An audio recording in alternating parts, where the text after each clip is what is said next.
Good evening, everybody. I should be live. Yeah. Now, the game's just loading. I think you should probably be able to see it now. And I need to just double check that there's a couple of details that are on the screen. I have a small bit of housekeeping to do before we jump in, but I am a little late in starting tonight. I know that's kind of usual for a Friday night, but I wanted to try and get a little more disciplined on my start times, and Fridays are usually the hardest for that. I hope you're all doing well, though. I should actually maybe leave the well, okay, I'll mention it once and then and just jump straight in. So I've been thinking a little bit about the progress I've been making in the game, and I think if you notice, if you were to string together all of these different Hollow Knight videos together, you would see that that 89 hours, 16 minutes, you would basically see the times would perfectly line up between episodes. And I've debated on starting a new game on these, just so I can spend some time on the game myself.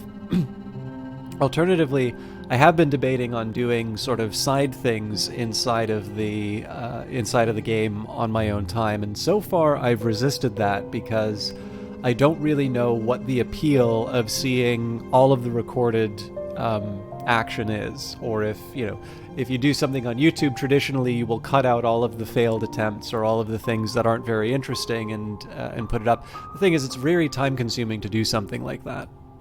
And because my primary format is a live format, and YouTube is something of an archive, then it's basically a bunch of extra work for me on top of the process of already recording. But again, if you create an expectation, you tend to want to honor it. So currently, here's how I'm thinking about how I will divide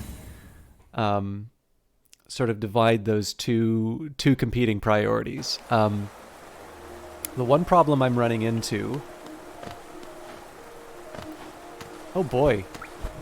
I forgot. I was doing a little bit of exploration. What was I exploring for?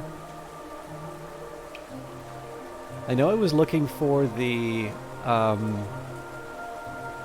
was looking for a remaining charm. And a vessel fragment.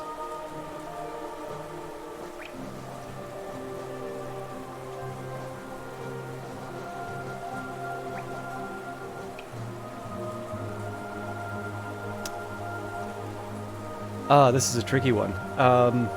Do I even want to... I have completely... I remember I had like a system in place for how I was going to investigate it, and then I'm completely... I'm completely lost in terms of where I would want to... go. Anyways, let me talk a little bit about what my plans are for Hollow Knight sort of moving forward.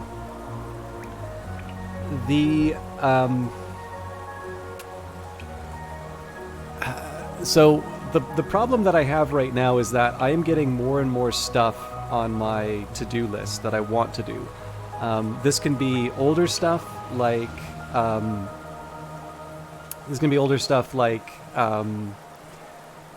Everspace 2.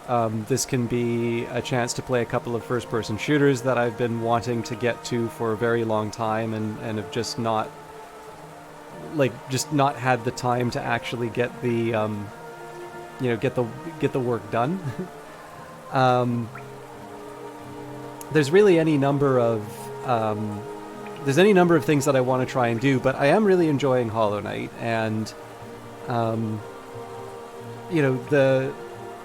it's not bad to me to be able to keep playing the game. I enjoy the game. I think it's good, and I'm somewhat inclined towards taking the time that it's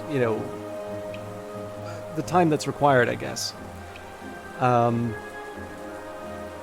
But the fact of the matter is it really is taking. It is taking longer than I was expecting, and I seem to be finding more and more stuff to mess around with. So basically, the way that I think I'm going to handle it is this. The worry I have is that I have like a major story moment and that happens off of cast.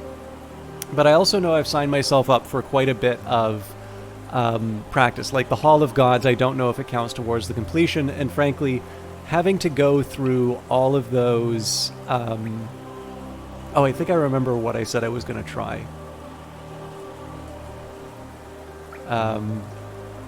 You know, having to try all of the different attempts over and over again and spend an entire broadcast on that strikes me as, number one, very indulgent. I'm not entirely sure that's something that people would generally... Like, I don't know if people just want to see me keep failing at a task over and over again, or if they'd be happy enough to just sort of see the end of Hollow Knight and not worry so much about my 100%. But then there is the small group that may be interested in seeing that. So what I think I'm going to do, I can probably appeal to both, as well as a little bit of a thing I've wanted to do, which is, I think I'm going to do the Hall of Gods on my own time. And what I will do is, whenever I sit and do that section, I'm going to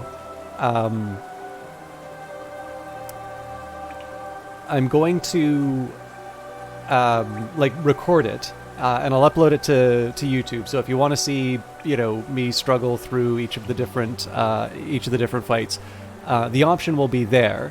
And what I'm hoping that will do is that will just generally keep my skills a little bit. Obviously there's that lead-in that I have each time that I play, where I'm just sort of recovering my, whatever capacity I have in the game. And I think that'll probably... So in that case, it'll hopefully make the playtime on these Fridays casts a little bit more efficient. It'll also mean that if people want to watch that, they can. But basically things that are just me grinding through bosses for possibly no real benefit, that'll be set aside, and then you can sort of see the finished boss fights when I do the Pantheons. Now... I'm remembering a little bit about what I wanted to try and do. I seem to remember saying that I wanted to try the Lake of Un, because I think I had a feeling that I wanted to try swimming. I think I wound up going... Again, I might be misremembering what I said before. I could be referring to this section, but I think I said that I had checked this place out. Oops. But I'd always meant to check out and never actually went and looked at what would be available in the Lake of Un.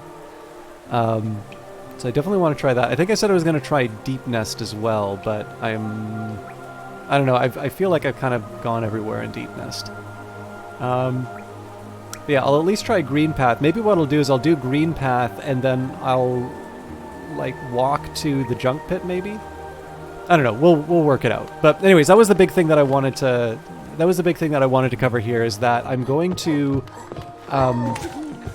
sort of loosen the restriction on myself of keeping like every second of Hollow Knight. I have no idea where I am. I'm gonna limit my. Oops. I'm going to limit my tendency to want to do like every second of a game live. I'm going to rein that in a little bit. God, I don't remember the controls. There we go. I'm going to try and limit the limit the excess in terms of just doing stuff that might only be of limited appeal. But again, I'll try and do it in such a way that my the quality of time that I spent on the game is good, so hopefully the Friday streams will be a little bit less grindy. And then, hey Valiant Cheese, how you doing? I hope you are feeling well. I don't know if I have that much of a pulse in the cast right now, but I will definitely shout out your tasks. I don't know if I've been missing you or if you haven't been doing any development streams lately. But I see every once in a while on Discord that you're doing, I think it's Bat and Egg is a prototype, and then Bone Sweeper. Just had a nice design. Oh, very good. I'm really happy to hear that. Mostly because that means that I usually see the benefit of it. in the form of a good game. For those of you who are around and don't know him, Valiant Cheese is an Australian game developer. He's worked on some things that we've played on the stream. Worked with Defiant on Hand of Fate. I know you worked on Hand of Fate too. I don't know if you worked on the first one as well. Day of the Tentacle remastered, I believe Massive Chalice. But has most recently probably better known for doing Hive Time, as well as a couple of other projects. So he was the one to very kindly give me a key for the Away Team, which was really enjoyable game. I probably wouldn't have checked it out before, but I feel like it was a really good fit for the types of games that I know people like to watch me play. So that was a really unexpected gem. And then his most recent games have been, well, the most recent one that I saw and played was Bone Sweeper. Oh, you were in Hand of Fate one as well. See, the funny thing is that I really enjoyed Hand of Fate, and I've been... So I was actually talking about this a little bit in terms of Hollow Knight. So the tendency for me to want to, you know, play the game on my own time, but realizing that by doing so, I potentially miss out on opportunities to create, you know, videos for people to see. I don't know if I'm ever going to figure out how that door gets unlocked. Oh, there we go. Well, I guess now we know how I got the...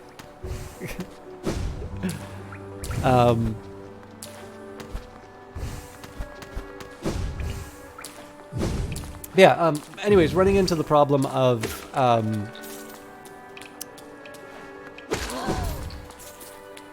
you know, wanting to play the game on my own time, but not, you know, but missing the chance to sort of show people, especially of first impressions, which I'm only ever going to get one opportunity to do. So I've played a little bit of Hand of Fate 2, and I've been really looking forward to trying it, but I've never actually really pulled the trigger to properly sit down and relive all of my fond Hand of Fate 1 memories.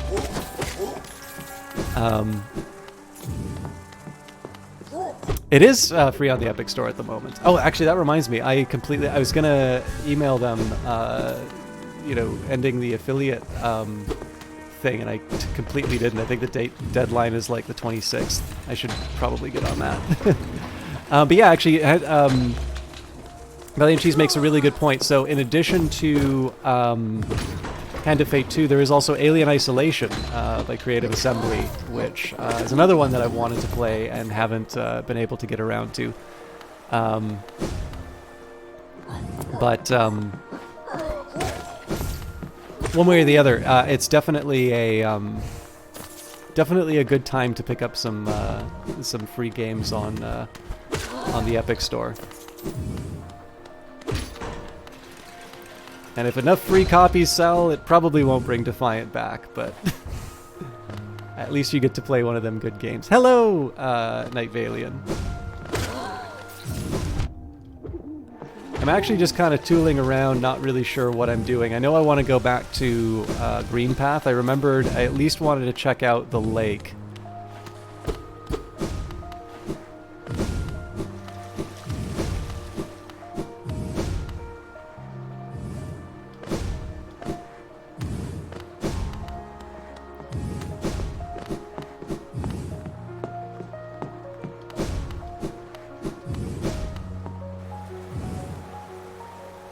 Everybody from Defiance working on something new, everybody scattered to the wind. Yeah, actually, it was kind of funny, because I remember, as a former friend of mine, I was rather, I mean, I don't think anybody's particularly fond of friendships ending, but the circumstances under which that one ended were particularly frustrating. But they had worked at Club Penguin, and the one thing that had sort of interested me was that by all sights,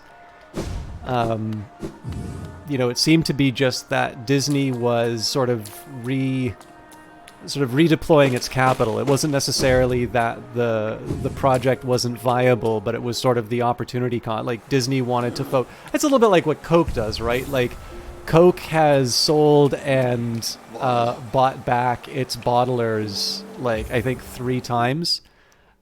So now Coke does own its bottling operations, but like every once in a while, a bunch of investment bankers get together and explain to Coke that it's actually a really good idea if you, if you sell your bottler, then you get to focus entirely on making caramel-colored sugar water, and all of the really costly parts of your operation, like transport and bottling and, doing all of that. Because, like, obviously being able to actually get Coke in the hands of people is not a small task. I hope I'm going in the right way.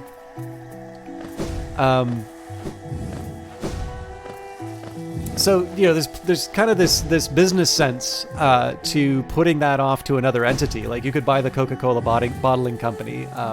Coke obviously had a controlling share. But the idea would be that the real high-margin company would be the Coca-Cola company. And, yes, we are at the Lake of Un. And then the way that, like, the thing that would ultimately get the thing to your store would be this other entity. And then for all sorts of reasons... Okay. So again, I'm not really sure what I'm looking for here. Oh, well, this is aha! All right.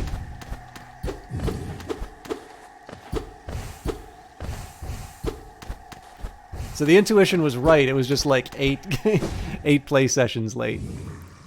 Yeah, a lot of little people ground upon the wheels of maker corporate machinations. Well, this is a tricky one. Like, I'm assuming it's the reacquisition that would result in sort of the quote-unquote efficiencies that have people lose their jobs.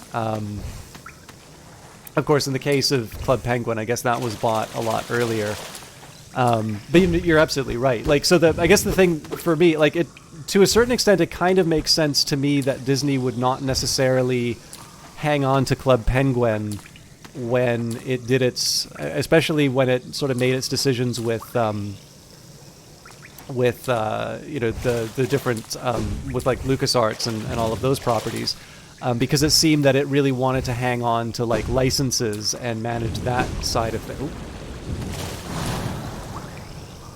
Well, hi there. Oh. Thanks. Oh, hang on. Is that my last...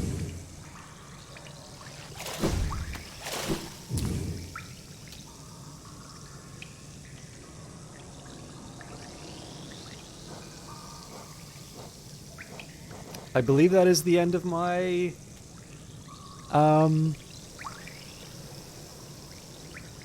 Reveals the form of Und within the bearer. While focusing soul, the bearer can take on a new shape and move freely to avoid enemies. Cool. I think I was going to get a charm out of that, but...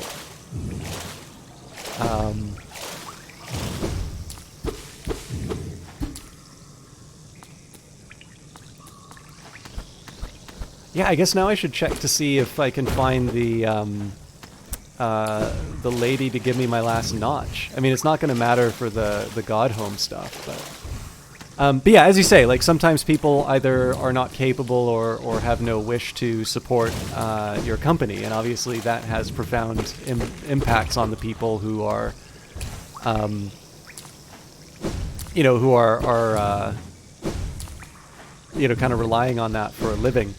But the funny thing for me is that, like in the case of Disney, because obviously whatever dollars they put towards their activities do really generate a lot in terms of return, it's completely understandable that something like Club Penguin would be a perfectly viable operation, but one that's sort of outside of Disney's specialty and outside of the thing that they would want to, to do. And so, there was that side of me that wonders, it's like, okay, so in a case like this, do developers sort of stick the team together? Because obviously there's a lot of value in terms of people's ability to sort of work together and retain a lot of that talent. And clearly a large part of what makes a developer, whether it's an independent or a large one, is not necessarily just the individual talents, which are usually very considerable. I mean, let's face it, there's not a lot of games that I play that are not good games.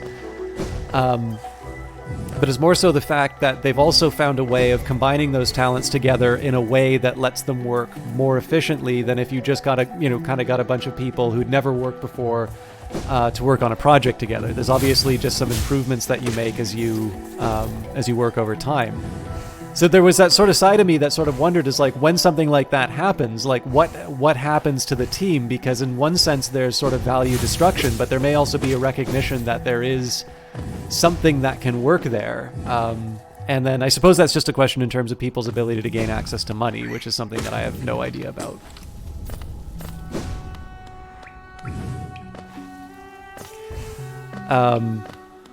So, I'm always really sad to hear stuff like that, like what happened with Defiant and such. But I've always sort of wondered why, when companies sort of fall apart. And I mean, it's fair to say that it's I have sort of my own idiosyncratic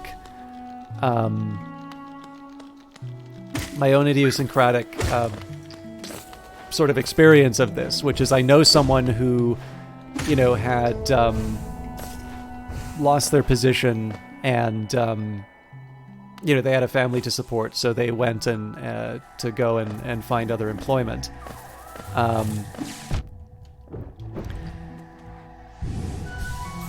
But I also know that there's plenty of stories either of people leaving a given, so something like a publisher. An example I'll take out of this is, I believe, Supergiant, its founders collaborated at EA for a while.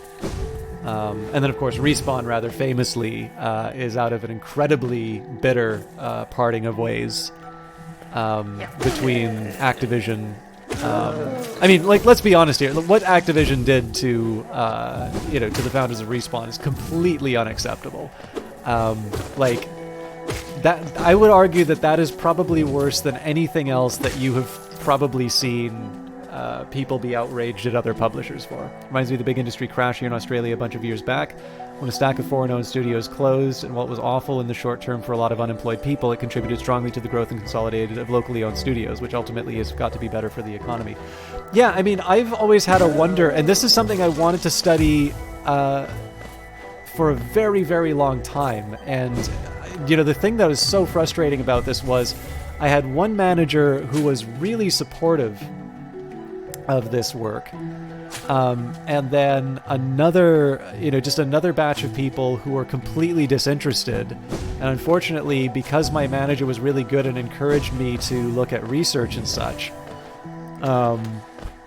they got promoted, and then I wound up with a bunch of really awful managers. But it was specifically to look at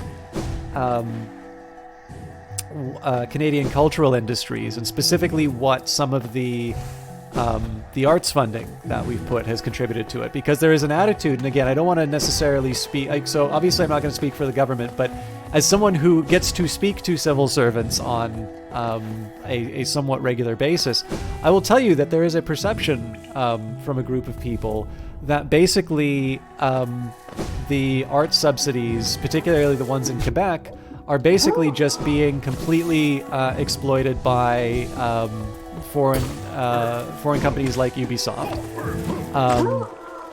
that they're not contributing anything to the economy, and it would be just generally better if we got rid of them. And I mean, one thing I should be clear about is that the Canadian Media Fund is not actually really any kind of a grant. It's admittedly more favorable than a bank, but it is financing from an entity, and they expect to be paid back. If the game is profitable, you will be paying back that money. And I believe that is a change from the way the program used to be. Canadian film almost never makes money, so I guess it's kind of a de facto grant. Defiant wouldn't have existed if pandemic hadn't. Oh, that's really interesting. I think you've even said that before, but I forgot. But it's actually, so it's I'm not so much deviating from the topic on this so much as just describing that one thing that does seem to have happened in Canada is that there are a number of very good independent developers that have come out of these larger publishers. So for instance, Red Barrels I believe are ex-Ubisoft. I think Kit Fox has a number of people who used to work for Funcom on the Secret World. And I think there is something to be said that in this case you could make an argument that at least, as an initial value. So I think basically one of the efforts that I was going to try and do was to try and quantify what this foreign direct investment was giving in terms of opportunities to sort of develop skills, and whether or not it was having, was it something where this talent was then being built up and then being able to sort of spin off its own work, in which case you have this nice kind of complementary system of, here's the role for foreign direct investment, and let's make sure it's not crowding out, local work. And of course, you set sort of in place, if there is this case where suddenly all of this foreign investment dries up, a bunch of studios close down. It'd be kind of hard to imagine something like the Vancouver offices in EA closing down, just because there's so much that they've invested inside of their motion caption studios and such. And I think, or capture studios, and I think they're pretty much all of the sports titles are developed there now. No worries.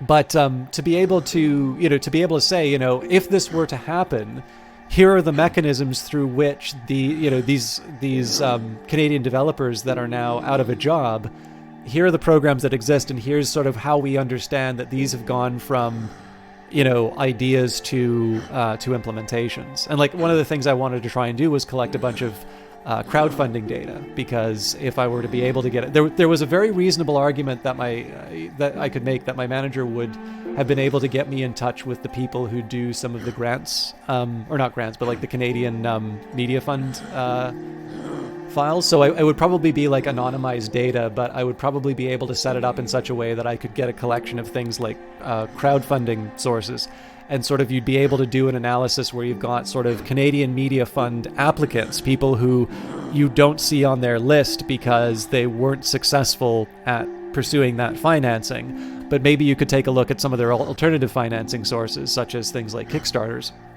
and then just be able to see what is the role that the government is playing inside of the creation of these projects, and ultimately sort of the fostering of Canadian cultural identities and such. So another great example. Campo Santo came out of Telltale as well.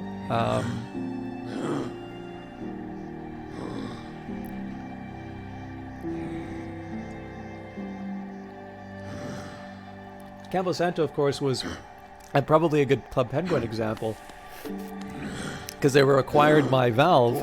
Valve apparently seems to have killed in the Valley of the Gods.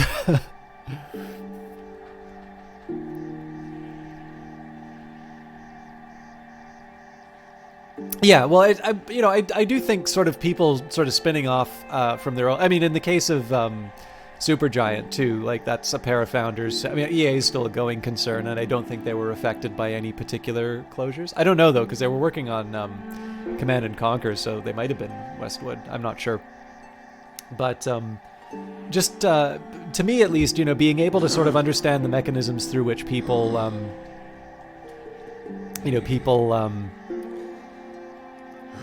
get these businesses for, because I got an email, I can't tell you who from, but I got an email asking if I could appear on a Steam store page to stream their game, and they asked what my rate was, and I honestly didn't have an answer. I never have an answer to that. And to their credit, they were actually pretty insistent. They said, well, it would be right to pay you, so sorry to throw it back in your court, but let us know what your rate is, and we'll talk. So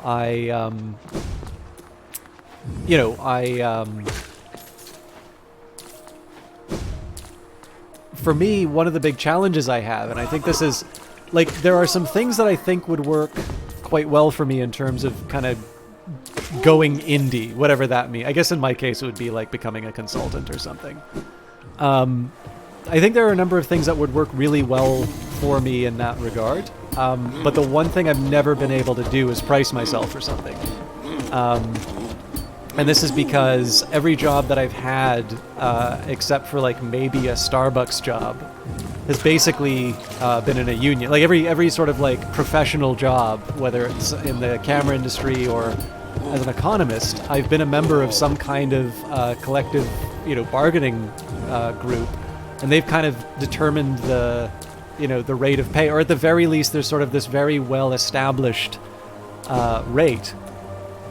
And I mean, like, obviously the easy answer would be for me to say, like, if I'm any good at my job, the answer should be, it's like, well, let me take a look at your data. Like, let me see, how many copies of this game you sell on a normal day. And, we'll see how many you sell when somebody's on your Steam page. And, I'll work out however many hours I am, and I'll just take a percentage of how many extra copies I sell.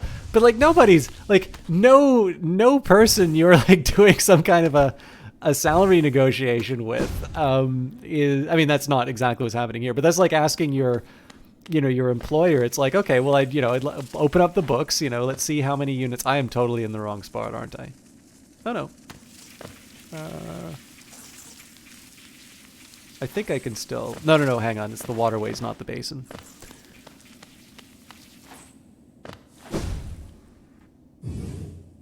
I did not know that you... I did not know that you knew people at Campo Santo. But yeah, actually, that's the one thing that I should be a little careful of in terms of that example. Like, I have been critical of Valve. I think rightly critical of Valve in a couple of cases. But my loss of the opportunity to play in the Valley of the Gods does not necessarily mean that the sale of that studio is necessarily bad for the developers there. I think the thing is that Valve can sometimes be the target of some unreasonable criticism because they're the biggest, and it's it's an easy and understandable target. But I like in the end, like whatever outrage I would have over the sale of that studio or whatever, like in the end, at least the way that the manual describes it, there kind of seems to be something of a, I don't know, it's a hippie commune atmosphere. Like they are going to be working on what they think is important, and in the end, if this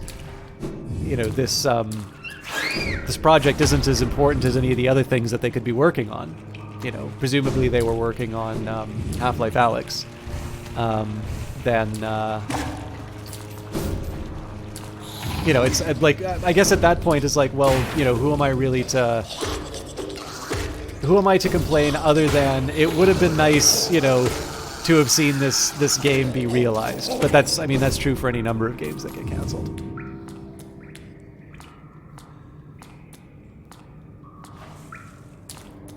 Oh, that's neat. I didn't realize I had Double Fine as well. So I guess there's a really good track record of places that you have your contacts getting acquired by extremely large entities in some way affiliated with Microsoft. Well, not affiliated, but some ways connected with Microsoft, because of course Valve's origins are with some ex-Microsoft.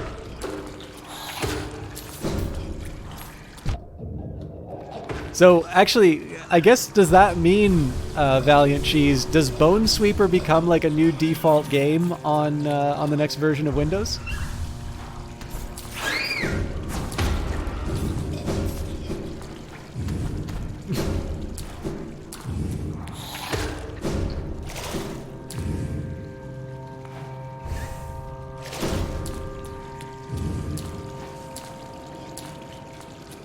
Only so you can laugh and say, yeah, well, that's...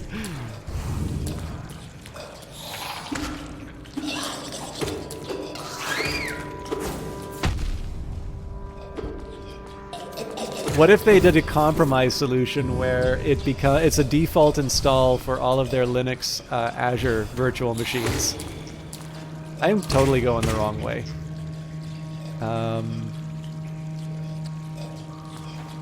I remember I struggled on this last time too. Oh wait, I was gonna try and find the the Charm Lady too.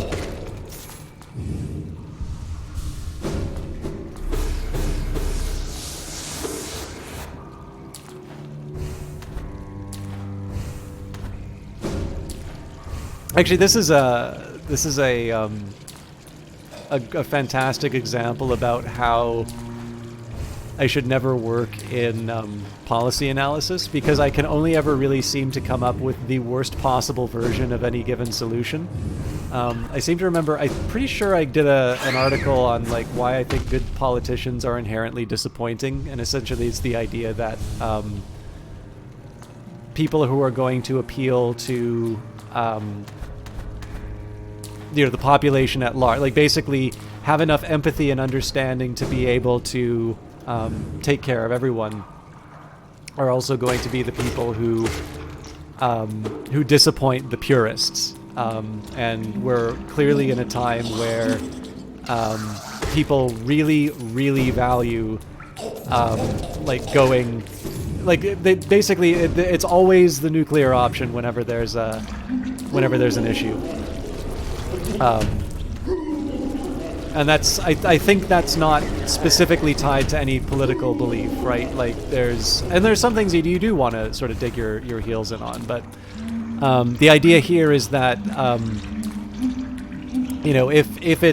if compromise is viewed as selling out, then you're not going to like the people whose job is essentially to try and navigate the differences that exist within a society.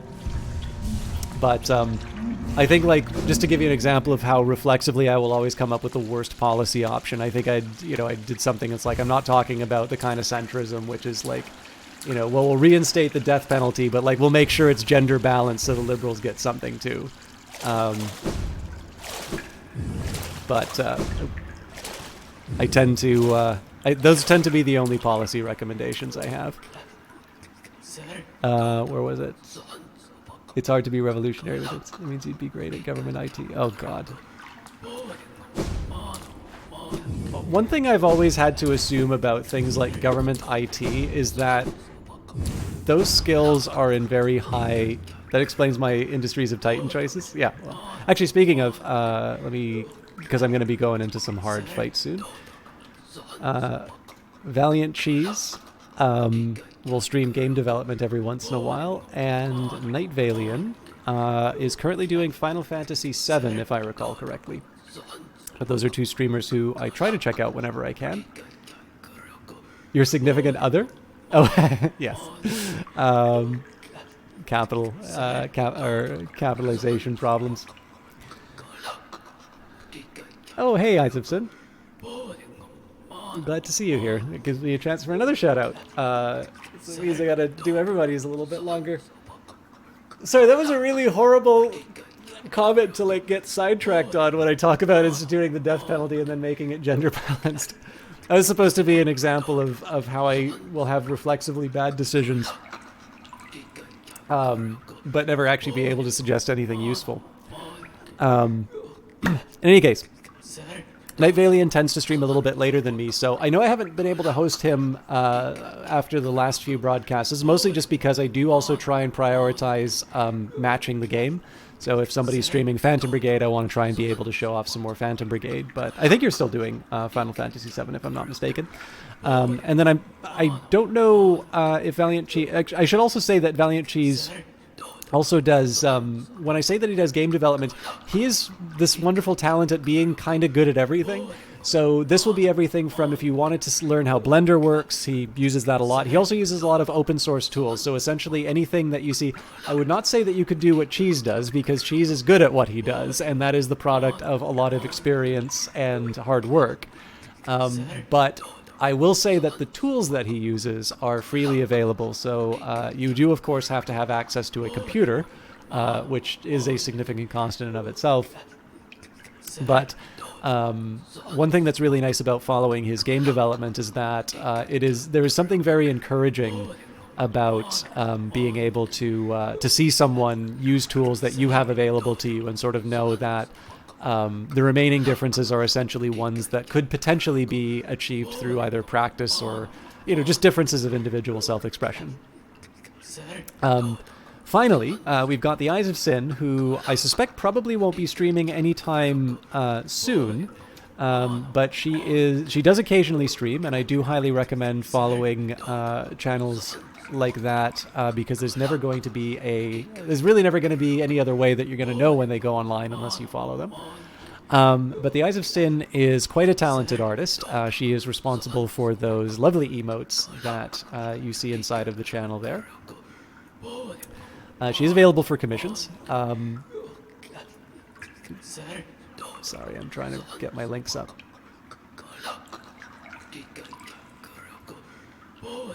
And their creative capacity is expanded.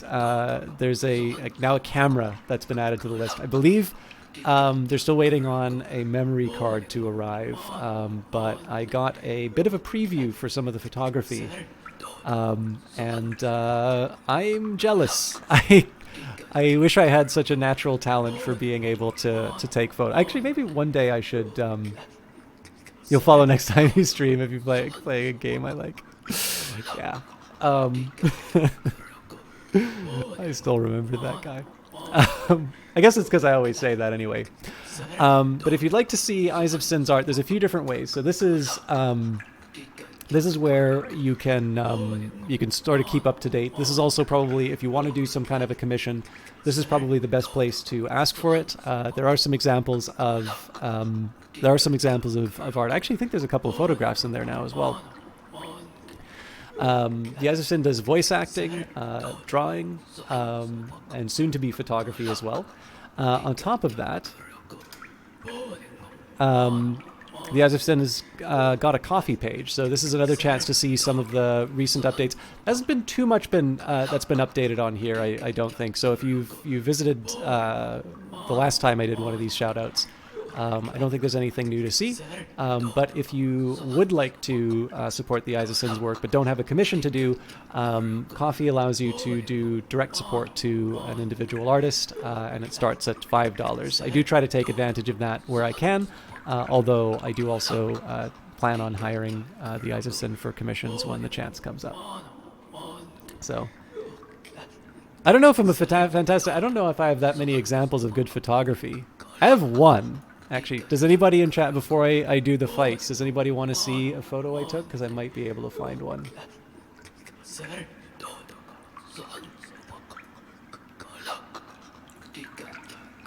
I have a few photographs online somewhere. I just need to put them all together.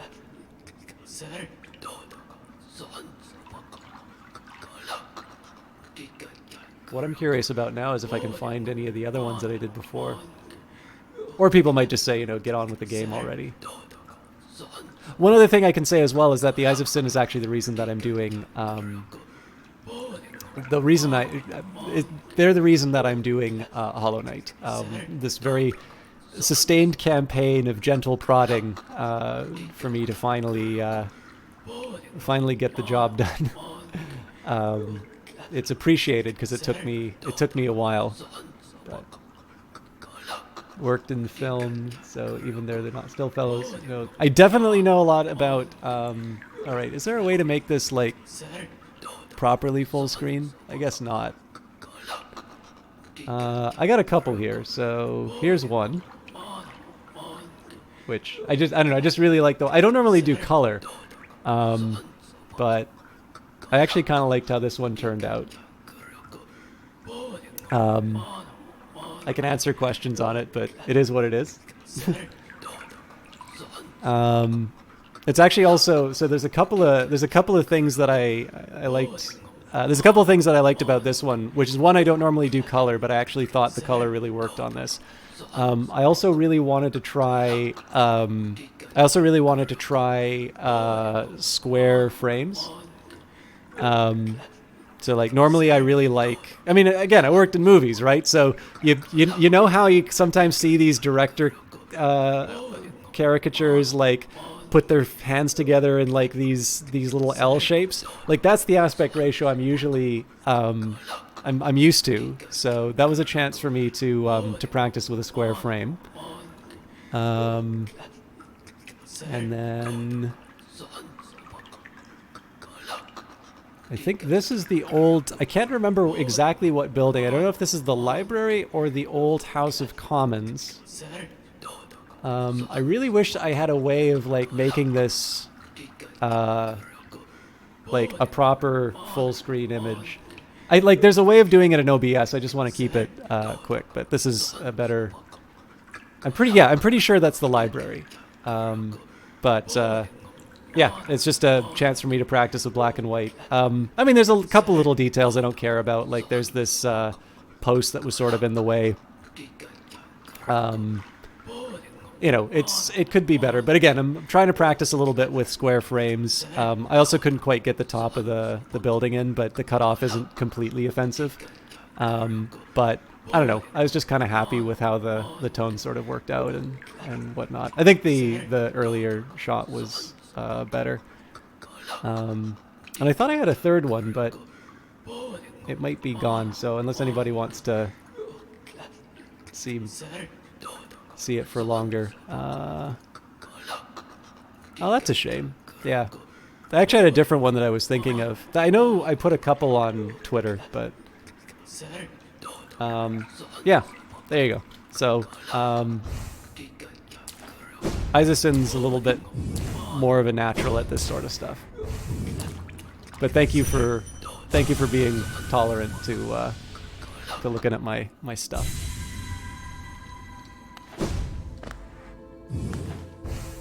One of the big tricks that I've learned when I try to take still photos is that working in motion is cheating. So like I'm commenting a lot less on the visual style of Hollow Knight, just because there's only so many times you can say the same thing. But like, take a look at the number of things that move within the environment. Actually, you know what? I can use an example for the Silksong trailer as well, right? So, the parallax, all the different bits of movement, it creates a very different impression as opposed to just sort of standing here. Like, this isn't necessary. Like, this is very well designed. It's a beautiful looking environment. This isn't necessarily all that great of a photo, and you tend not to care because you don't do stuff like this in a game very often. Oh, this is intriguing. I don't know if that was lit before. Parallaxing at least is system driven, and while it needs direction or design on the assets it uses, the system at least is done once and works every. Yeah, exactly. But like, so a lot of modern filmmaking. So one of the things you can do is you can contrast films from like the 1920s, or really like if you watch any old movies, Alfred Hitchcock movies tend to be very surprising. Like, if I'm thinking of Notorious, where there's this really big, long camera I really should sit down and do like a film stream, but like DMCA stuff makes this really hard to do now because I don't know what I'm allowed to show and not allowed to show. But like, especially a lot of modern filmmakers, I'm thinking of like Michael Bay, and love him or hate him, like this is a thing that he's contributed, is that there's lots of camera movement, and just having these different elements move within the scene does create something of a dynamic shot, and it's very different from what you need to do for a photograph, which will never ever be moving. Obviously, there's sort of been these programs now that have developed so that you'll have sort of movement that happens in one small part of the photograph, and sometimes there'll be like a meme, so you'll see I guess it's Alec Baldwin, like, filling an endless glass of Scotch whiskey. But as a whole, like, you'll want to have, so incidentally, other than, like, so if I were framing this thing, I don't know if I'd care so much about having these blocking the people, but like, this has something of a little bit nicer composition, because this is a point where you're going to be standing still. People always talk about camera movement in 2001 is what springs to mind. So just generally the impressions that you get from a still photograph versus a moving one are quite different. And they're ones that are easy to have in mind when you're, they're easy for me to talk about ex post, they're very difficult to keep in mind when you're shooting. So like I'm constantly moving around with my camera, and stuff that I think looks very interesting through the lens, when I'll go back and review the photographs, it's actually quite dull. And it's because I was introducing this artificial movement by trying to find the right shot. And then, basically, I have to sort of go back and sort of relearn some of the lessons. It's not a hard lesson to learn because there is a much longer artistic tradition of still works. So, even in cinematography, there's a lot of cinematographers who will study the Dutch masters because they're very good at light. And of course, if you want to learn composition, look at great paintings because they're able to kind of control everything inside of the environment. But the sets of things that you worry about when you're creating something, so obviously a game is interactive, and so worrying about the best angles. Actually, Unity has interesting tools like Cinemachine to try and help you maintain certain frames and such while you're working in a game context. But also you have to deal with the fact that some people have ultra wide monitors, and some people, I don't know if anybody's still using a 4:3 monitor anymore, but clearly being able to have to deal with different aspect ratios for different games in some situations, it makes it quite difficult to try and make some kind of the same sort of statement that you might in the context of a movie where you get to pick what the audience sees, and so it just takes on a different vocabulary. Anyways, we're like almost an hour in, I think, and it's about time I did the Pantheon about the artist. I'm glad I found that charm. Never really followed through on it, but.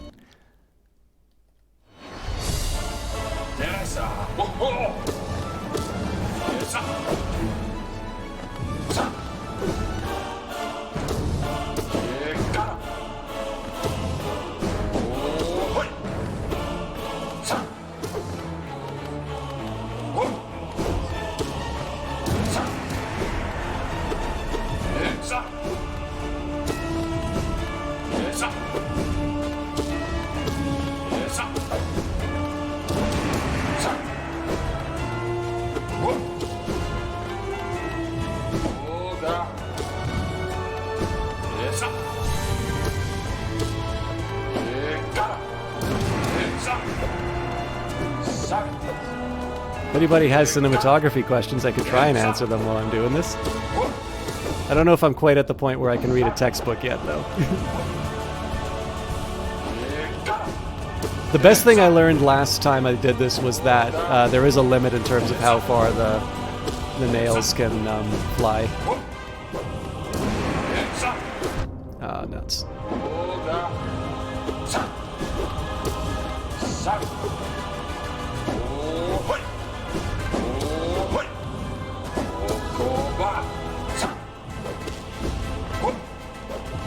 Okay, the worst thing in this game is when you have an itch.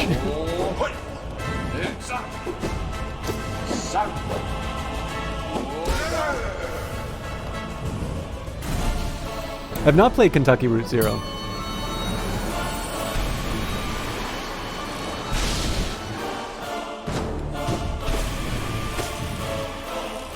I kind of blew some opportunities there, but...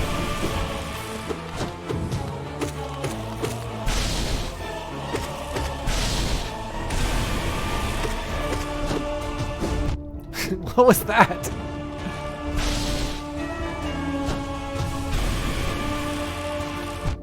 Oh.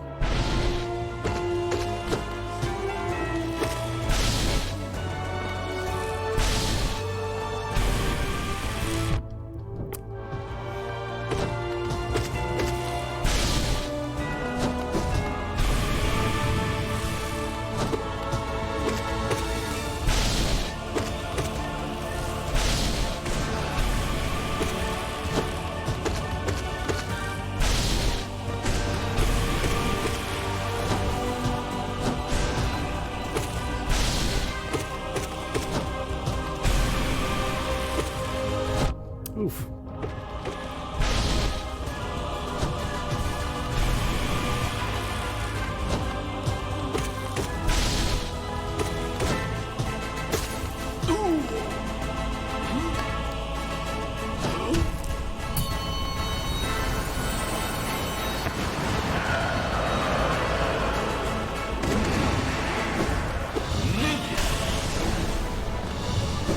Oh yes, I forgot. This guy. Oh, that sucks. One thing I sort of neglected from the previous run was the fact that so many of these enemies are actually enemies that I have beaten sometimes the first try before. And so losing to them in this Pantheon, like, there's really no excuse in a lot of these cases. It's definitely more of a psychological barrier than anything else. I gotta find an opportunity to heal. That would have been one.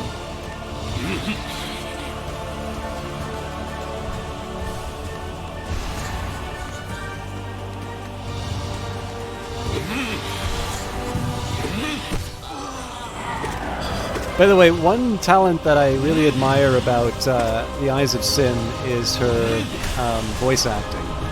So the fact that she's been able to get paid voice acting. This is one of the things I think deep down every streamer thinks they can do, and they definitely can't. And the thing that's frustrating for me is that I do occasionally hear, you know, you should do audiobooks. And I agree, I should do audiobooks. I do sort of stumble on the reading of certain passages more than I'd like. But obviously being able to read an audiobook is very different from being able to voice act. You know, one involves acting, the other, it's not devoid of sort of an emotive quality, but it's a very different kind of exercise.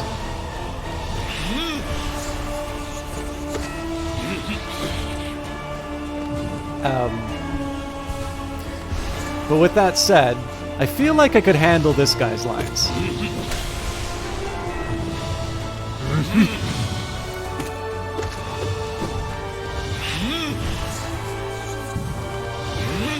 Yeah, the only thing for me is that obviously spending the time in Audacity trying to patch together my my good takes is something of a challenge.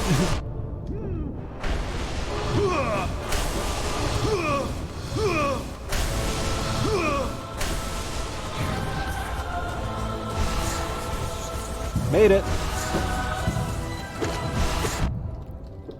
Didn't make it.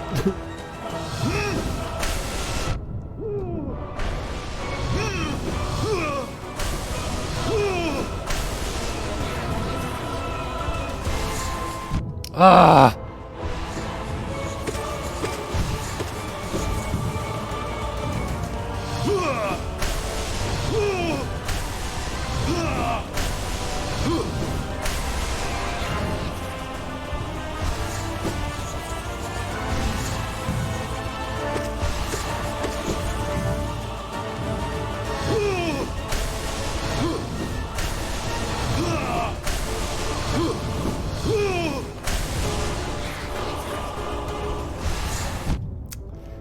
Little risky to try with that so close.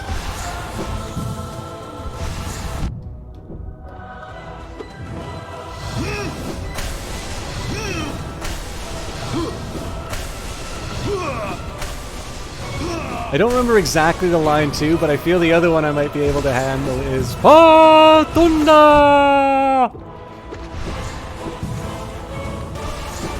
Doma, Doma, Doma, Doma, Doma!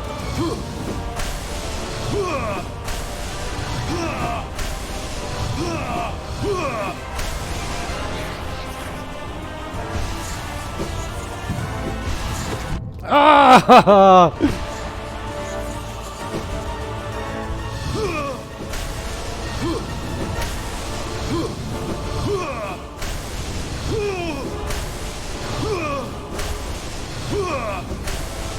I am just taking my life in my hands reading this stuff. I don't think I've read the lore of the Dung Defender yet. I just know he's a stand-up guy.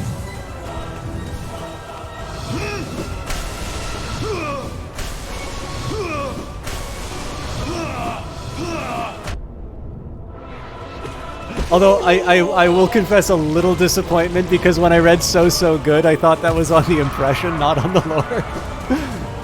So I probably said thank you when I shouldn't have. My apologies. All right, I think this is where I got punished last time.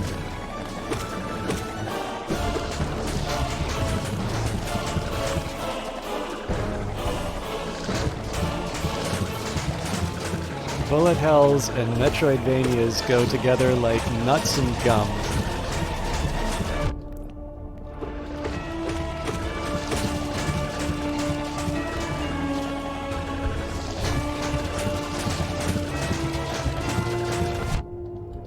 For me, at least. Obviously, this is a very good game. Ah!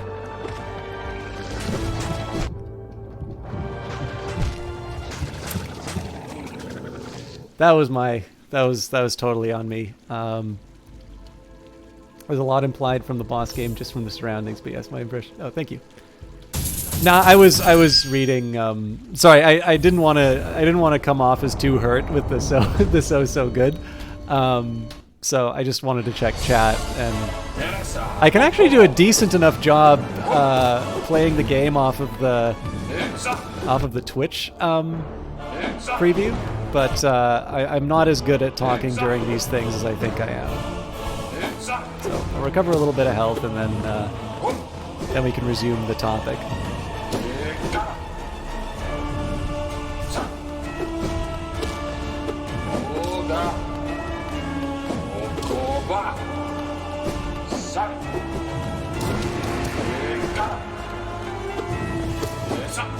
Trying to get a little bit better with the scream based, like, and trying to anticipate where he's going to move to be able to get the most out of it.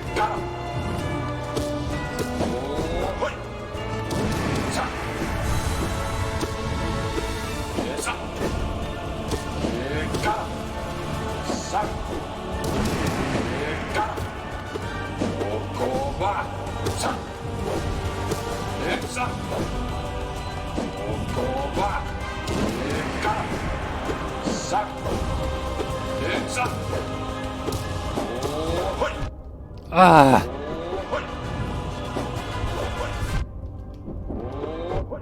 Oh, that's not good.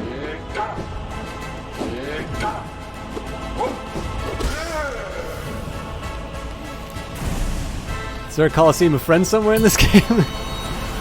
It's a secret boss at the end of after you beat the Hollow Knight. Oh no!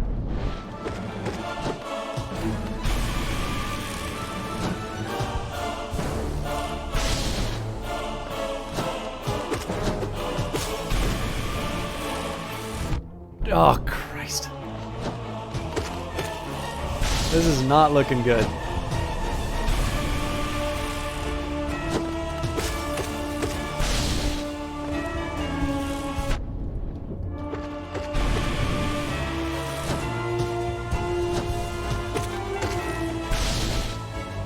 Okay, I might... Oh, I screwed myself.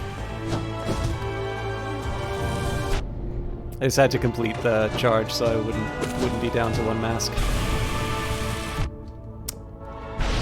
The ones that frustrate me the most are where I just walk into the damage.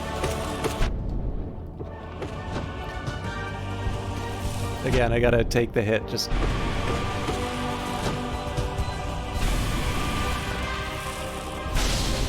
There we go.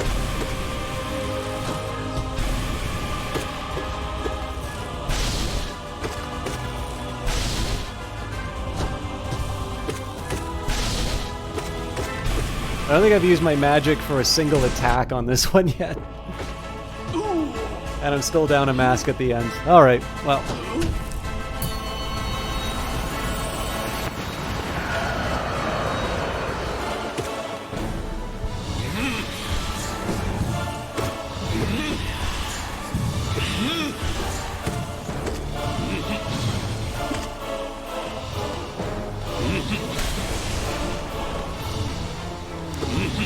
So I think we've reached the conclusion that if we ever need a discount Dunmer or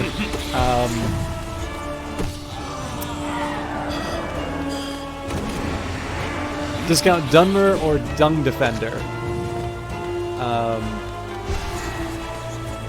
I'm your guy. And thank you, Valiant Cheese.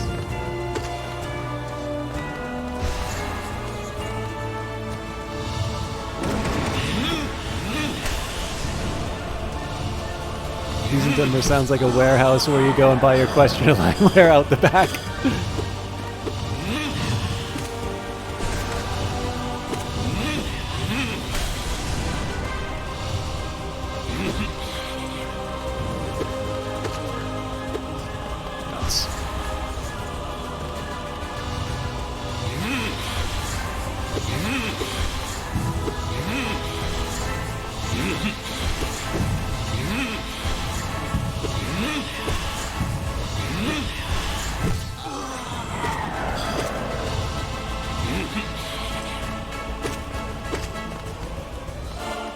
Oh, here's a fun thing. One reason I was a little late today was after work, I set to work on some data that I've been trying to pull together off of the Steam API, specifically looking at how good the really popular measure of review counts is at sort of predicting sales. When I say predicting, I mean as in like finding out what the real value was as opposed to like forecasting sales, which is a slightly different problem. And I've got a really weird result now, which is it actually seems to be really good at identifying the monthly top sellers. Like I've done a few tests and it seems to work really well. But it's really terrible at identifying the year's bestseller. So like it's a very good short-term measure, and once you actually try to use it for something a little bit more about the long-term performance of the game, reviews become less reliable, which is a bit different from what I was expecting. Like, there's a couple of reasons why that might be true, but the thing I hate about these partial results is it really makes it hard to make a blog out of them. Because nobody, like, the joke usually is, you know, if you ask an economist, you get a on one hand, on the other kind of response.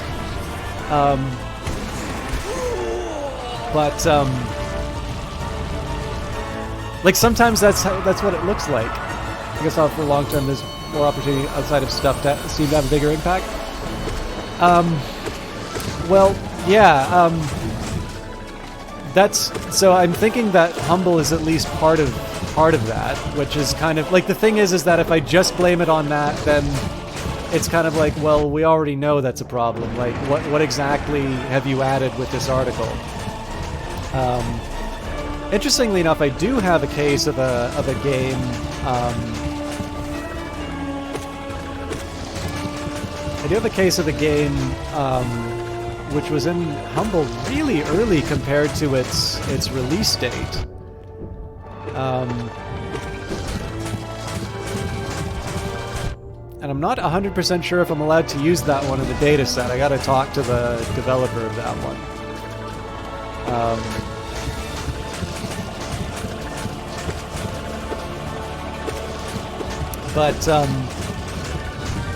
It's a tricky one. Like, obviously the best would be if I could just get all of the, you know, all of the microdata and do the run, and then I would be able to sort of identify specifically the factors that are causing those errors.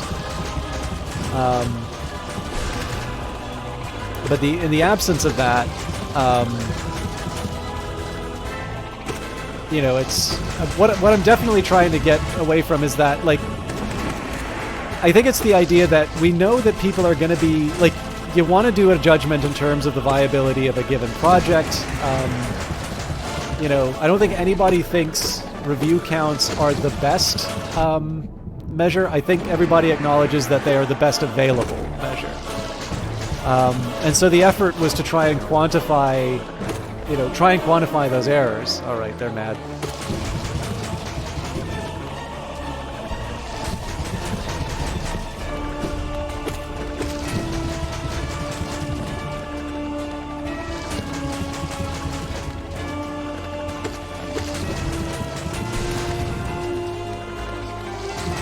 Ah, crap.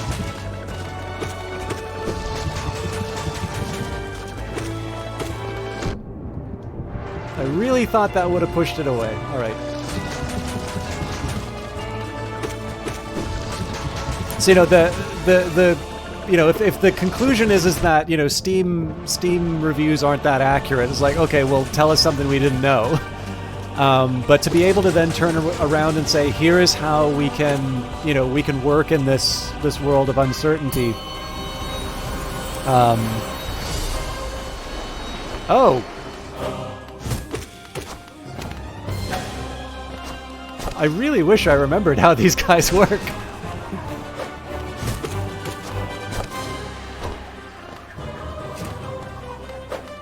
Again, another good version of this battle music.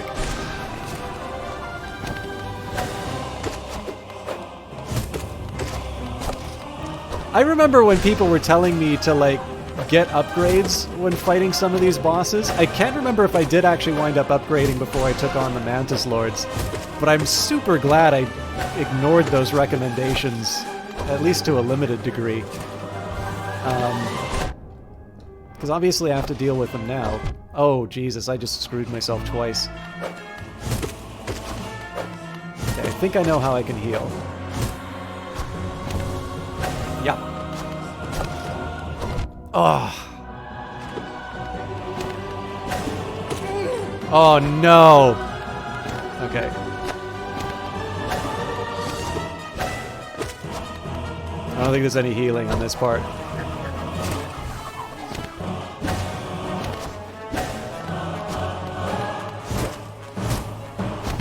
Yep. Let me just see here. So yeah, I do agree that so Humble's going to be a problem because you don't know about prices at that point. Obviously, the pricing behavior for different games is going to change as well. So a game like RimWorld has been out for a really long time, but the lowest it's ever gone on discount is about 10%. I actually think probably Tynan Sylvester is sitting on the most interesting data set for discounting, because it'd be really interesting to see how long gamers are willing to wait before they just crack and say, I have to play this game. I also think probably the fact that that is such a desirable data set is why we'll never see it. So it is true that encouraging reviews... So one thing that has happened is not just developers have been encouraging reviews earlier, but there was a change that Steam made. There's a change that Steam made where it's actually encouraging you to update your review. But the thing is that's like the Steam change I'm not worried about at all, because that's a one-time shift that's going to affect all of the games. But obviously differences in terms of how effective developers are in making those kinds of appeals might be a factor. But again, like, it's all like there are presumably ways that I can sort of try and test some of those. They're just not really, like, they're not the ones that have really, like, hammered it home in terms of the way that I'm measuring the quality yet. And it might just be that it's like, unless I can come up with something better, it's probably best to just say, it's like, look, until there's better data, like, these results definitely communicate that we need better data on this, because if we don't, like, this is as good as we're gonna get, which is to say, you know, good short-term measure, really not good long-term measure. The problem for it is that when I take a look at the short-term stuff, I've actually been going through the stuff that Valve has been saying was the top seller of that given month. And what's really telling about it is that there's more than a few cases where it's actually the top 19 now, because the games that were in the top sellers are no longer ongoing. Like, so they had a great release month, but for whatever reason, the games were no longer viable. That was really careless of me. Which, to me, communicates kind of the need of a better long-run measure of success, because if you can make it into the top sellers, but your game is no longer no longer available on Steam because, you know, a year later,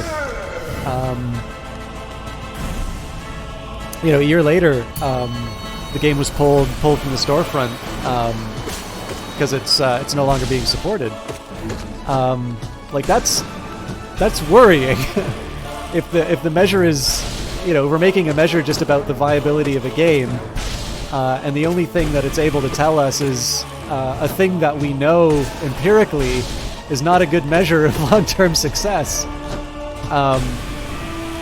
You know, it's not the sort of thing I would want to be basing a business decision off of.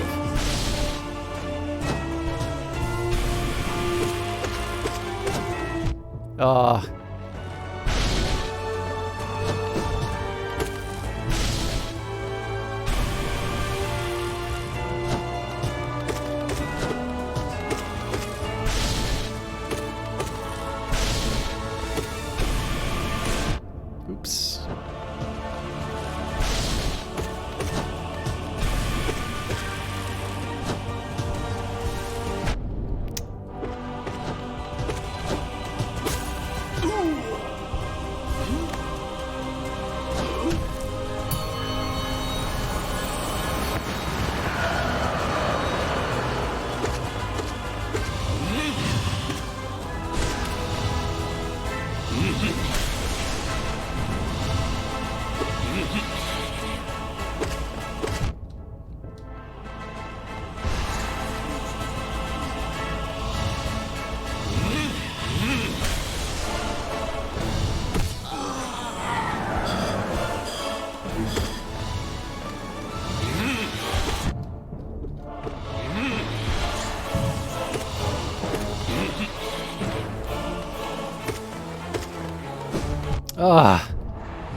I think the other thing that interests me about quality is that if you do have some reasonable claims about sort of either long-term or average quality in terms of review counts, then it means that you can actually enable a number of research projects about the sale of games, and sort of you're able to...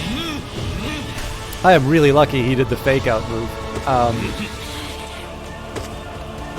You can make some pretty good claims in terms of the shape of the errors that, like, basically doing statistical analysis would be a little bit more justifiable if a couple of things were true about the accuracy, or long-term accuracy, or average accuracy. Those are two different things, but both are relevant to me and this project. And the problem is that, like, I want it to be true. I really want it to be true. But it's seeming to suggest that it's not. Which, again, you know, if people share their data, we're in a better position. But unfortunately, like, I really like the things that Jake Burkett and Simon Carlos do.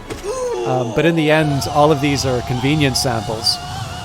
And I think there is a reasonable claim to make that the set of people who read those newsletters and will submit their data for examination is not representative. Like, obviously a random sample of Steam developers with a, you know, either a sufficiently large number of requests or a decent response rate would be much more informative than the convenience sample. But I mean, let's face it, randomized controlled trials are tough and expensive to do. And in business contexts, there are a number of people who will simply never give you that information. I think pretty much any publicly traded company legally can't give you that information because it's sort of this privileged information that might affect the share price.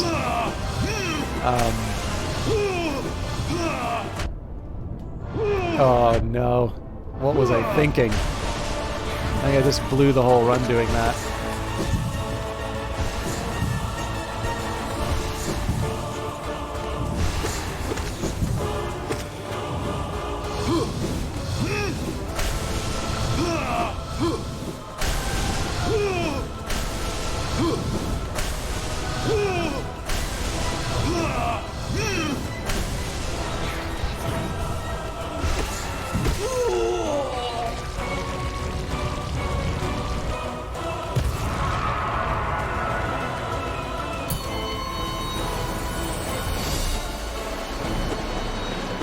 just need the 1 bit of health.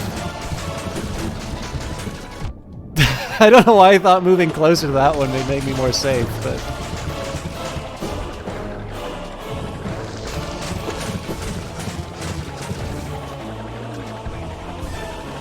So I'm genuinely unsure if it's better to just deal with the angry one on its own, or if I should try and divide the damage evenly.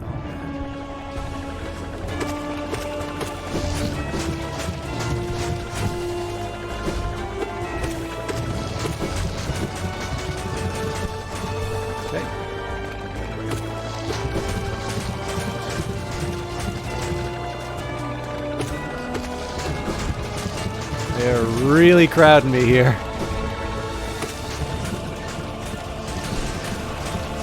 I hope that hit.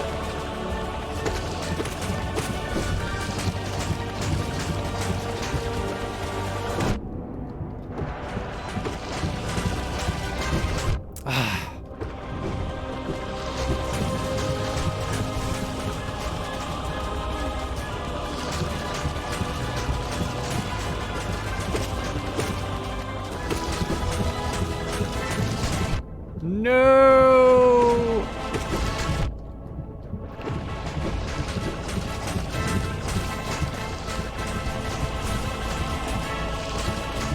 I'm gonna play a little conservatively for a bit. I mean, I've already been kind of passive on this, but I just want to get my health back up and then I can try something exotic again.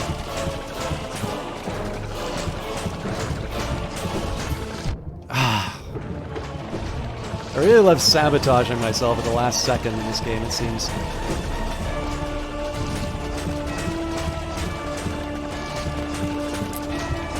And their timings are just beautiful in creating this gauntlet that I...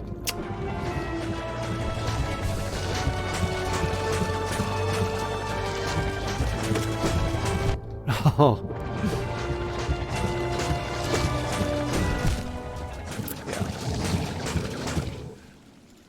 Passive never works.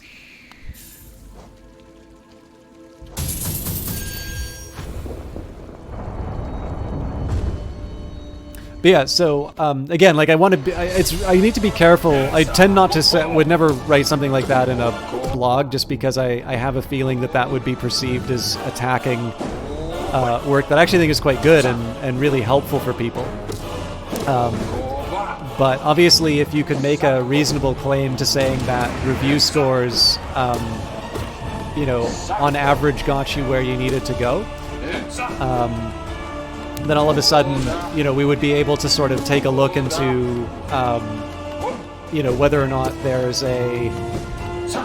Well, like, in some cases, you might even be able to go without having to get that sample of developers that want to participate in your thing. Because, like, obviously the problem with that is you need to be somebody credible enough to have developers pay attention. I was dismayed by what I thought were the unfair criticisms of the thing I wrote for KitFox. So like the ones that are saying is like, it's gross, not net. And I'm like, well, you know, obviously if you read the article, it kind of covers that in the first couple of paragraphs. But like, you're going to hear that from anyone no matter what, right? But the one thing that was kind of dismaying was I kind of took a look on Twitter, and there was a number of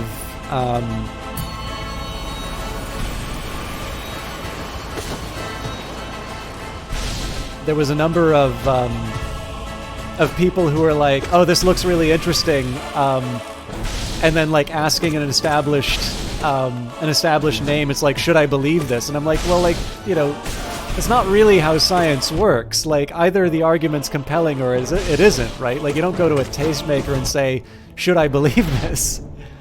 But on the other hand, like, it's also, I really screwed that. On the other hand, like, if you don't know how to evaluate statistical argument, you have to ask someone you trust. The fact that they influence store visibility, are you talking about, like, are you talking about the people who go into convenience samples, or are you talking about like large scale games? Because Because I always thought like that would just be something that Valve affects, and unless Valve shares their algorithm, you know, we kind of have to treat that as unknown, and one of the things that we're estimating.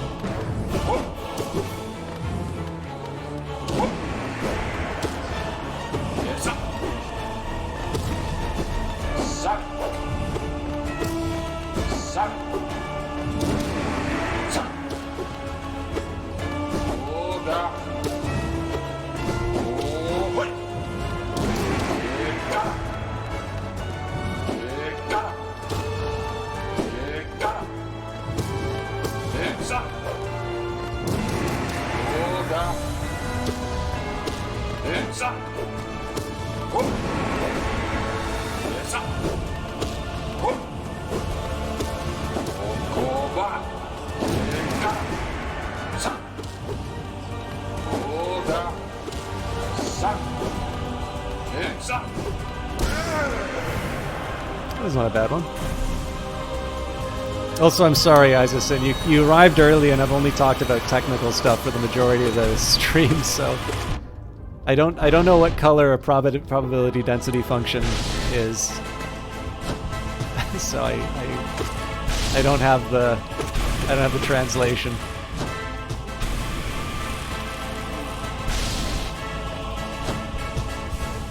For those of you that don't know, actually, the sin in Eyes of Sin's name has nothing to do with moral character, and everything to do with synesthesia.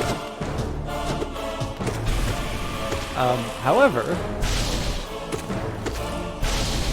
despite her claims to the contrary, Eyes of Sin does actually have a reasonable enough grasp of mathematics, because she was able to sort out whether or not there is an infinity larger than infinity, which I'm pretty sure at least some of you who are university educated had to do that in,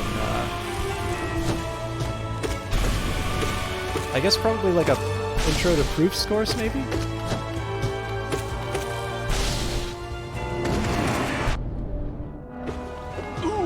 I always talked about how the aggravated review rankings affect store presence, but not with any meaningful detail. My point was that for that reason, low review ratios are worth caring about. Yeah, so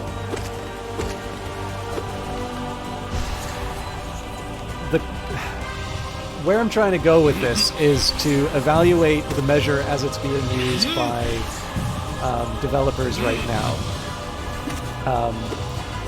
So it's helpful to be able to talk about potential sources of error,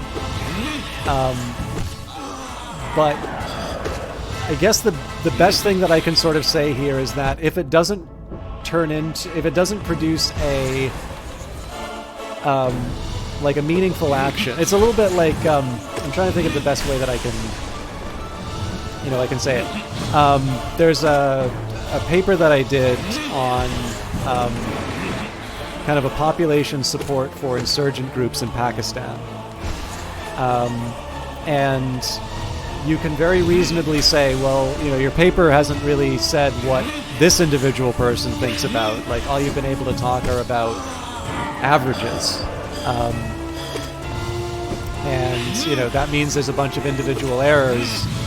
You know, there might be some individuals here that are measured as supporting,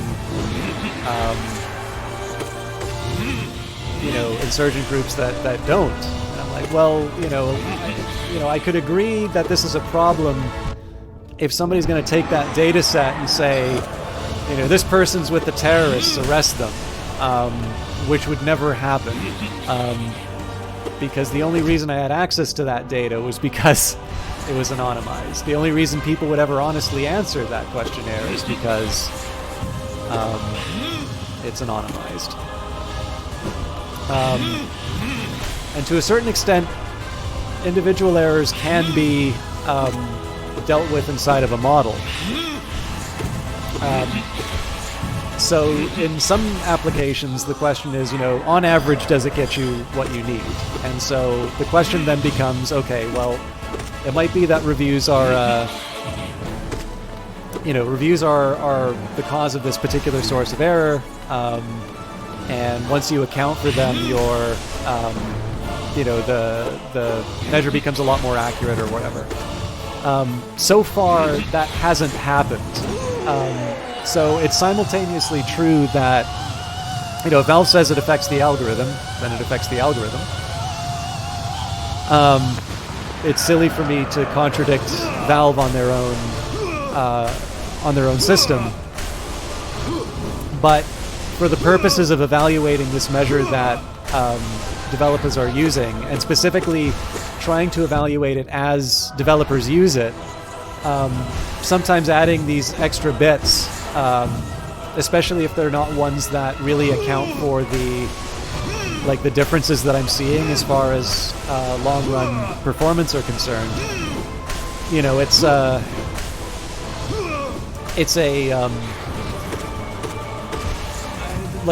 It definitely adds to the word count, but it doesn't necessarily get people what they're looking for, which is, how do I make a decision in terms of making this game.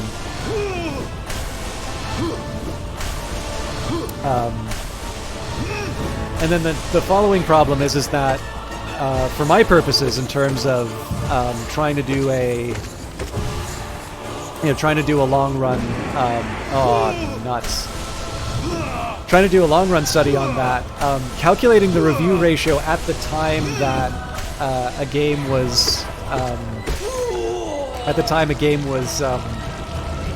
it being measured. That's also a really hard problem, because right now I do have pretty reliable review count numbers, but I've sort of built into the I've built into the article, but not into the model, the fact that if people have deleted or changed their reviews, I'm not going to know that. And so far as I can tell, unless you were recording it at the time, the only people who would ever have that historical information are Valve. So, while it's probably unlikely that there's this big systematic problem, well, even then, things okay, maybe there's a better way of putting it. Review bombing, to a certain extent, can be contained to a certain period of time. Right? If an event happens and you see a sudden surge of reviews, you can point to those as outliers and say either this game became massively popular, or it was sort of the subject of this attack.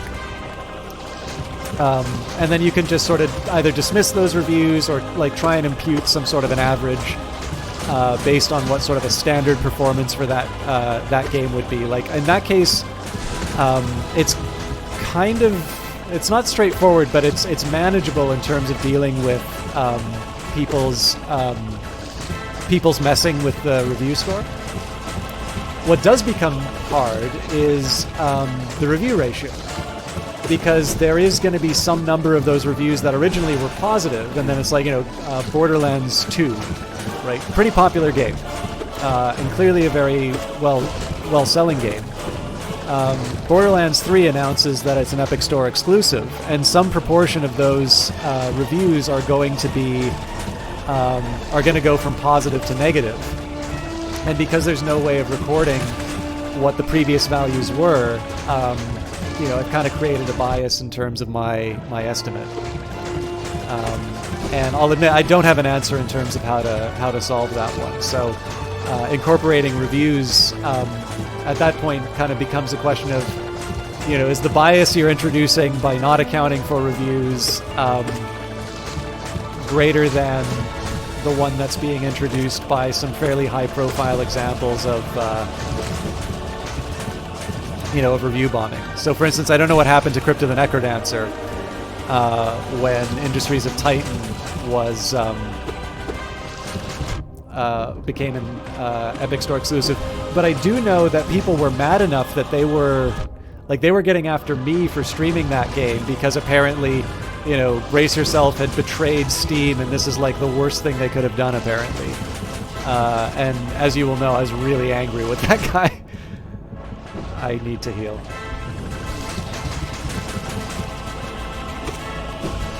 I think in this case I'm just going to nibble away.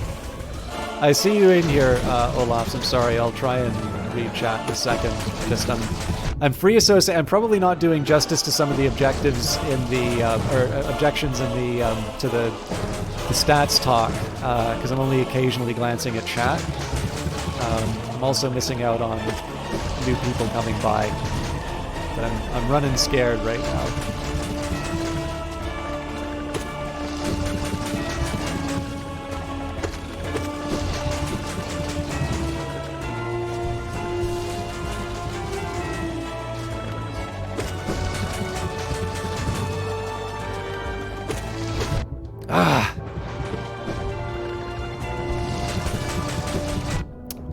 If I didn't try to run away, I probably would have been fine. Okay. Liaising with negative users around the release of Away Team's Lost Exodus update allowed us to move from mixed to mostly positive, and you think that had an impact on the game's performance following that? Yeah, well, and see, this is the thing. So, if what you need to think about is where the source of these problems might come in. So, for instance, if positive reviews lead to a game selling better, and reviews are a good measure, then presumably once a game goes to being better selling, it's also going to have a higher number of positive reviews, or sorry, a higher number of reviews in total, and in that case, the review count is accurately reflecting the number of copies a game sold. You apply whatever multiplier to it and you're fine. So in that case, while it's true that the review score affects sales, it may not necessarily have an effect on the measure of review counts as a proxy for sales, because of course it has lower, it's a lower selling game, and the total count is lower. It might actually be an interesting experiment to run, which is to say, if games have sort of universally negative reviews, do they also tend to have a smaller number of reviews because they're lower on the list? And again, the inference being that it sold worse.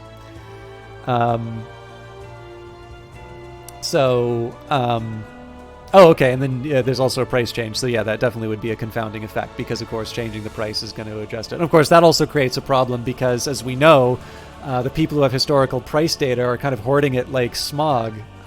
So, that's something that would be really helpful for an analysis. But it doesn't. It's apparently not going to be available unless people break their wish to not scrape their sites. Betrayed straight. Yeah, well, that's my whole point. Is like, first of all, to consumers, like, I don't know where the loyalty came from, because Steam once upon a time used to be really, unpopular. People hated it as a DRM thing. The bulk of negative reviews you got were from when you'd done deep discounts, reduced the base price dramatically. Your interpretation is that it made the game more accessible to people who are... Yeah, actually, Jake Burkett covered that in one of his first... Okay, I'm gonna try and heal, but I gotta be really careful on this one.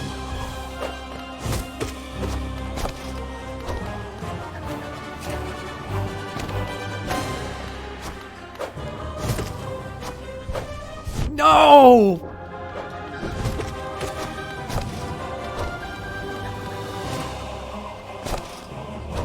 Oh, God.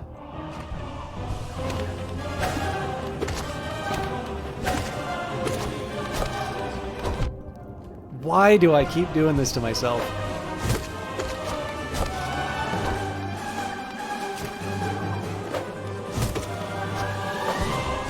I gotta do it after he lands, otherwise I'm toast.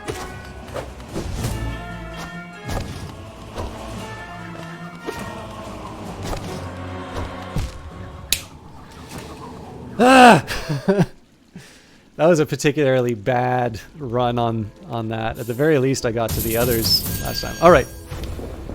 I'm putting my serious face on.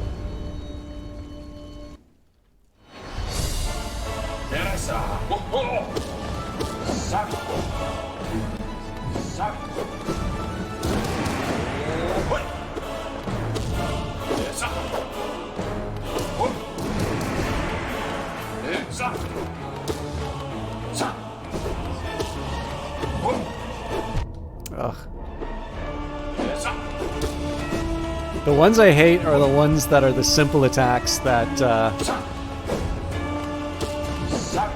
I've like dodged 1,000 times, but for whatever reason that one time I mess up.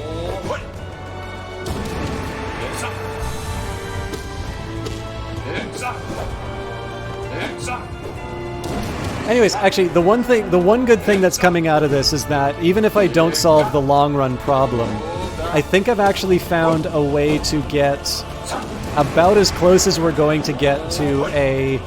So you know how some of these convenience samples have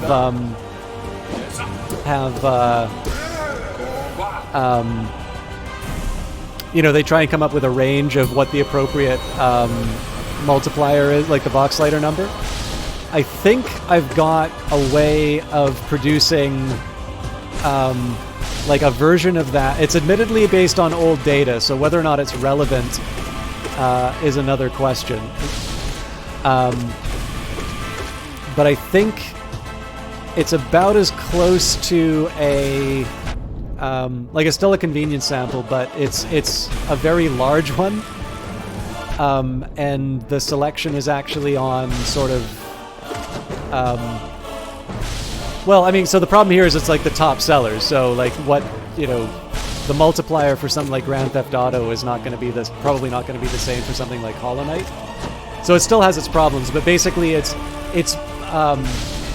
not the result of a survey. It's sort of a quirk of information that was recorded in history. And so the one thing I'll be able to contribute in that, at least, is a, you know, if we think that this larger sample is somehow more representative, here's how well Jake and Simon's articles did. My hope on it is that they did a pretty good job, and then we can say, so we at least, you know, this gives us hope in saying that, you know, like the hope out of that one is to say, you know, these convenience samples actually did a pretty good job of measuring it. So unless something's changed, we might feel a little more secure drawing inferences from similar projects in the future. And then the scary scenario for me is it says actually it seems to be incredibly distorted, and you know, we need to rethink just how valuable these measures are. At which point, you know, again, it's potentially an accurate article, but not a very helpful one, because it's not like people are not going to use review scores.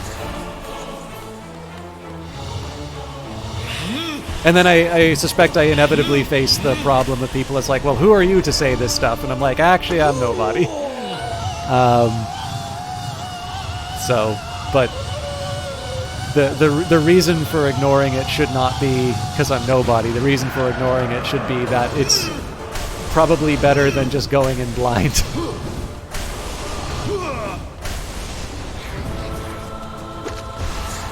I guess the one bit of good news out of this is on an unrelated project, I've done an okay job forecasting Steam sales. So when I have a sufficiently long data set for a released game, turns out it's pretty, I won't say easy, but like I've got a reasonably good little model to sort of be able to say, you know, it'll sell this many units tomorrow, and it actually so far has done a pretty good job of identifying it.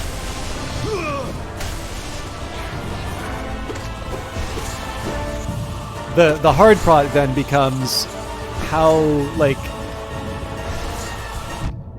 long do I need to sort of seed that or feed information into it to be able to get those accurate predictions, because obviously if, you know, it requires 2 years of data,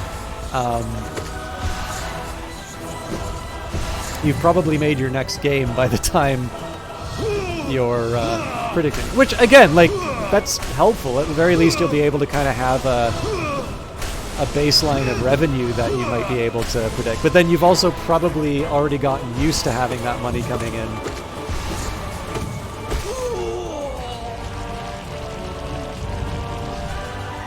should really stop talking about stat stuff. Does anybody have big plans for the weekend?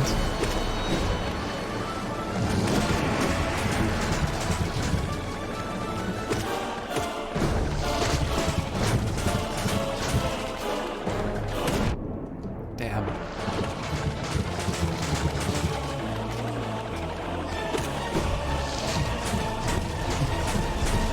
You're here for stat stuff.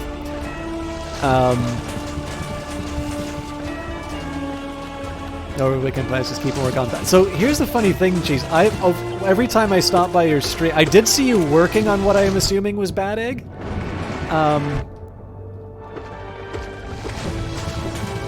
That was kind of a Hail Mary trio of hits just to try and get my health back. I've never seen it in action, so do you mind saying what that is? Because it's an entry in the cheese family that I've not seen yet. Oh, that was a bad choice.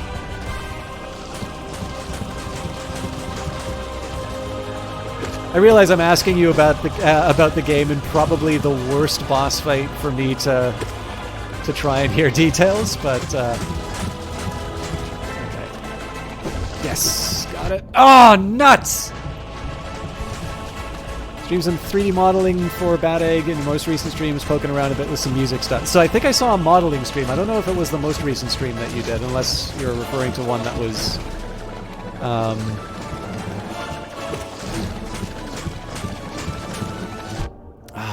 Jesus.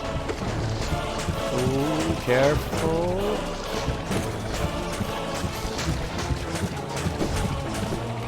How's that for a great escape?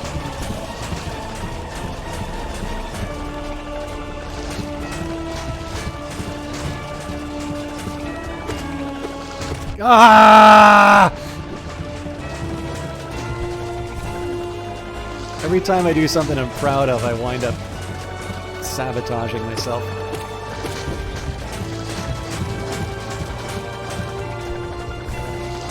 Run for your...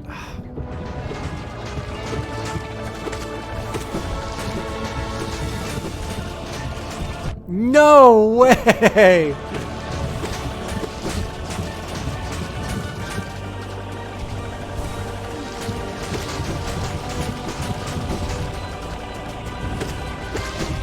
I know I'm getting close to enraging one of them too, so I'm really trying to exercise good boss hygiene. Oh! Oh, damn it.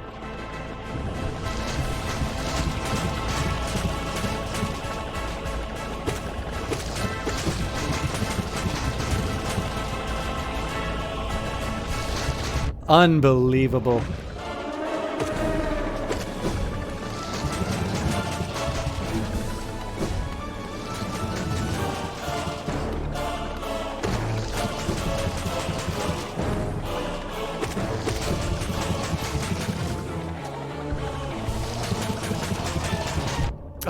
I could, if I didn't jump, that would have been, I would never have hit that.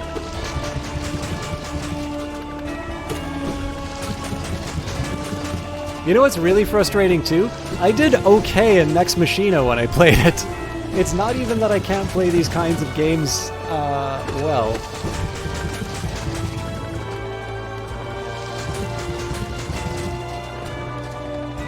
I just got to turn off the targeting computer and use the force.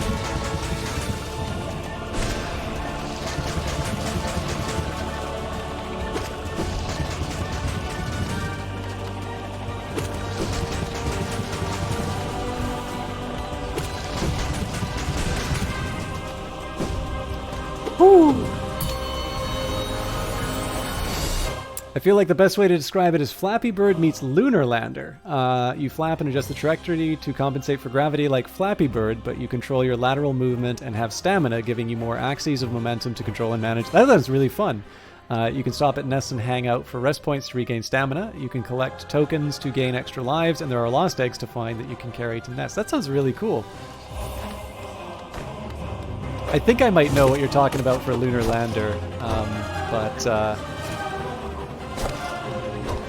Ah! Okay, I'm not gonna do stupid stuff with okay, I think I might have to do stupid stuff with healing.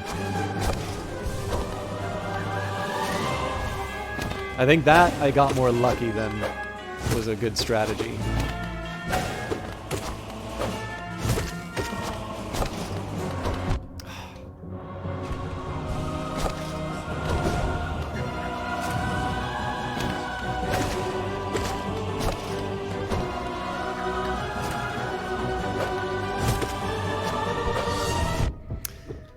At least it's a wash. Oh, that was foolish.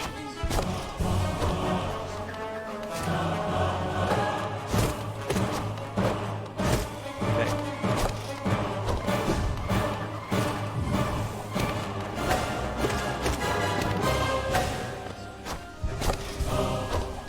Worth it.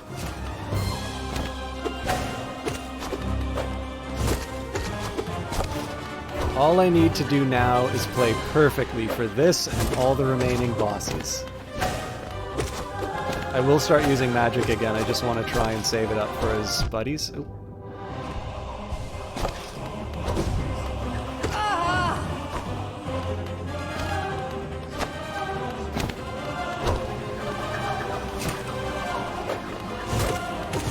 Nuts.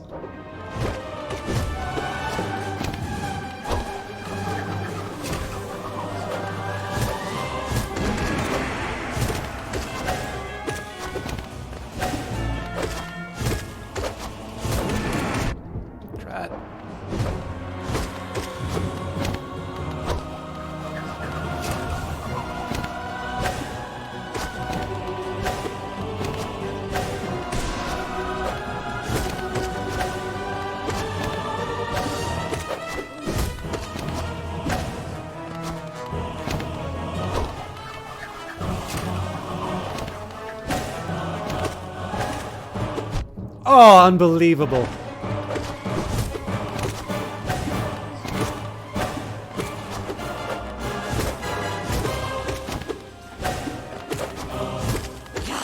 Good.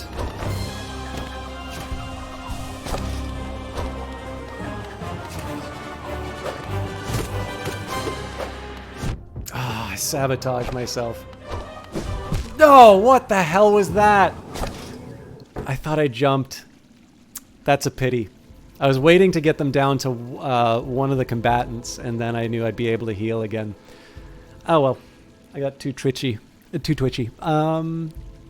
the game that we were originally going to do for the jam that resulted in Hive Time. You'd cancel all the 2B stuff that Miriam and you had previously said you'd do, giving people something playable while doing.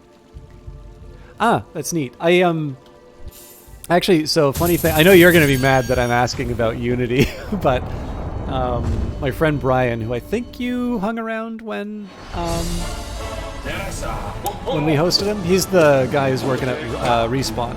Really, really friendly fella. But I know he was making a fighting game in Unity, so one of the things that I found, and I'll admit, I think I'm a little surprised at how how going public, like, definitely there are frustrations with Unity that have emerged for me, but it's like in the most mild form possible. So I actually find the new website really difficult to navigate now. Like, if you just want to say, hey, I want to make a game and I want to know this really basic feature, like, go to the Unity website and tell me where I'm an indie game developer who is not yet making enough revenue to justify the purchase of a Plus version. See if you can find where that section on the website is within, like, 3 minutes. But, like, the question I sort of had for him, and I mean, I think the same question exists for Godot as well. It's just that Godot, I'm completely, well, not anymore, but at the time I was, completely new on, so I was sort of acknowledging that there's probably a standard way of doing things that I wasn't aware of. But, like, basically the question I sort of had for him was, it's like, okay, I seem to be spending a lot of time implementing what are very basic functions, that probably already exist inside of the engine. And, you know, just because when I look at the API, I don't know the right class, right? Some things are going to be inherited from mono behavior, and so I need to take a look in the documentation for that. Whereas some things will be special for the class I'm working with. My apologies to no non-programmers, because this conversation is going to make no sense to you whatsoever. But like, definitely, as with a lot of programming documentation, like sometimes you need to know what you're looking for to be able to look for it. And that can be really hard when, you know, like a good piece of software, it has lots of features that are very helpful. Damn.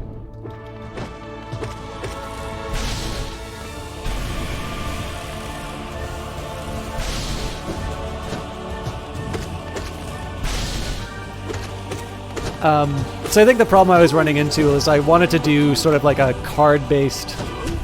You do need minimal literacy for a lot of yes.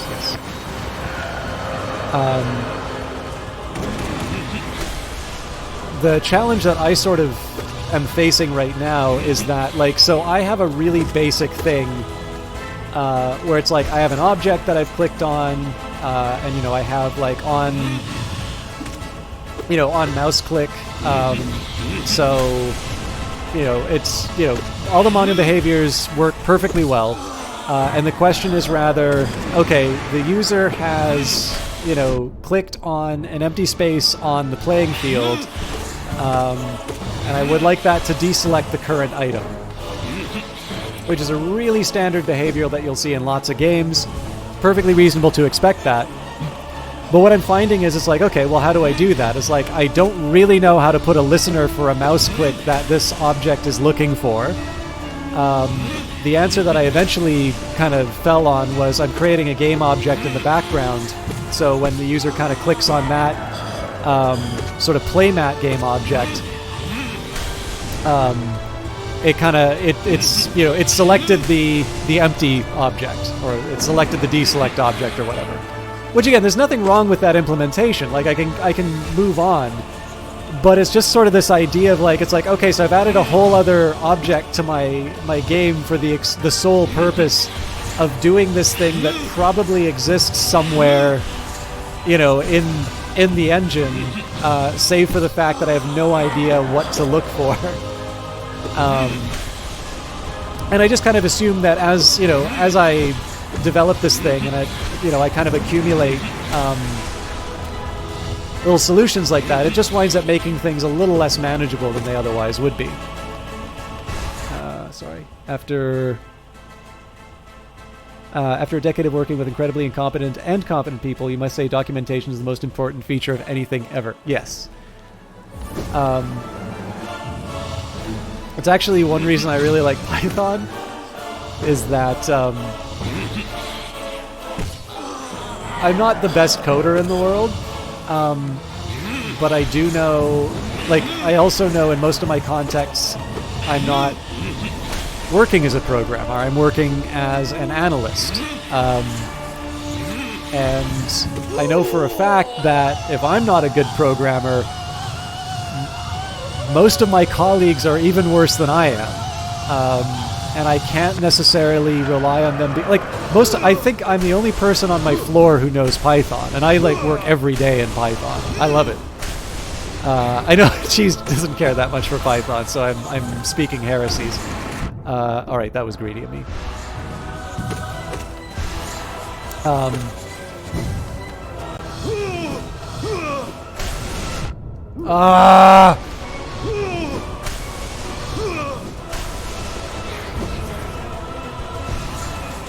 But, you know, the one thing I really like about it is that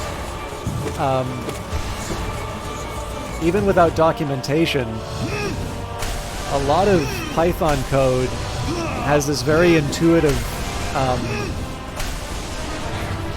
it's very intuitive to read a lot of times. I'm not going to go so far as to say that, like, you know, any person with no programming experience is going to be able to go and see, like, idiomatic Python and completely understand everything that's going on in the program. But at least in the context of, we're usually trying to get some kind of an estimate.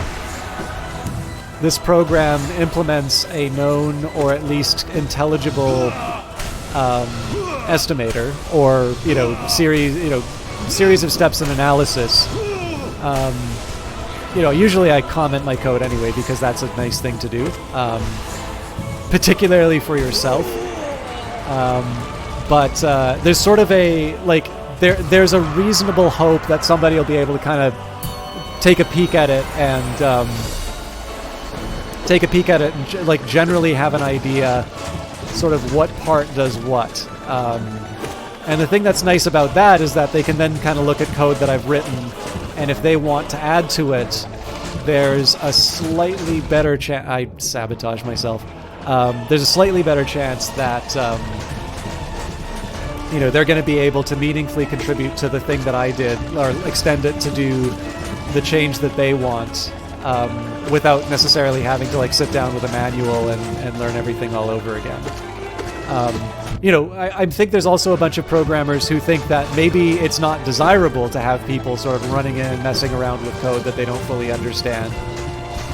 There's some people at work who think that, but they're also, I think they really secretly wish that they got hired by, Shopify or Google or something. They're definitely interested in talking about getting stuff done rather than getting stuff done most of the time. Generally, I think enabling people to be able to do things that they want is the better step.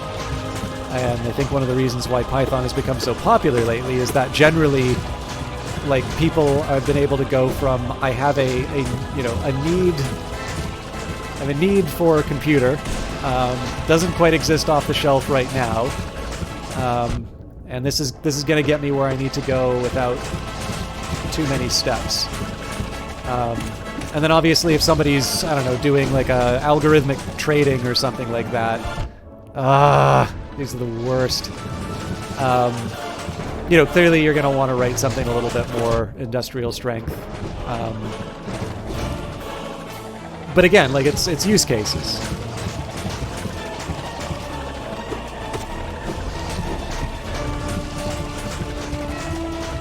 I'm sure I'll also see in chat all the reasons why I'm wrong in a few minutes, but I've been spending too much time sabotaging myself. I gotta recover.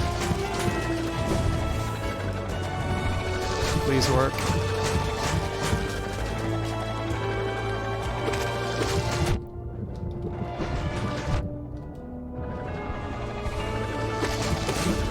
What the hell was I thinking? Just get the one hit. That was a close one.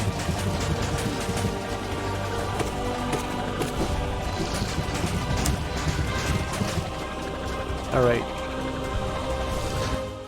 I haven't done that kind of input handling in Unity, but Godot has a notion of unhandled input that allows input signals to be passed up the scene tree until it's marked as handled. Oh, that's actually a really nice way of handling it.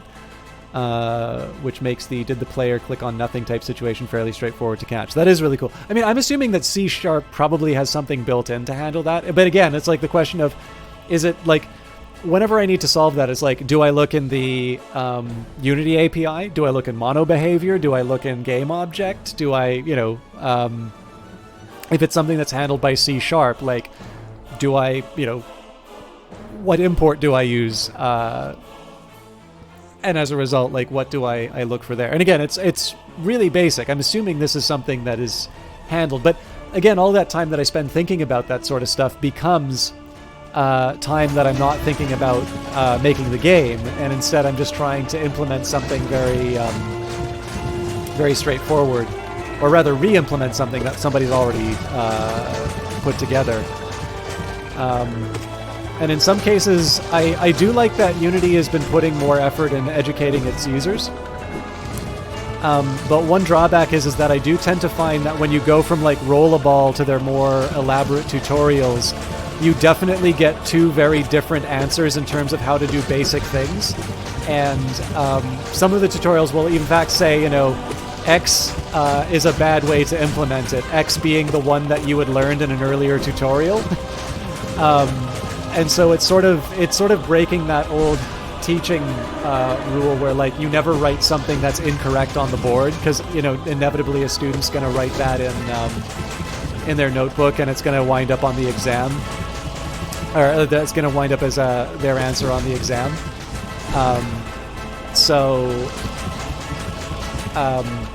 that's one small drawback with the Unity tutorials. Although I think they've done a partnership with Lego recently, and their like sample projects, I think, are a really clever way of teaching people how to think in Unity. Because, what are components in Unity? Well, they're Lego blocks, and so these like demo, like these Lego mini games that they're using for tutorials are getting people to think in terms of components without them realizing that they're thinking in terms of components.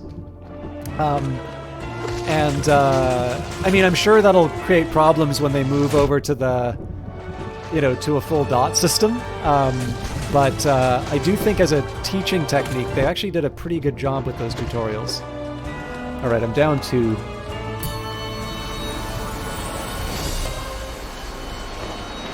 So let's see if I can learn to properly heal.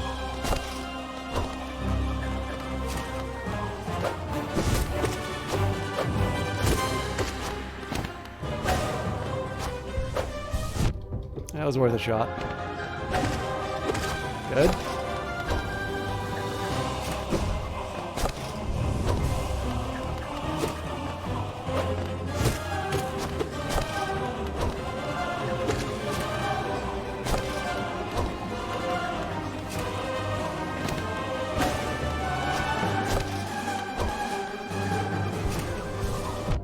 That was worth a shot. Oh no!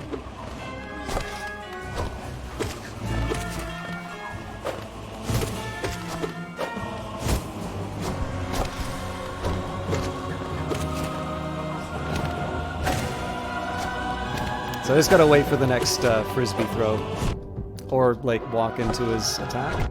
What the hell was I thinking there? I'm worse off than when I started. I can't mine this guy for souls forever. Or girl for souls.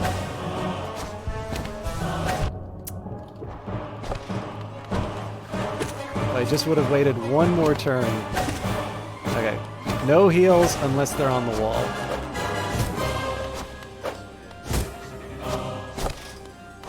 Oh, Jesus Christ.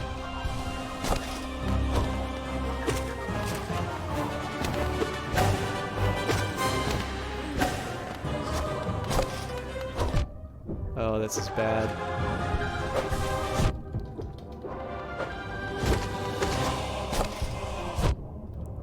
Unbelievable. Ooh! Let's see how good I am at this game.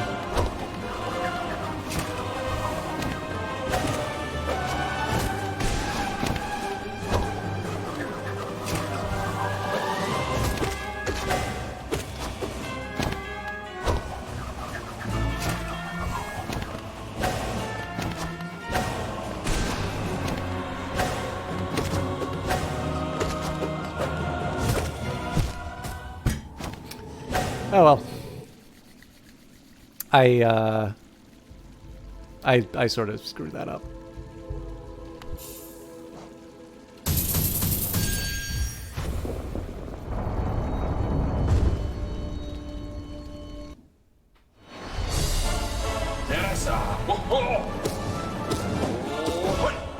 But I'll admit, I think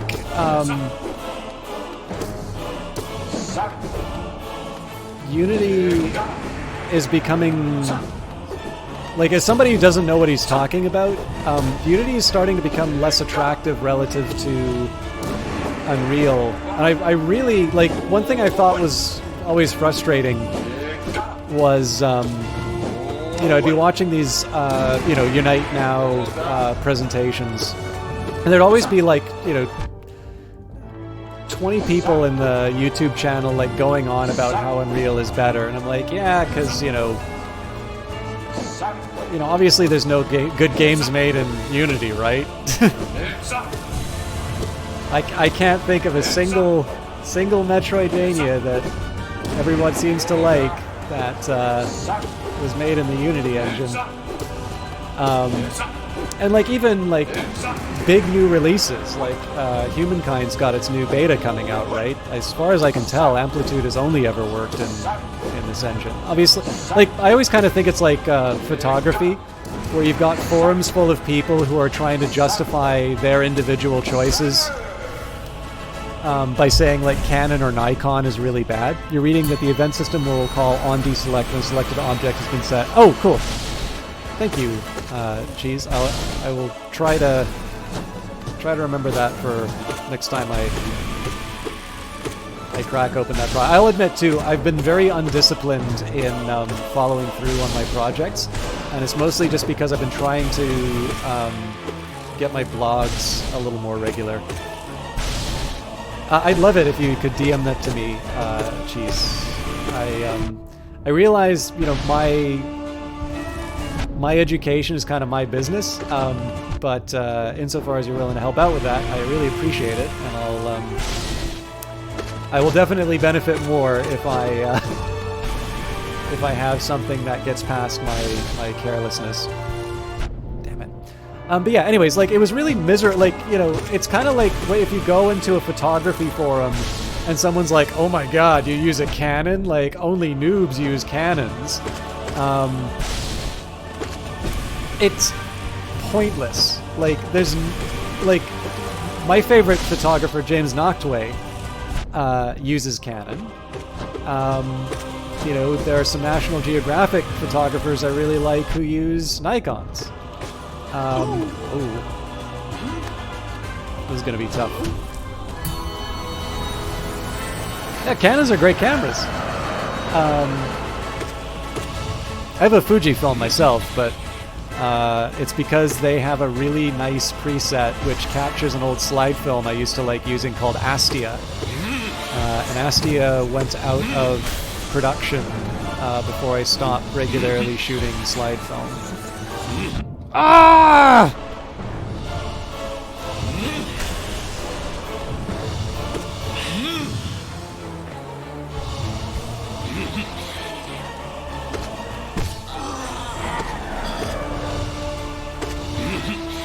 But yeah, like, you know, so there's, I think to a certain extent, like, this is to me, in some ways, this is a really good signal of how even these commercial engines, and like, I know, like,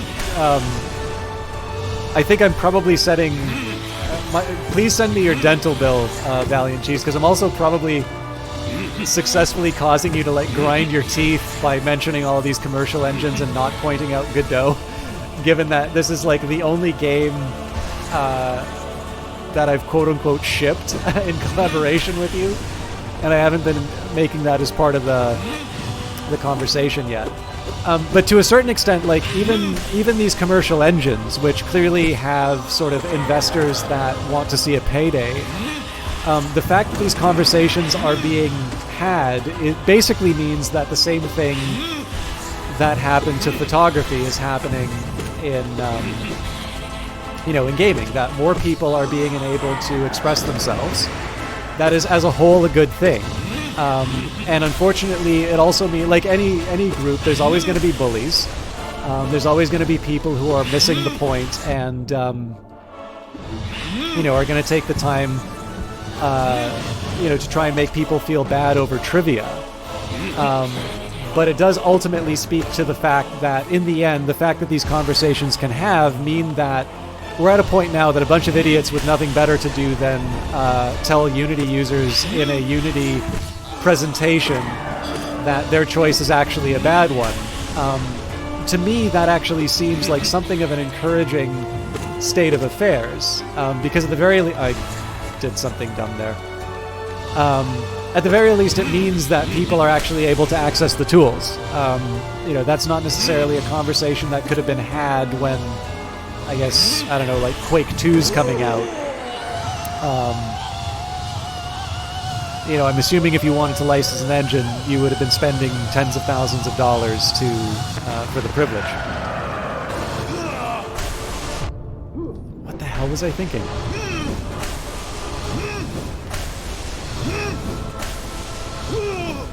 It doesn't mean that I desire those kinds of conversations. It's just, kind of it's a symptom of a largely positive thing that has happened. What the hell? Well, at least I didn't die.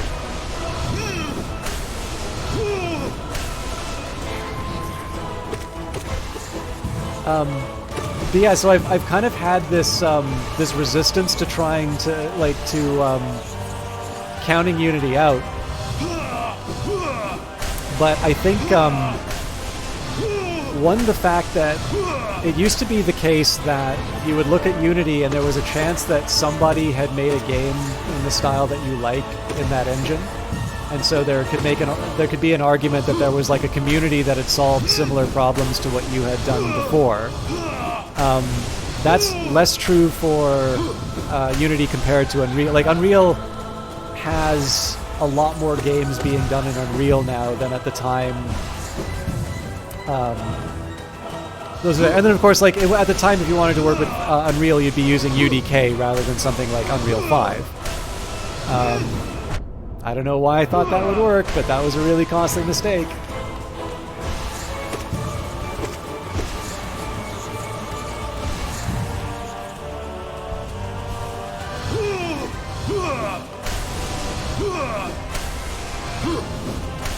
So the idea of there being people who will kind of be able to have, people who've run into a problem similar to yours, just generally the wider adoption of Unreal as a tool has sort of eroded Unity's edge there.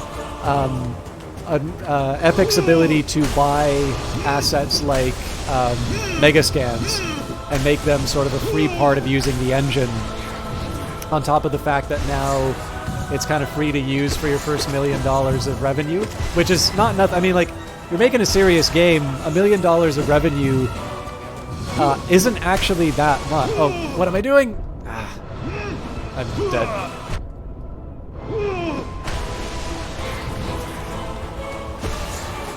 Like, don't get me wrong. I would love to have a business that makes that much revenue. Let me see. I gotta catch up with chat a little bit.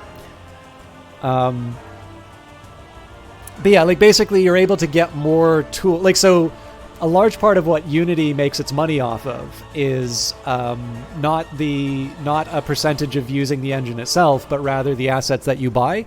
And so in a sense, Unreal has because they will make things like Megascans available to you, you don't sort of feel like you're being pushed to the asset store to buy certain things, and so you kind of have a little bit more of a flat expectations in terms of what your costs are. So in a relative term, Unreal's becoming a little bit more attractive, and the thing that has actually kind of had me, it's like, maybe I should be learning this thing now, is the fact that it's just becoming increasingly harder to find answers for Unity stuff, because Unity is really trying to push all of its other services. Because in the end, those services are part of what will make it profitable as a public company. But there's a cost to that, right? Which is me, who wants to make a free little practice project. I just don't have the time to go wading through its live service features. I'm not going to put advertising in my game. I'm not even going to sell my game. I'm not even going to make my game at this rate.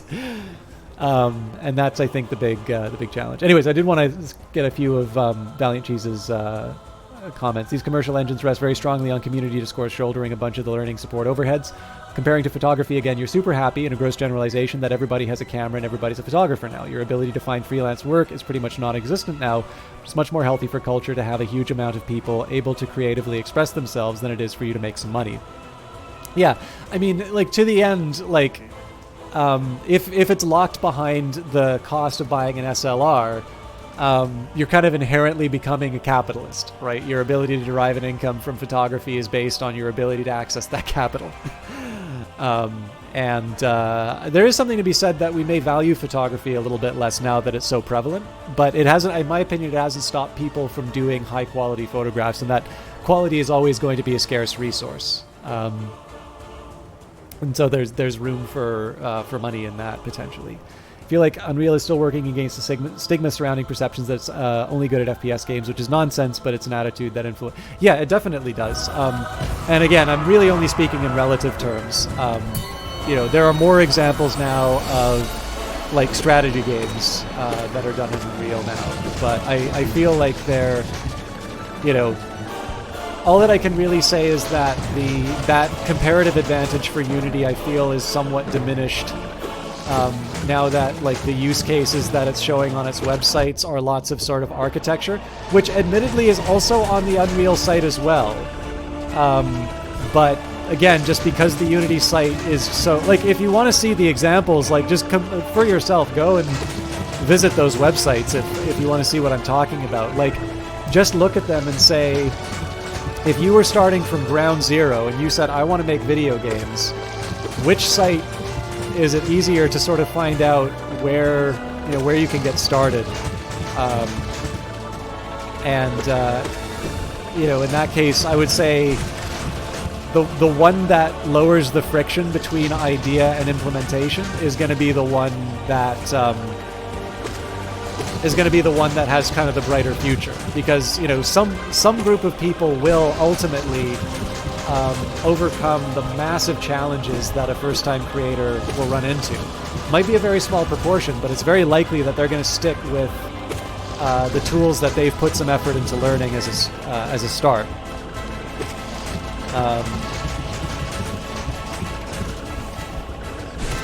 I was really hoping I'd get both of them on that.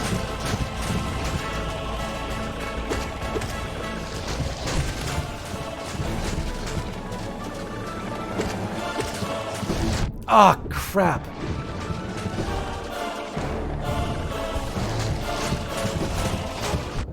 I'm not quite sure what I thought I was going to accomplish there, but...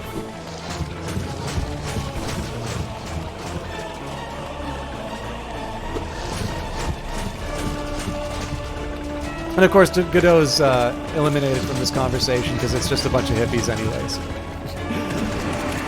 No, actually, one thing that's really encouraging about Ottawa really doesn't seem to have...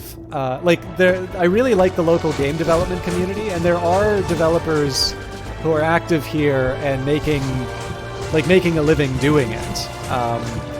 But it's a little bit hard to compare it to the other city that I lived in, which was Vancouver. So, you've got... was it Steel Crate who did Keep Talking and Nobody Explodes? And then there's Snowden Studios.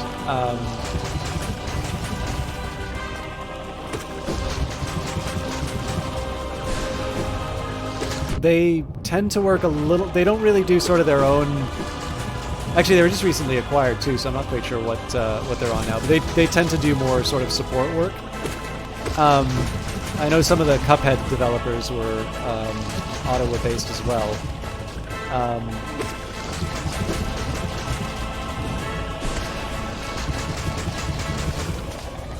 But that's obviously different from Vancouver, which has got, Relic. It used to have Radical. I don't think that's a going concern anymore. They've now got Respawn Vancouver there. EA. I don't think Ubisoft has something based there, but I think the Coalition is also based in Vancouver. So, obviously there's some, there's both independent and more established developers. Oh, God. I really gotta get better at the boomerangs.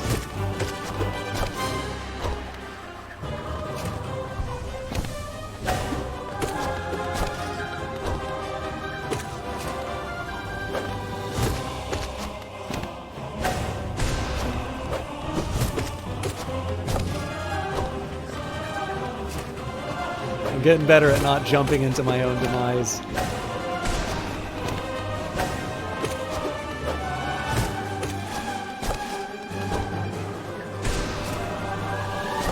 I probably should have tried the scream on that one.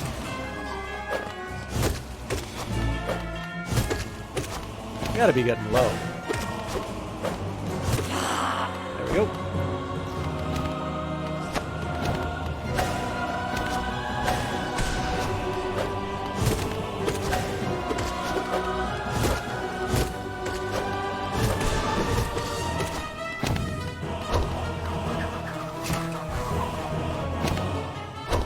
You can't do two of those in a row. That's cheating.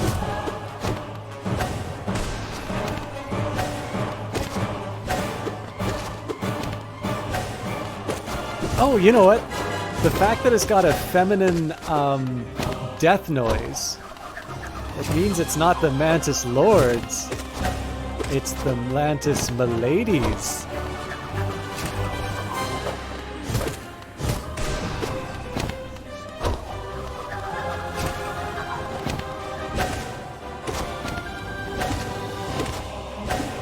By the way, I don't know if any of you were impressed by that, but I really like the fact I hit both of them on that middle.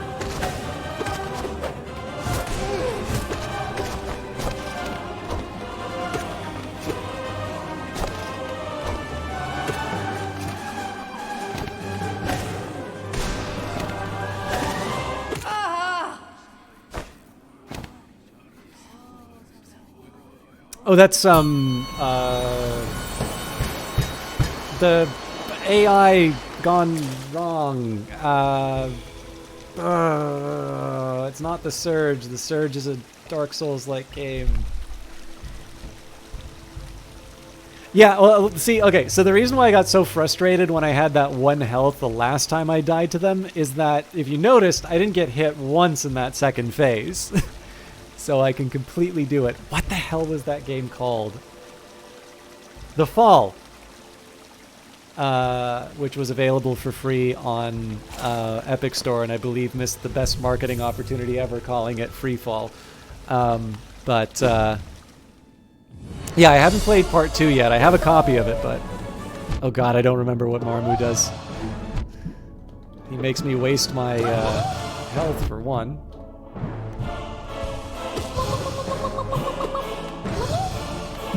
Oh god. I'm pretty sure this is one guy I beat the first time.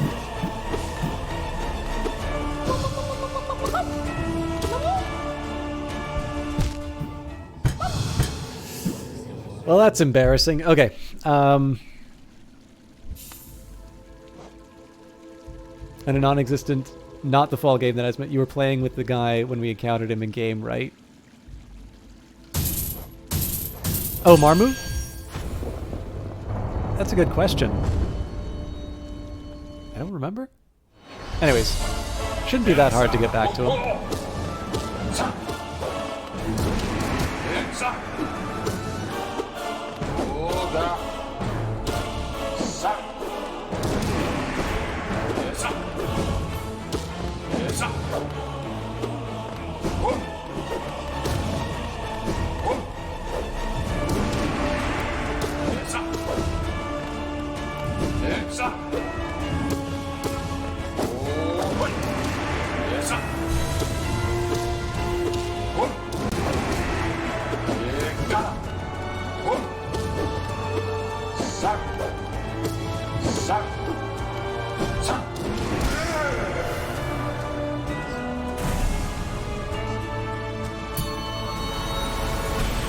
Oh, that's right. Yes, I think you're right.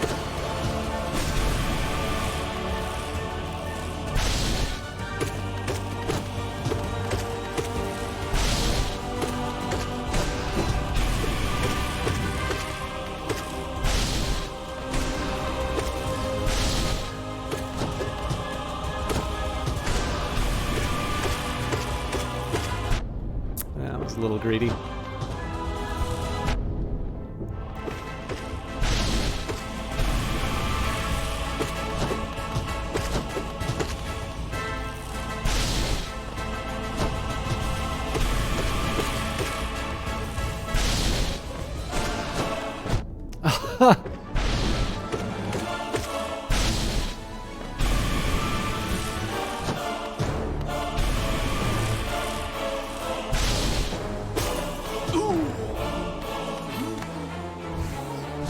Yeah, it is. It's one thing that's nice about it is it gives you a chance to renew your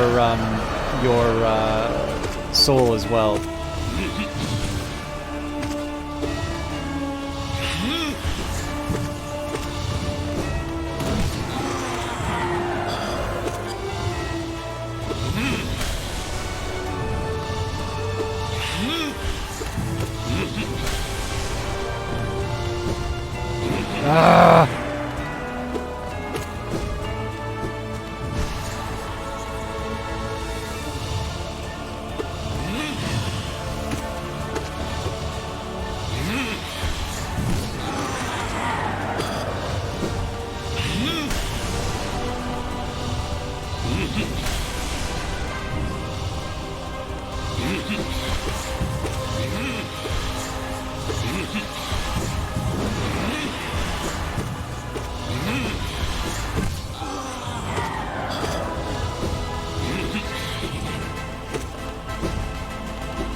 Of this game, but you do not like the midway rest.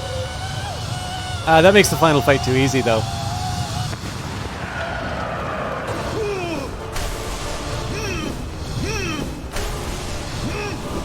One thing I will say for this boss, and this is true when I first fought him too, I really do like how they just amp up the spectacle on his attacks, particularly the first round when he comes back. So in addition to an already surprising moment, like just really laying on the pyrotechnics make it very memorable.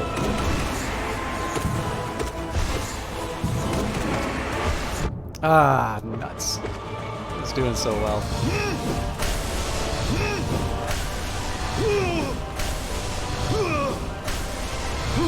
Nuts. Oh. The game definitely had mercy there.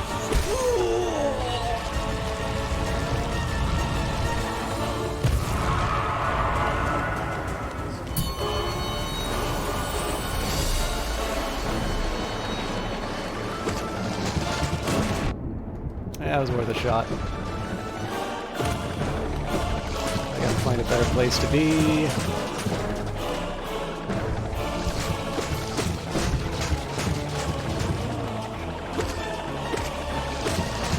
Oof. Oh, god damn it. I tried to be more clever than I was. At least that one canceled itself out.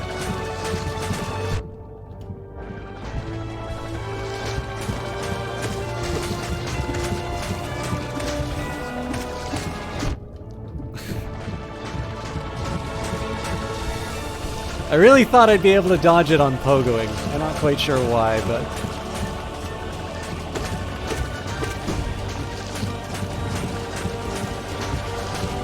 Unbelievable. All right, well, that was just me being really bad. So my pain points really are those two, and the fact that I'm going to have 3 other fights that I don't know what they are yet.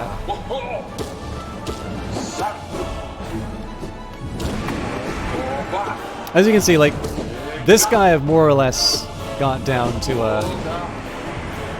a bit of a... Oops. Well, usually to a bit of a science.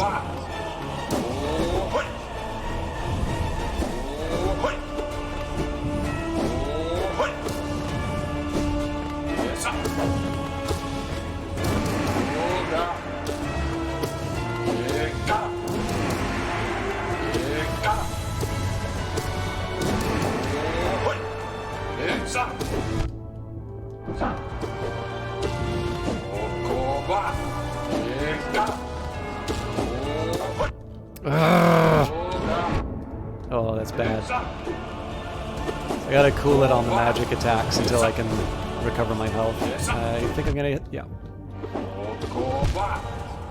That was a particularly bad one, but that's fine. It's what I get for saying I've got him down. Those ones actually... So,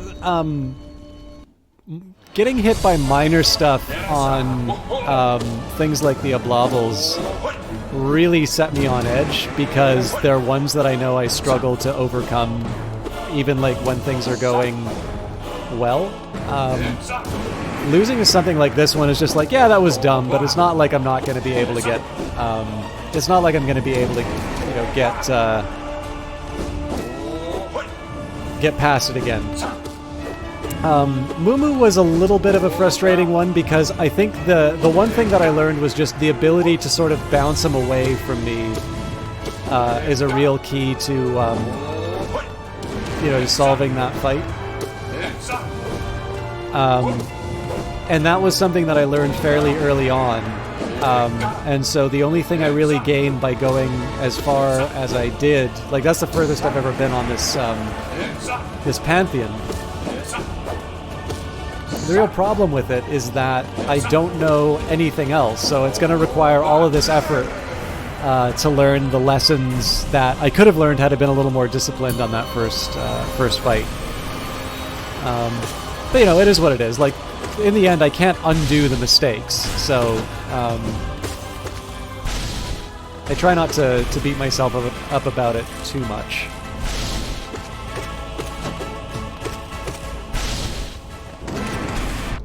Oof.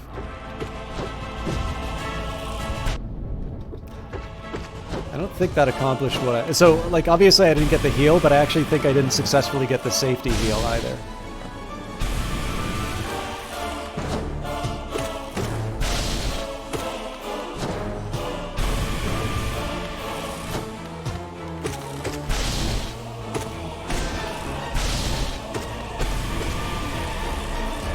Oof.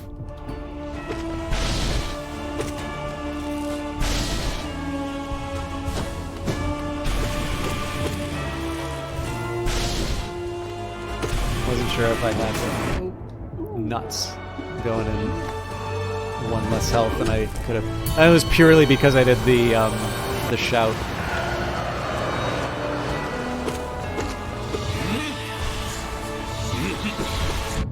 Oof. Ow.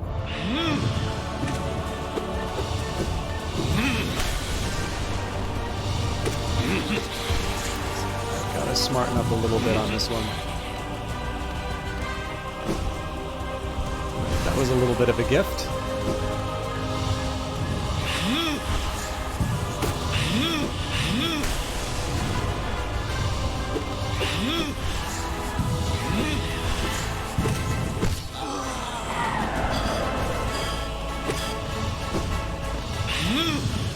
The good news on this one is there are some built-in healing points. The bad news is that really I should be getting through this guy a lot faster than I am. Like, I shouldn't be wasting this much time on healing. It's a chance for me to recharge, which is good. But the one thing that has been true for every fight in Hollow Knight for me is the longer I stay in the fight, the more likely I am to make a mistake. Which, of course, means that I'm more likely to fail.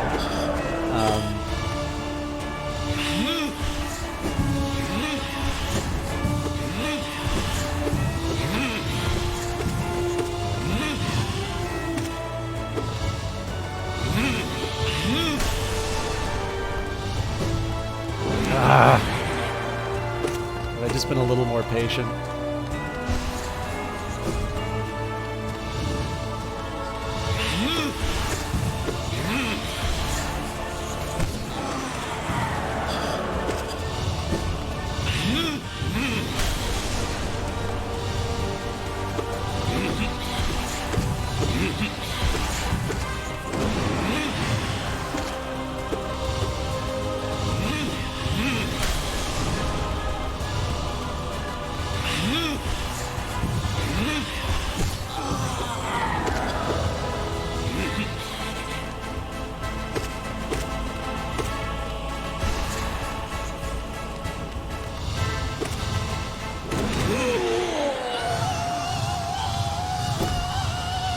And he never bothered me again.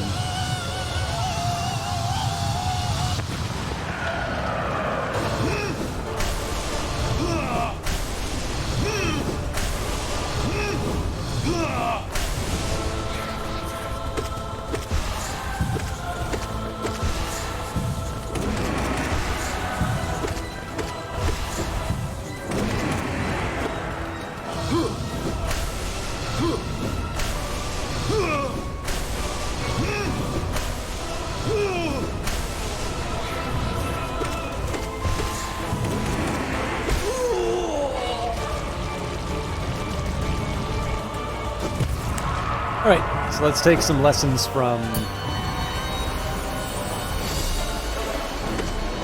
Oblobs.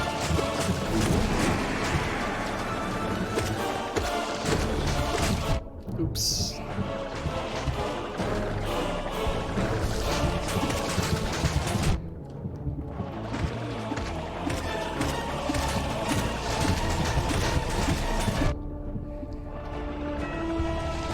So now I'm going to try and focus on the right-hand one, if I can.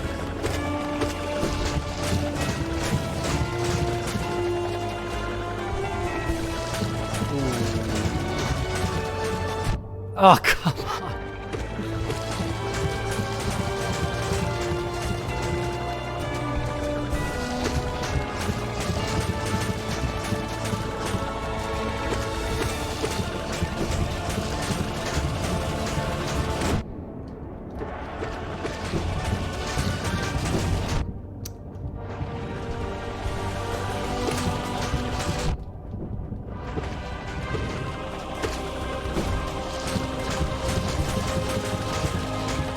That double shot that he just put out was really unkind.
I don't know why I keep sabotaging myself like this, but I do a really good job of it.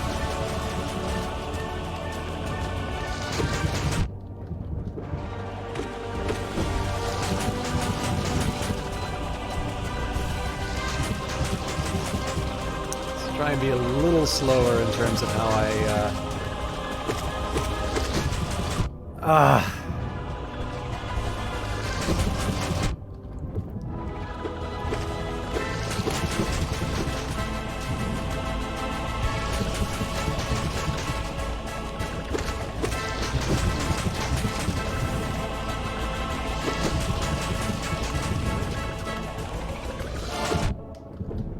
Every time. Unbelievable.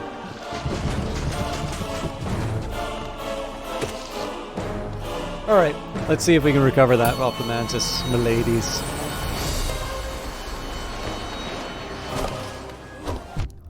Oh.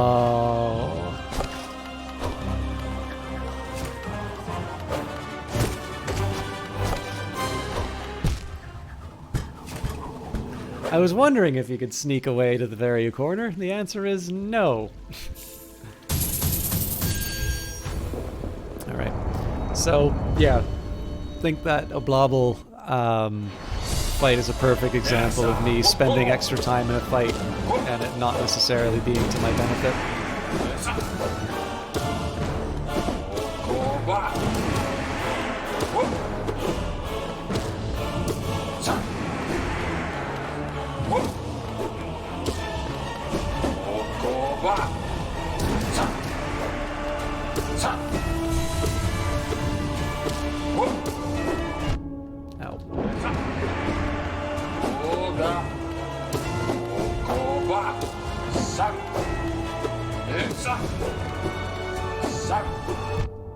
That sucks.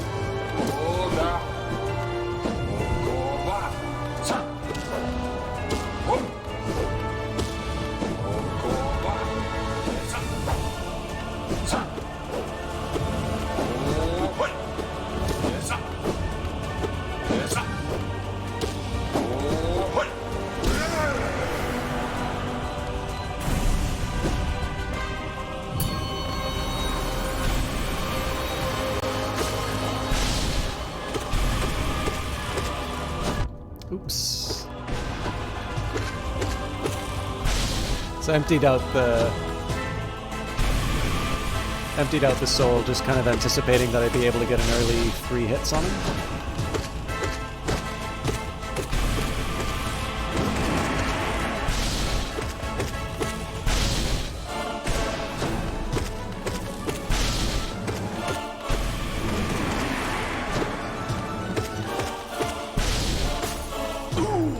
So yeah, fewer opportunities to lose health.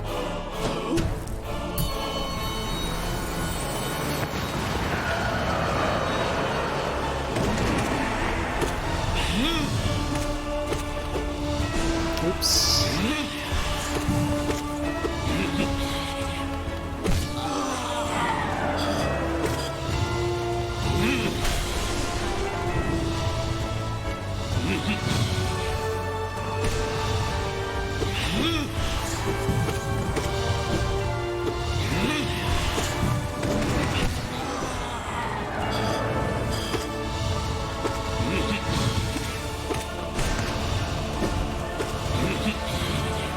Oh, what did I think I was doing there?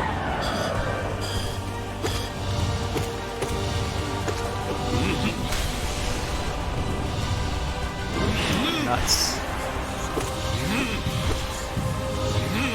There's something about abilities with big animations that when you miss them, you look like such a chump failing to land anything with it.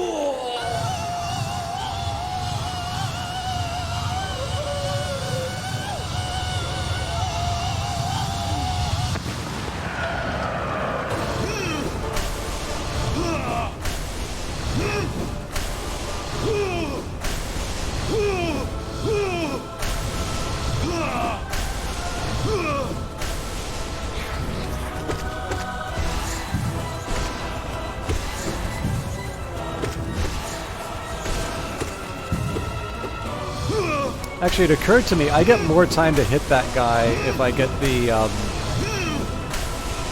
energy things that he throws at me. If they're like kind of orbiting around me longer than expected, I believe that extends the time that I get to do this nonsense.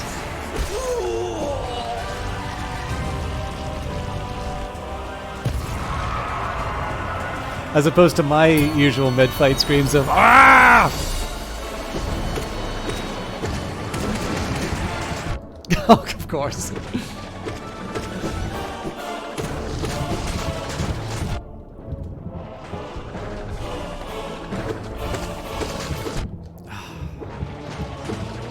At this point, I'm just letting myself get psyched out by these guys.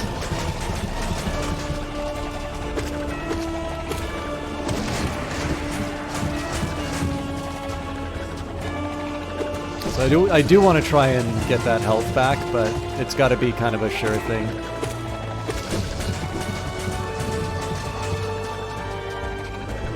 Something like that. And of course, so one of the problems with trying to get health back from these guys is that the time it takes you to heal, not only do you need to accumulate the soul, you need to survive 2 waves of the goop. And if you're not so good at dodging it like me, or you get hit by the stray ones often, being able to survive 2 volleys is something of a heroic assumption.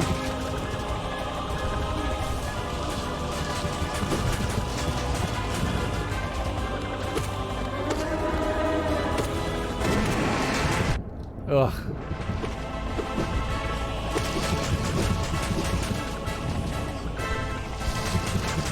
So adding some distance on this is okay, but it's not the only defensive mechanism. You still have to dodge stuff occasionally.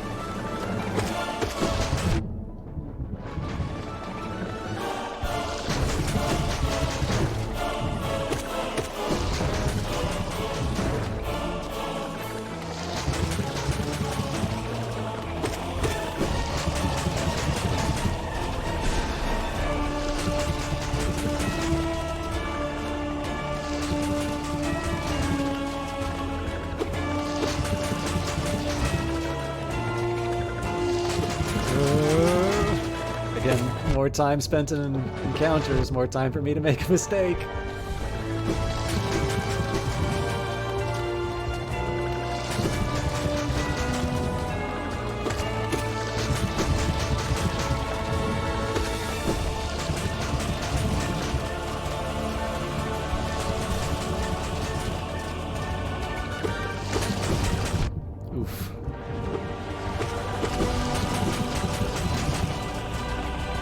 Okay, we'll just wait for the next one to pass.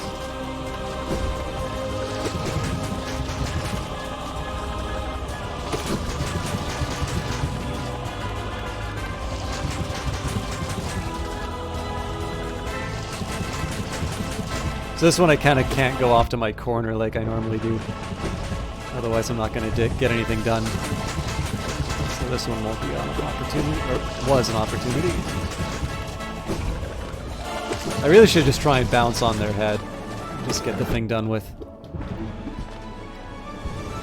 Alright.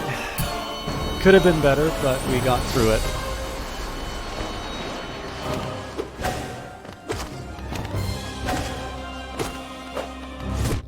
Aww.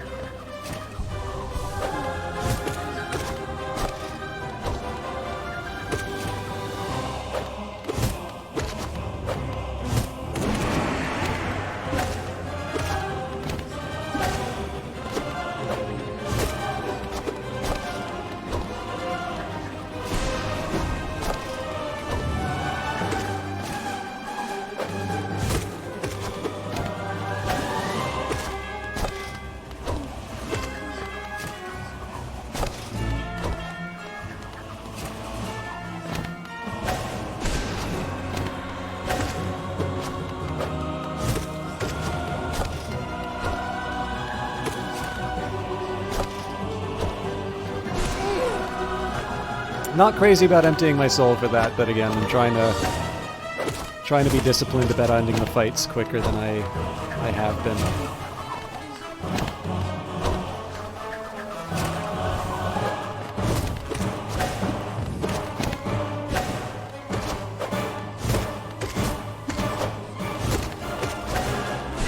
Ah!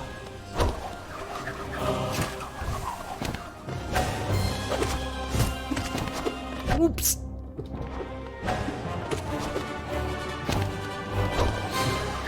I saw the mistake coming, but I could do nothing to change it. Alright. Again, all this health can be recovered as long as I take down one of them, so not freaking out is the really important step on this one.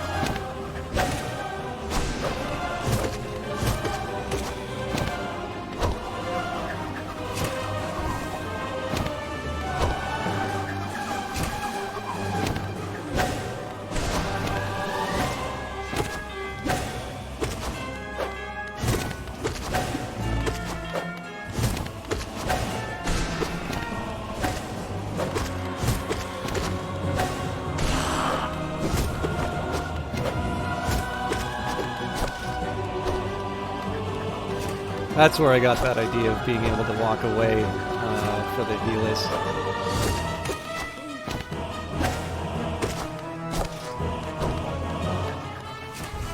I don't think I can... Yeah, that was a mistake. Ah! I've respected the spikes right up until then, and the one time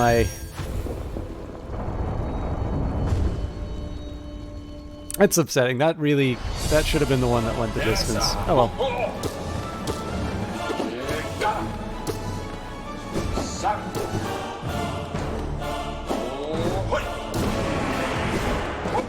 And thank you, Chief. That is, at least for me, that's not an easy move to do.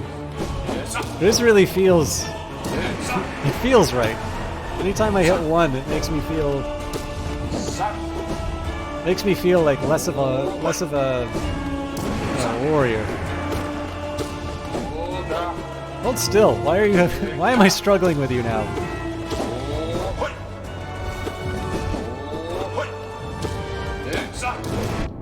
All right, I deserve that one.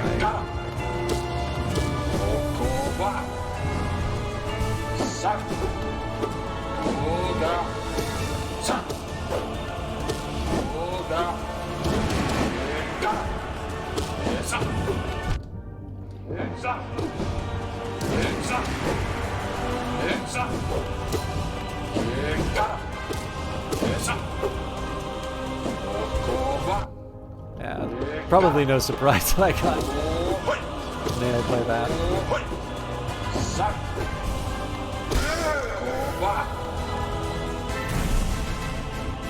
Less of a beetle.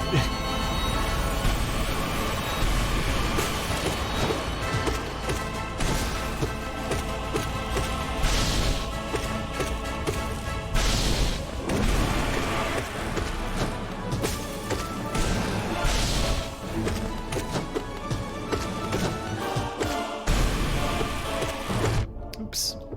That was careless. Oh, that was doubly careless.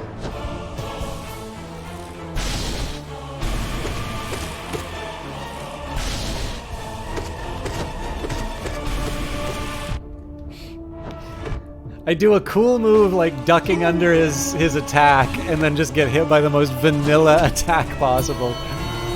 That's about on par for me.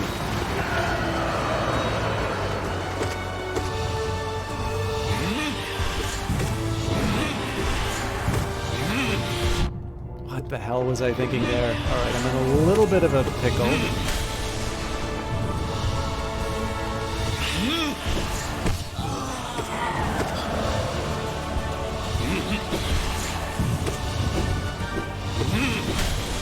Oh, that was silly.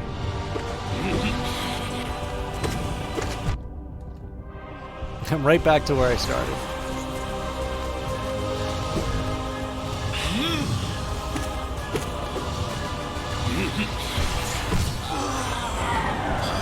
There we go. Okay, no more mistakes.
Oops, damn.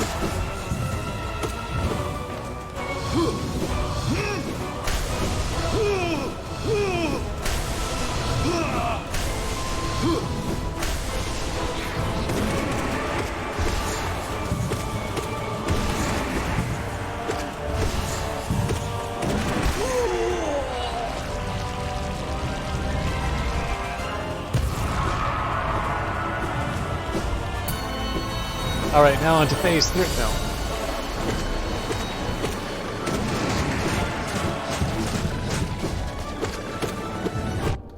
Oops.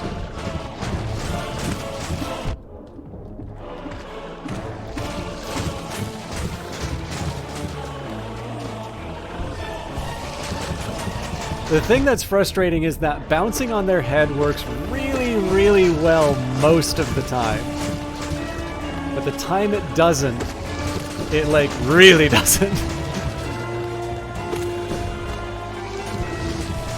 That was a bit of a prayer, but it kind of mostly worked. Ah. Well, it sort of cancels itself out. It also kind of grouped up again, which is nice. I don't know how long it'll last, but...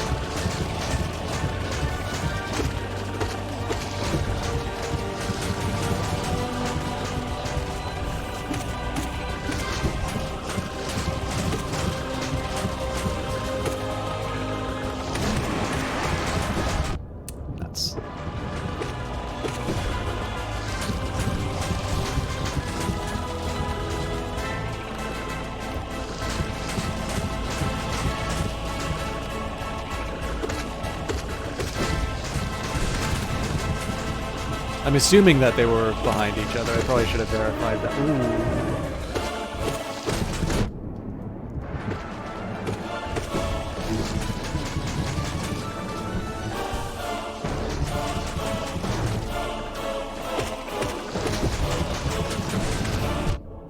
Ha! All right.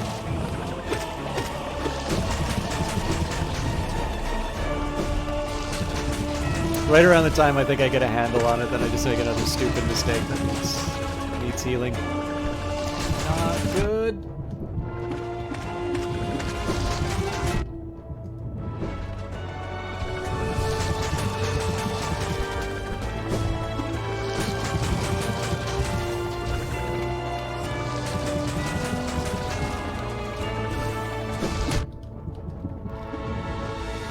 It's going to be a little complicated for the Mantis Lords, but I feel like I can do it.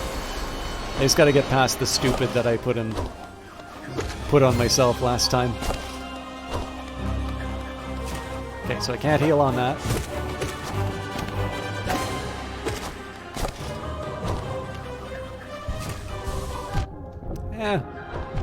Ooh, not so good. That first one I was willing to like lose the health as part of an experiment. The second one was sheer carelessness. So I'm pretty much not doing any magic until I can get myself fully healed.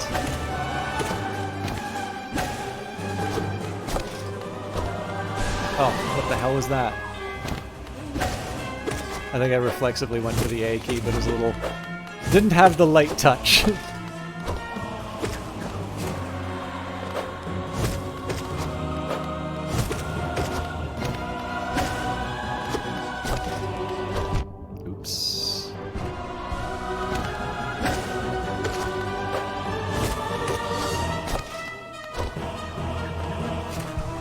Alright, now I can use magic. Oh, just in time, too.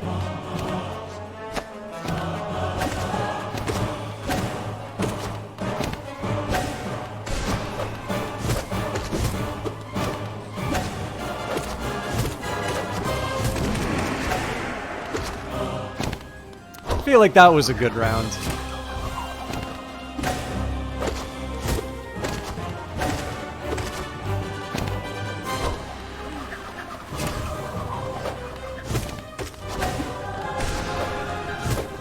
Nuts. I'm slipping a little bit, but eminently manageable.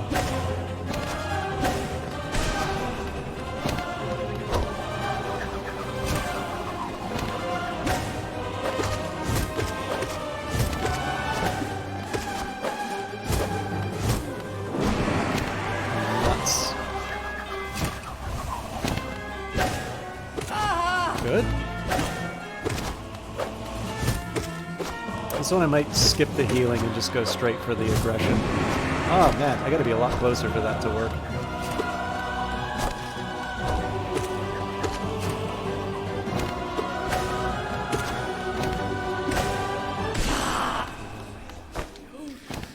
Okay.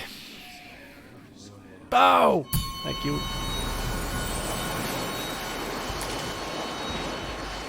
So one of the reasons why I still try to do healing in that second phase, knowing that I'm coming into this room, is that it is very easy for me to wind up with like 2 or 3 bad hits sort of stacked on top of each other. And so I kind of try and treat it like the battle not being over until I see the death animation. But it has consequences, right? Because there's the competing influence of, you know, the longer I spend in a battle, the more likely I make a mistake, and as a result, more likely I lose. Anyways, this one, lots of hitting up. Alright, that one I'm going to need to figure out.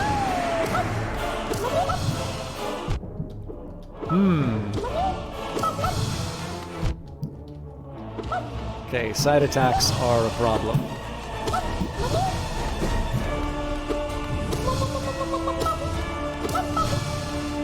Ooh, alright.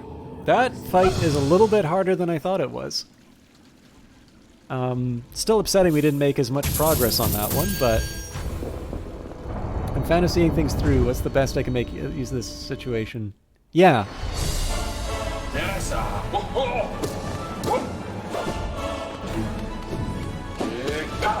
One thing that does disappoint me with the number of times I've gone through, like this one I kind of feel is a pretty standard fight for me now. I'm a little disappointed I don't have a better strategy for the Oblables yet. The other ones I kind of feel like I have a decent grasp of how it works. Even if I make like little mistakes here and there, like I feel like there are ones that are sort of solved problems for me. Oh man. I myself get hit twice by that.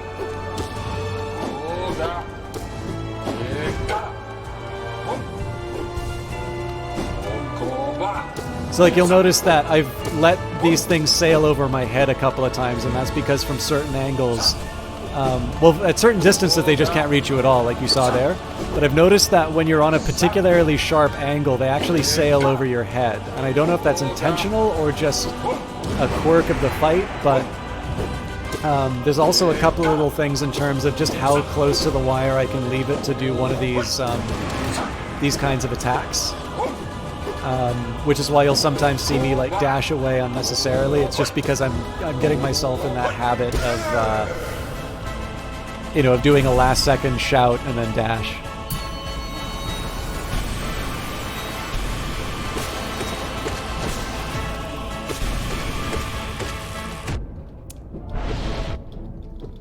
You know, I probably wouldn't have gotten hit if I didn't hit him, because that knocked me back a little bit.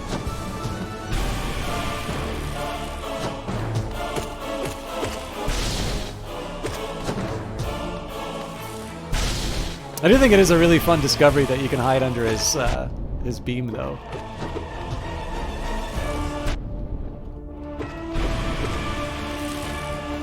I should also reevaluate this thought that standing and healing is the best answer to when you're caught in the path of the beam.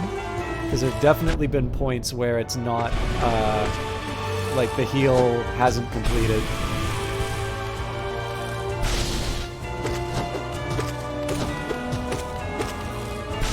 So that's when I probably would have been able to dodge under, or just sit under.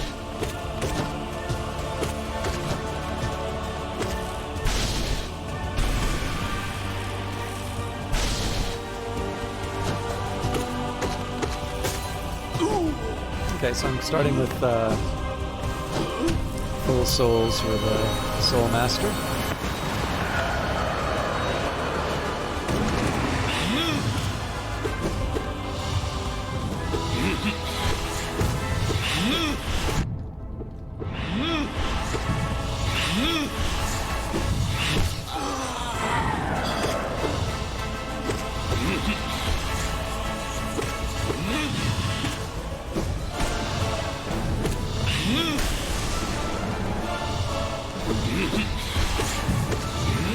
Should be a little less eager to just get directly under him, because it's the downward-facing attacks that are actually the ones that are most dangerous to me. They tend to move pretty quickly. Nuts. Oh, what was that? It was not even remotely close. But yeah, those are ones that I have a little more trouble dodging. So I'm kind of doing his job for him if I put myself in an easy to target position. Okay, so we're back to even, but I could probably be doing... Probably could have done quite a bit more damage to him if I didn't have to fix these mistakes. At least I got a little damage there.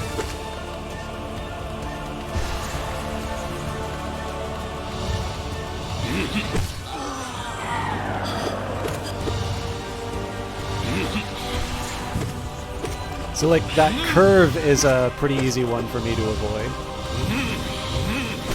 Oops. Well, guess I heal. Damn.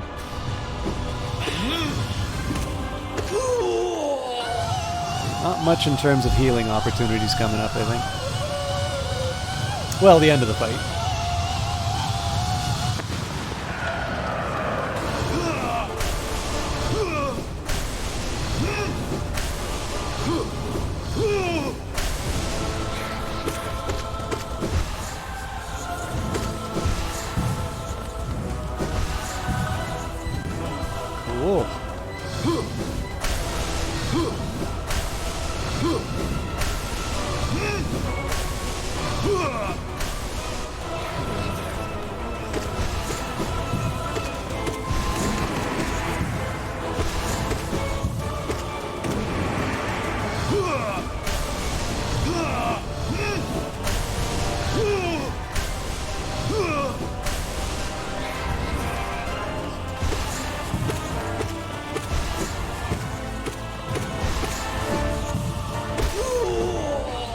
trying to save the souls for the next. Trying to save souls for the next round.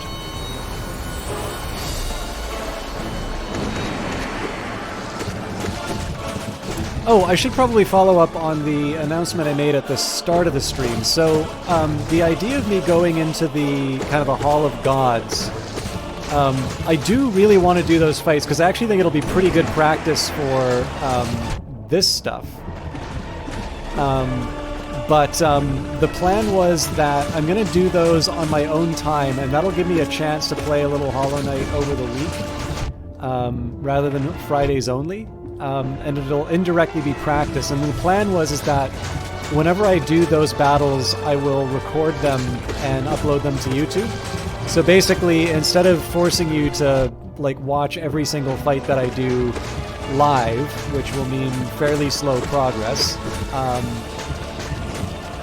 it's kind of an opt-in sort of a situation, which I think probably that covers a couple of things. So one, obviously I haven't made a ton of progress in this fight. I mean, we've gone further than we did last week, but I'm definitely not at a point where I feel like I'm able to finish this Pantheon tonight.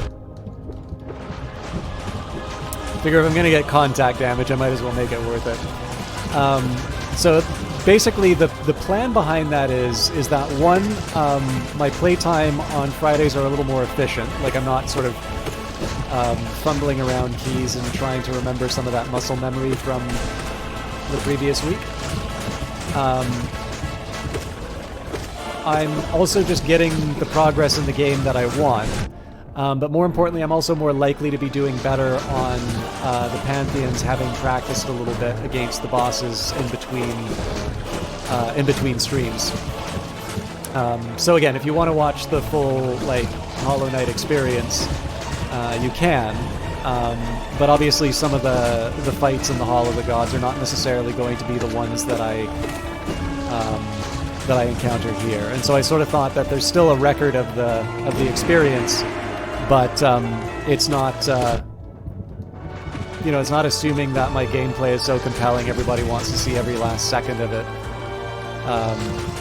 of the day. It's mostly just I'm conscious of the fact that there's quite a few games that I would like to do, and I in fact know that I've sort of taken on an obligation of broadcasting at some point.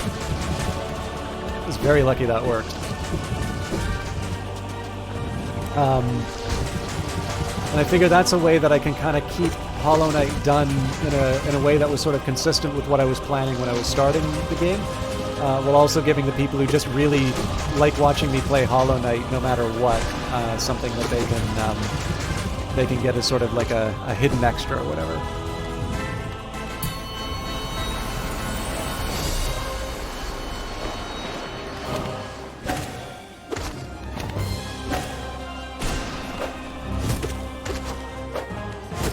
I wish I was good enough to get 3 hits on them when they were,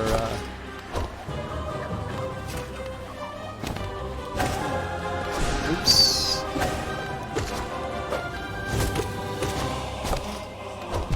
Okay, well that's gotta turn into a heal now.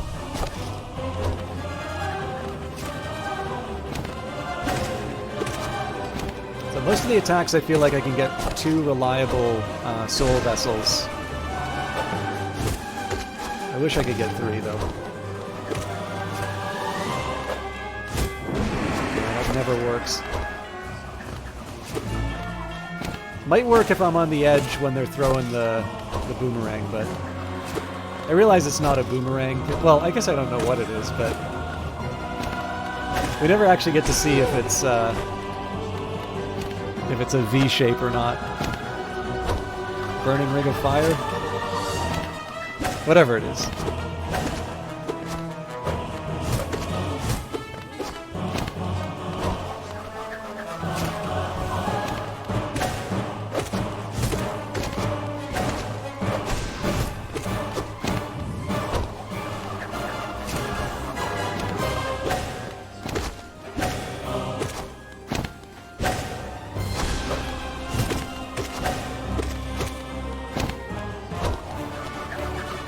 I was gonna try for the screen, but oops.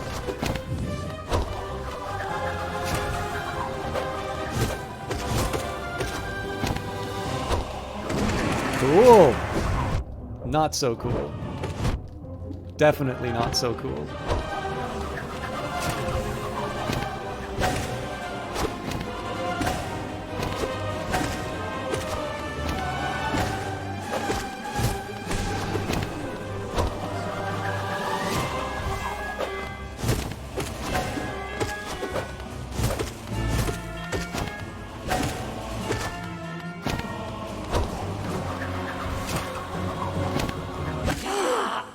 Ha!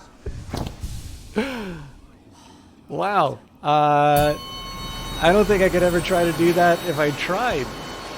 I don't think I could pull that off if I tried. That was really cool.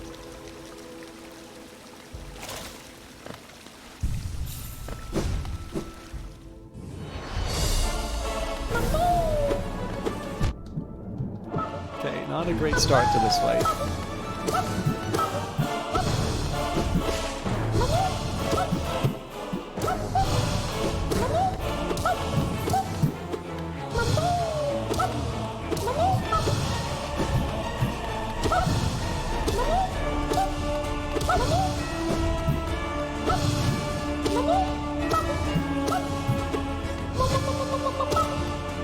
Ah, damn it!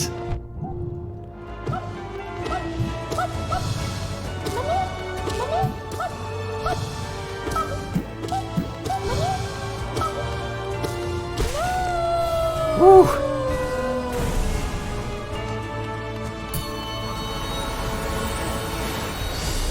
Oh, come on! I don't remember this fight, and I did it really recently.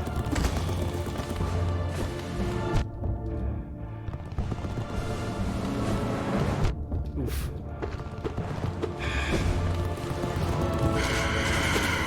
Good lord. Nosk, huh? Good lord almighty. Alright. Just need to check something for a minute here, because I'm actually 20 minutes past where I wanted to finish. And hello.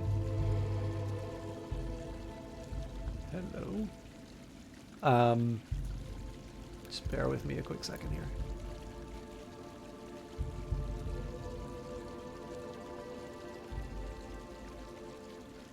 It's manageable.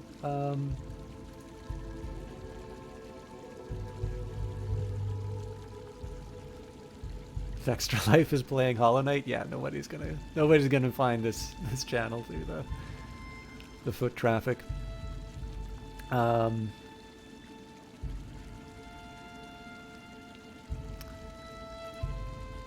not quite ready to pack it in yet. Let's try at least one more. Let's try at least one more round on these. I feel like Nosk though is gonna require. See, the thing is that when I beat Nosk, I didn't really have a plan. I just kind of kept whacking him, and he died, and I had that was when I had the resources to be able to do that strategy. Oops.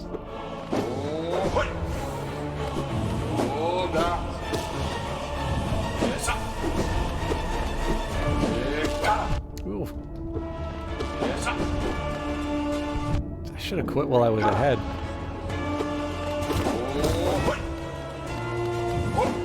So what I might do to wrap up the stream, depending on how this run goes, Jesus,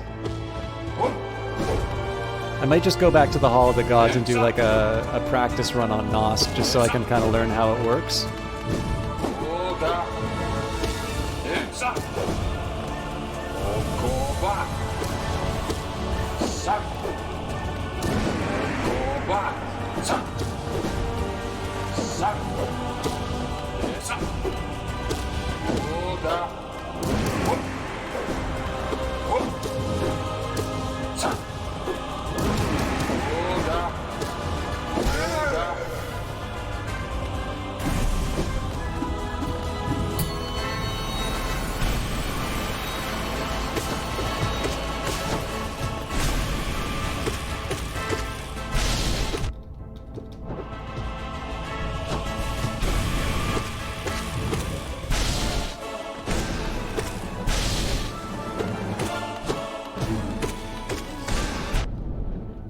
I deserve that.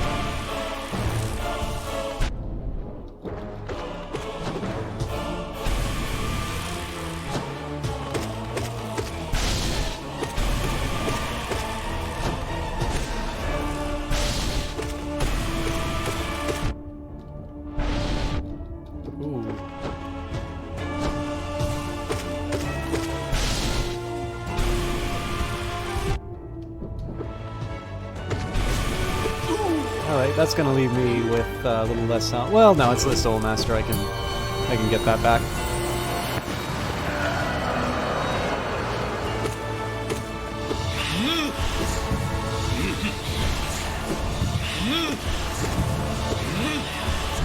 Oof. Yeah. See, those straight line ones are basically the kiss of death. As soon as there's an arc to it, I'm fine. Damn.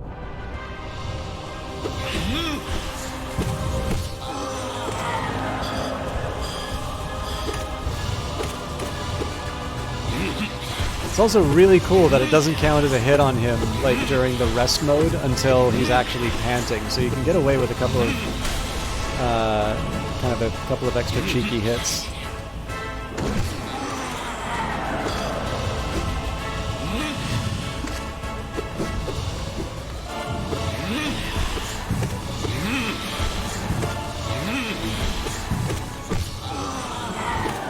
See how that worked?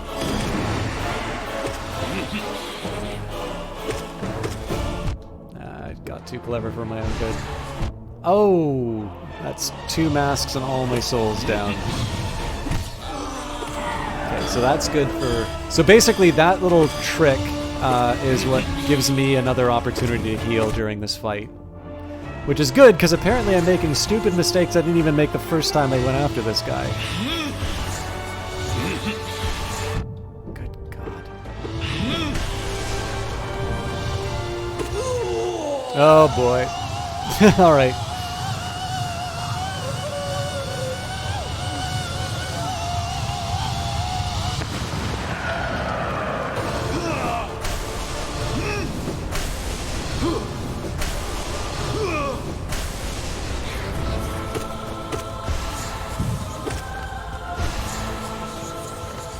No! I took leave of my senses.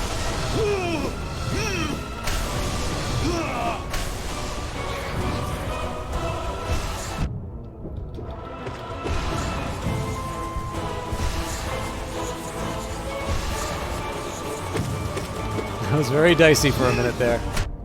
No!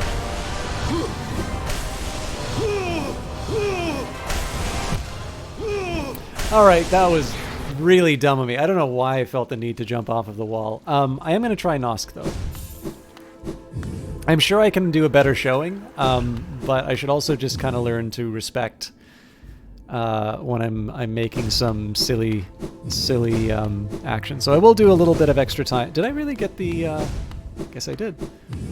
Got the Radiant on all of them. I'll do one just kind of standard...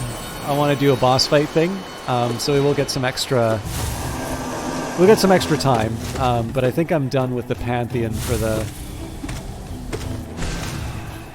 the time being. I want to pretend I'm powerful again.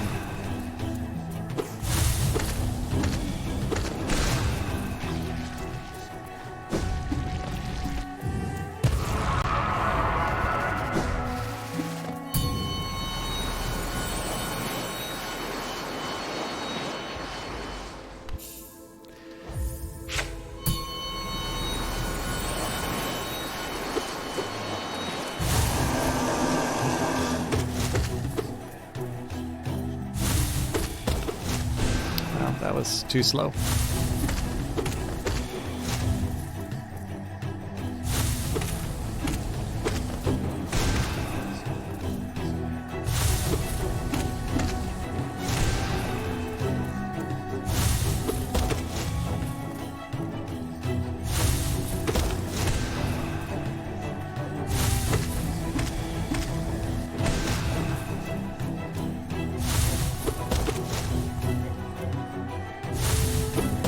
Oof. That does occasionally happen. Obviously, I can't afford to have that happen on the Radiant version.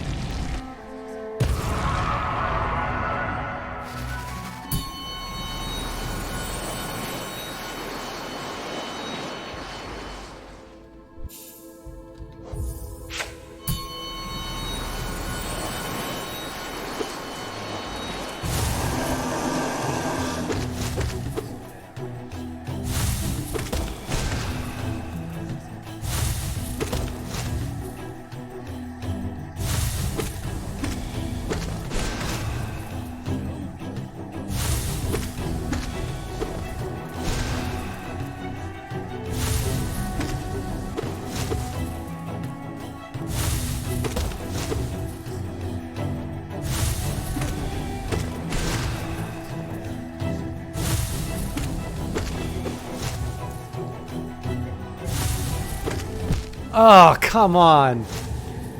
I thought I was going to bounce off the top of his head. I was actually going to say I wasn't going to try and pursue the Radiant, but this one should be a piece of cake. That was me just being careless.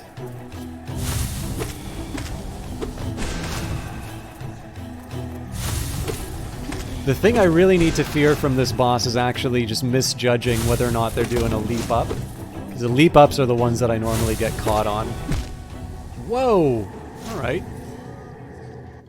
Game does not like being disrespected, so I still insist that... No, not attuned! Alright, fine. This will be easy.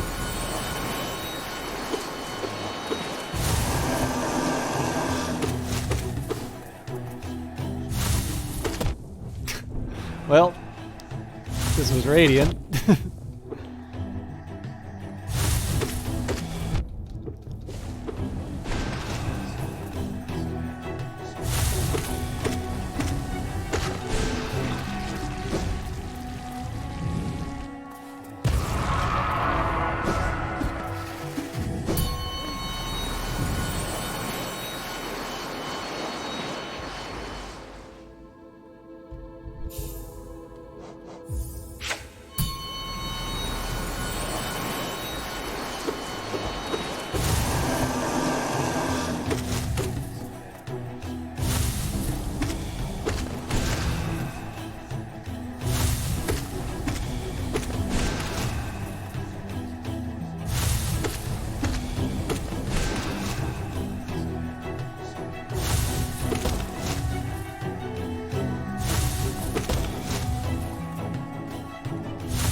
It's 3.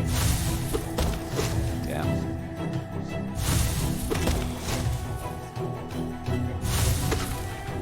The bounces from the other direction are the ones that scare the hell out of me. Because those are the ones that I sort of panic and move the wrong direction on. But anyways, yeah. I don't think it should have taken me that many times, but a win's a win. Oh, this will be interesting. So what I think I'll do is I'll do the Hall of Gods up to the point that I sort of lose a fight, and it's like something.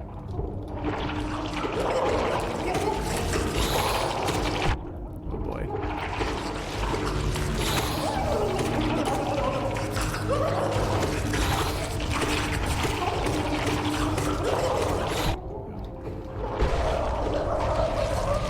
So I think the problem I'm going to run into on Radiant on this one is that I don't have a really clear model of how I avoid the damage from these guys.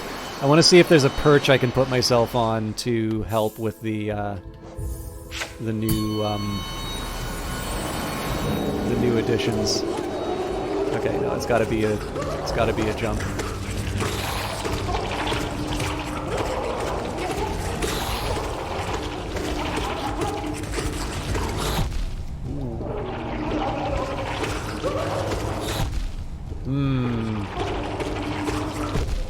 I gotta find a way of timing when those things come out, otherwise they're gonna be the death of me in Radiant mode. I guess I can go from down below.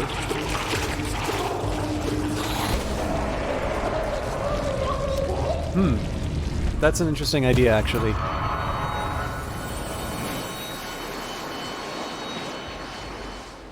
Because, like, for this one, it's really clear that you just want to do as much damage as possible before you get overwhelmed.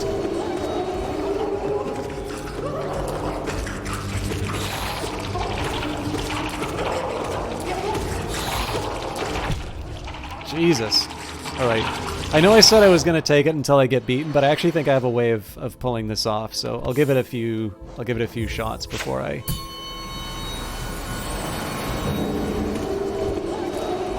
I gotta make better use of that initial stage as well.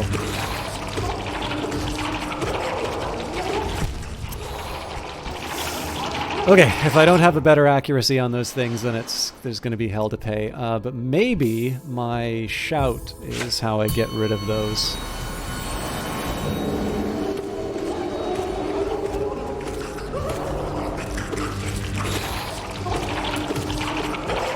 Oh, good lord. Okay. That was super careless. Okay, I'm actually going to try another... This is going to be very reckless, but this might actually be... This might be a viable strategy.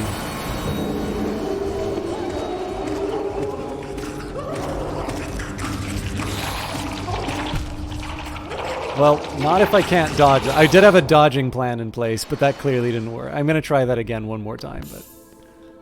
Actually, I'm going to try it 2 more times, because there's another thing I want to try, which is ridiculous if I can, but might be insanely powerful. Okay, that's promising. Ah, but then I get overwhelmed. Okay, so I can't rely... I can probably rely on one series of bounces, but then I gotta... I'll do it for some early damage, and then I'll go into a more standard pattern. Oh. I think I've already messed this up. Okay, one more on the bouncing, and then... So the problem with the problem with diving down and slamming into them is I just lose too much time to deal with. Wow. Okay. If I can't pull that off reliably, there's no point. I think it's better to just take the early damage and then... the behavior's different with the different... the damage they can take is different, but it's just... the only thing with Radiant is that you get one hit and you're done. Oh, god damn it. Okay. I probably should just pack this in, but... but yeah, theoretically I could practice on different strategies. The only thing is that they're... like, it doesn't cost me anything to do things on Radiant, so... Alright, that was a little careless.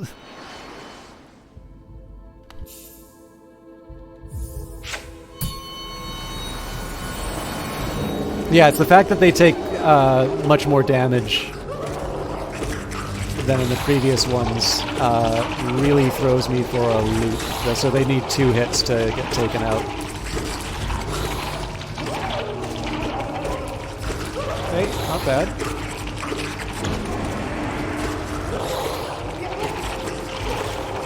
Oh, nuts. I was trying to do the magic to get myself out of that. We're definitely making progress. I'm sorry, I know I keep saying that I'm going to wrap it up, but...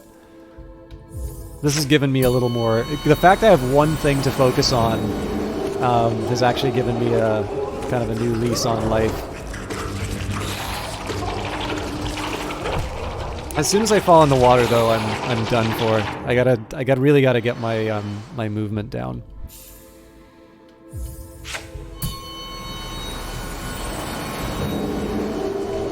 Oh yeah, no, that's totally fine. I'm just thinking for myself, like, I have got the longest goodbyes on Twitch. I always say I'm wrapping up, but okay, this looks viable.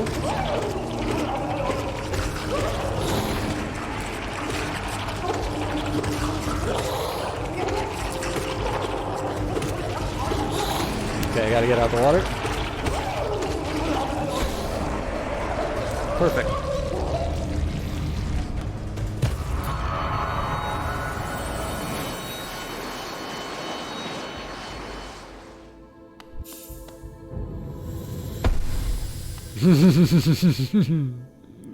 Of course I gotta try this. Thank you.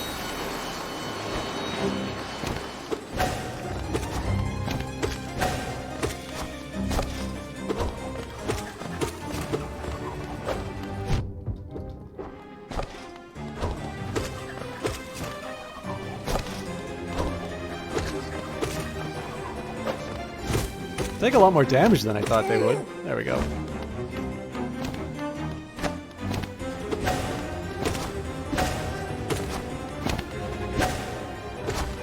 That is much easier to bonk them both on the head with the long nail.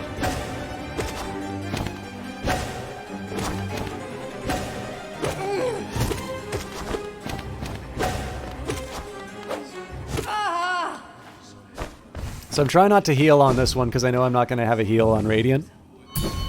Radiant is the highest difficulty on these. So far as I can tell, it's at least the strength of the... It's at least the strength of the Ascended version, and you cannot take any hits. By anything, so far as I can tell.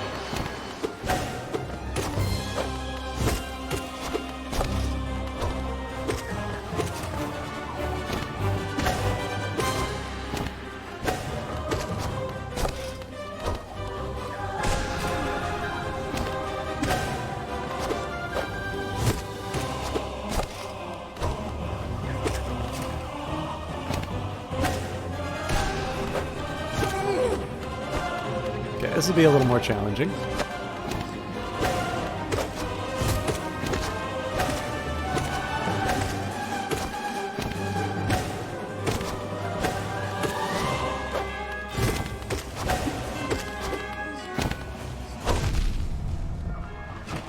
So that would have been the end on Radiant, but...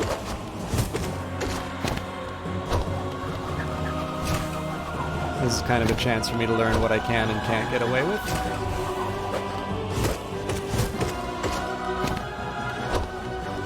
Biggest thing right now is I'm just not using enough magic. Which I think probably Endors would agree with on just about every single aspect of this playthrough.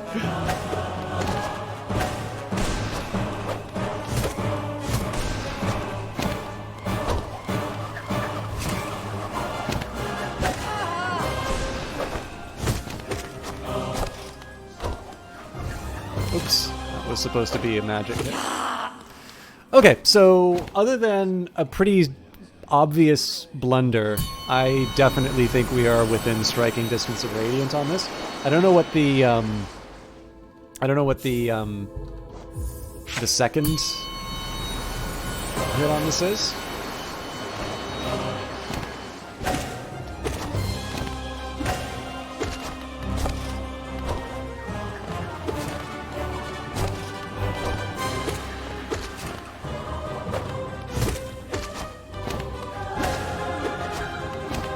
So here I'm just trying to fill up my mana before I, or soul. That was silly. I had any number of options to get past that.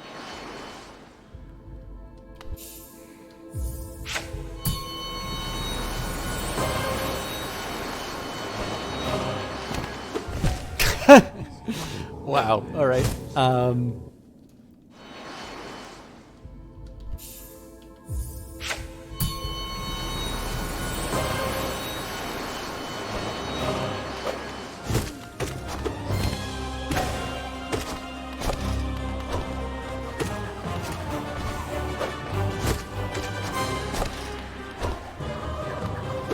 But yeah, so this first phase I kind of want to just maximize the amount of soul that I'm extracting.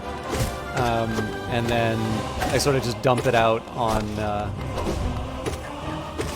the other lords. So apparently if we just hit them with everything. It's very dicey. Ooh, that's 2 missed magic.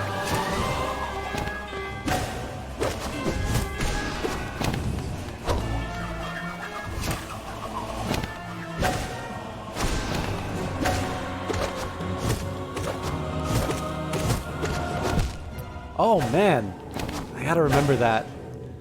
So I should always tend towards the center when fighting the two. I got hit by that once during the Pantheon as well, and I completely failed to recognize what the actual source was. So basically the challenge is that if you don't engage them in the center,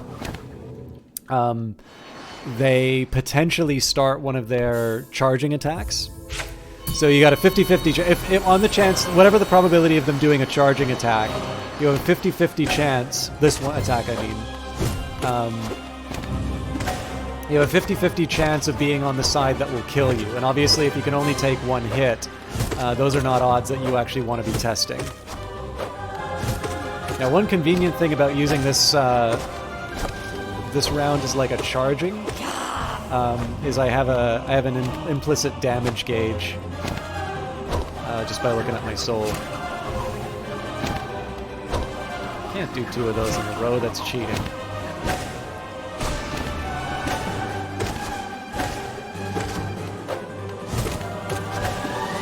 So like that could have been the end of me there. I'm not doing well on magic though, I gotta smarten up.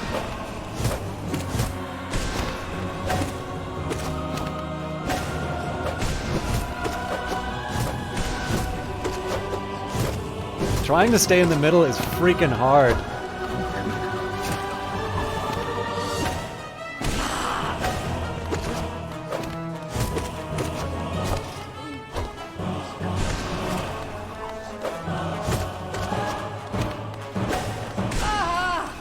Okay, that's Radiant down. So the reason I wanted to get Radiant down was just to see what the next phase of this thing is.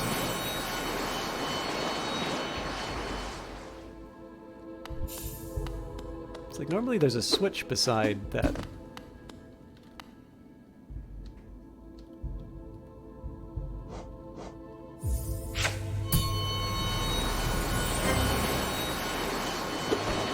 And pick the simple one just in hopes that if this is the wrong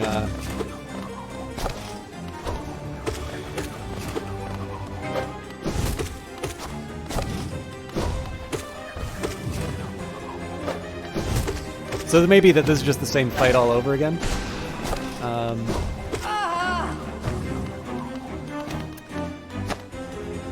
Usually you need to do something to activate it, but each time has been different.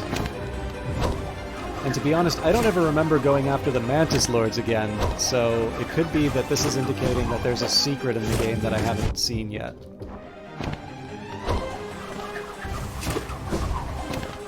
Like, this doesn't really feel all that different from the normal fight.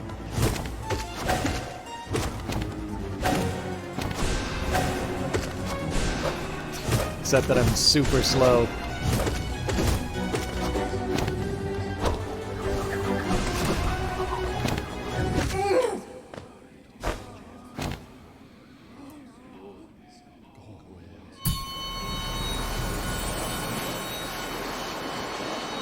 Okay, so that is not the secret version. Whatever the secret version means. Oh, the oblobbles. Do I have the patience to do this fight again? I don't think I do. Yeah, so like here we've got the switching between 2 different versions of Hornet. Here you can use the Dream Nail to switch the version. Doesn't seem to have had any effect here.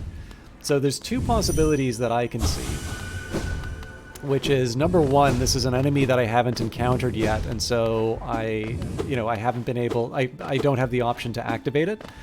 The other possibility is that there's some other thing that I need to learn or do to be able to activate this. I don't remember who that is.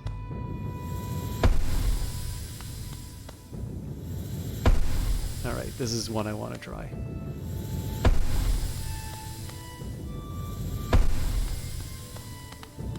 Oh, the Trial of Champion.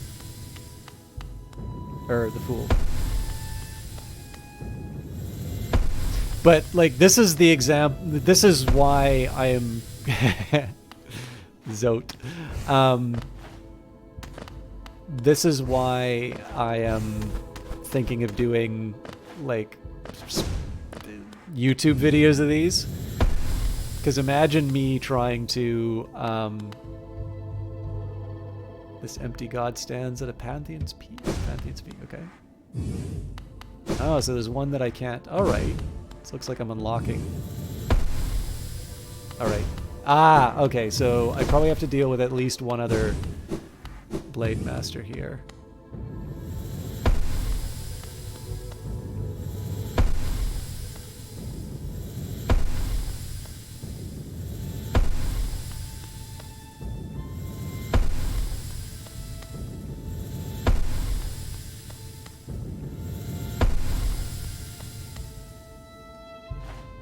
Okay, that's interesting. So that actually looks like all of the Blade Masters already. Hey, you get 2 versions of Dung Defender. I guess we probably already fought 2 versions of Dung Defender.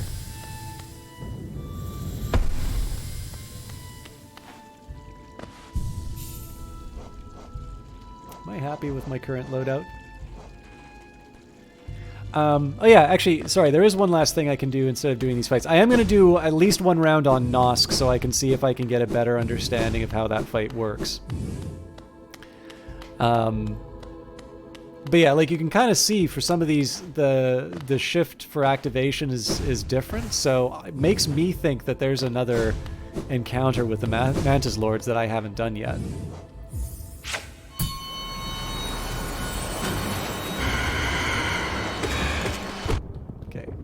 We know there's a charge, but that's not news.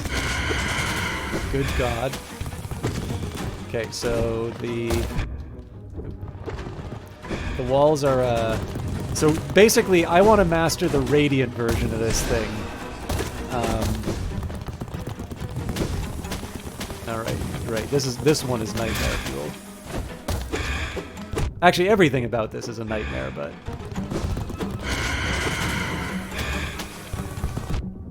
Okay, even the edges aren't that much of safety.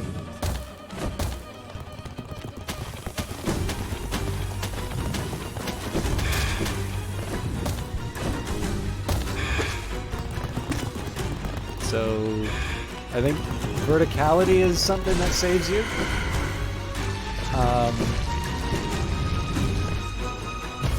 So if I amp the difficulty on him a little bit, that'll be a bit like... I think that'll be a little bit closer to what it's like when I'm doing the trial. So let's see how I can avoid getting hit here.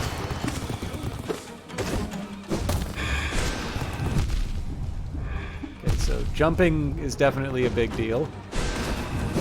I don't even have the platform. Whoa! My game just tabbed out. Okay, so that's really not like what the fight is, but let's see if we can do it without the platform anyway.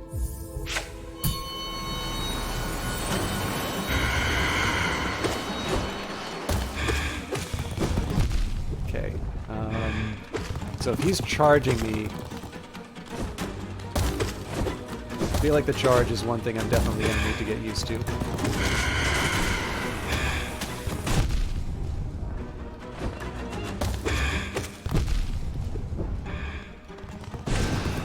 Yeah, so attrition is just not possible with this guy, but he is really tricky to read. Yeah, so getting a read on his charge and knowing when to jump is not the easiest thing in the world. There is one thing I'm going to do once I'm done with the Hall of the Gods tonight, which is probably going to be reasonably quick. I do want to go and get my charm prize. Yeah, so there, like, in that case, I knew he's charging for me, but, like, what am I supposed to do in that case? Oh, I know.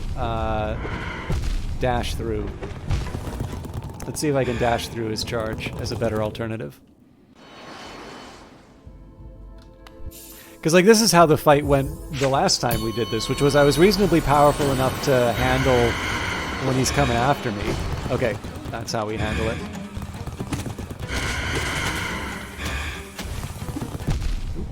I also need to make sure my pogo works.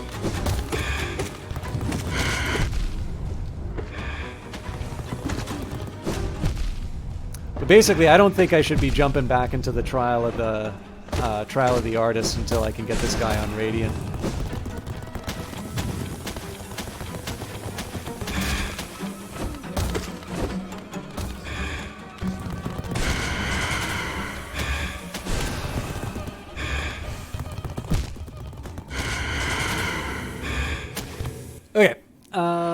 let's go see if I can find the place for charms.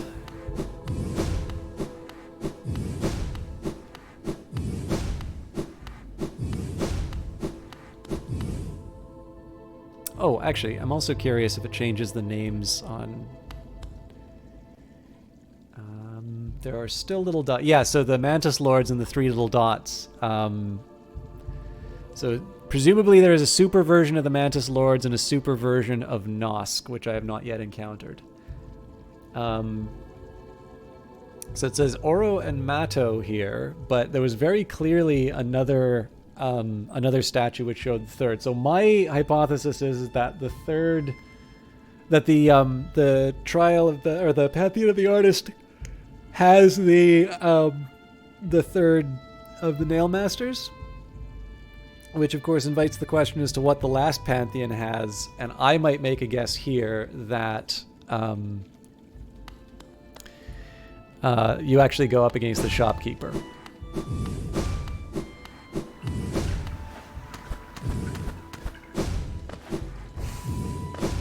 Either way, though, we are done with God Home for tonight. Hopefully I will be coming back a little bit better practiced.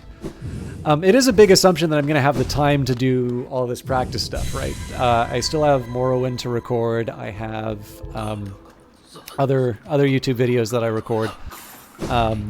So, you know, the option to record practice stuff is just that. It's an option.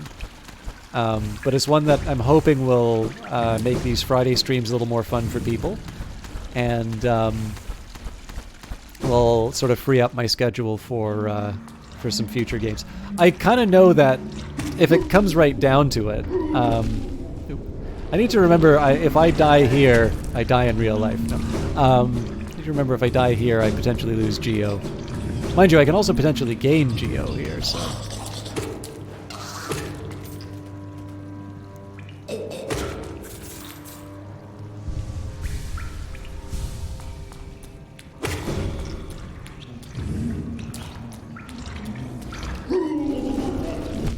Okay, dashing through them does not work.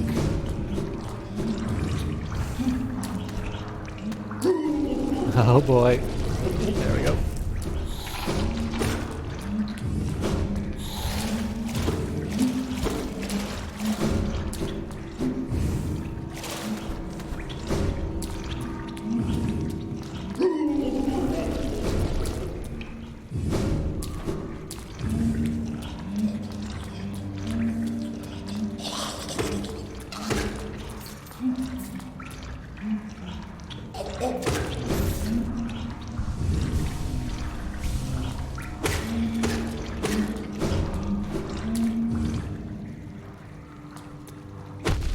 I don't know what I thought that was going to do.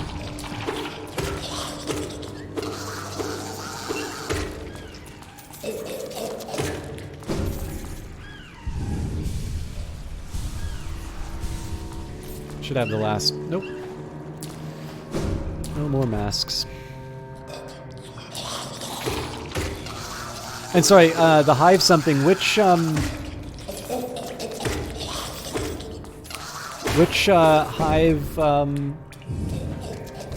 hive character were you thinking of?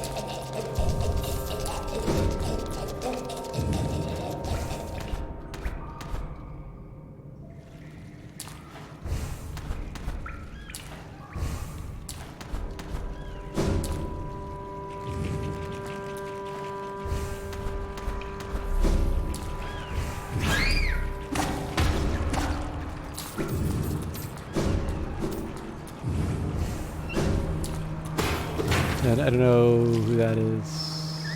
Oh, the Hive Knight! Sorry! You're right. No, I just didn't recognize the silhouette. That was just me being an idiot. Okay,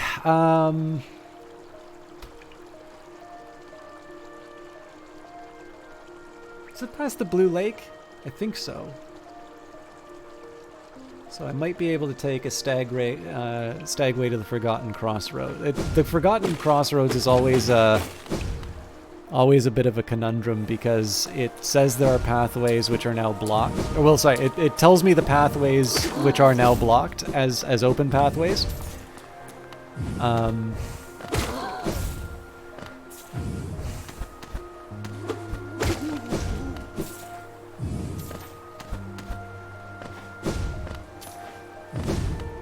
I guess I'm also still looking for that last vessel fragment too, so it wouldn't hurt for me to kind of wander around some of these areas. Have I been...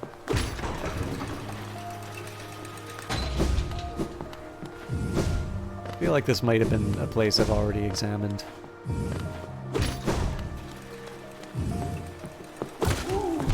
Oops.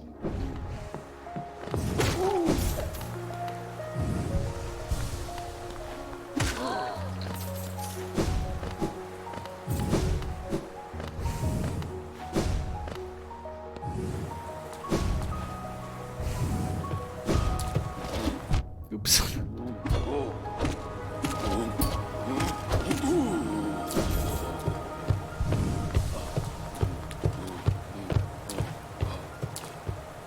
Should also take a minute and just kind of take... Right, I remember her.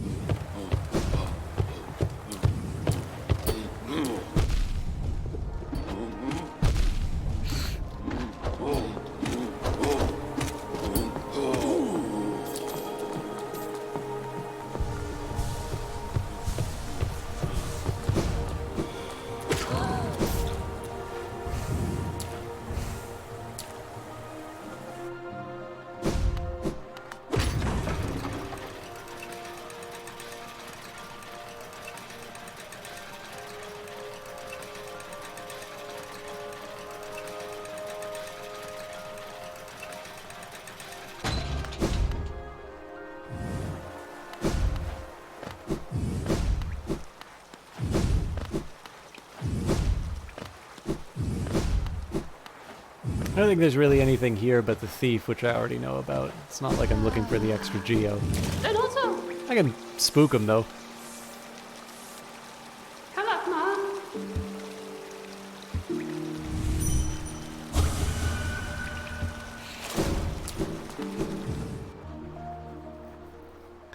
Alright, not going back here. Boom!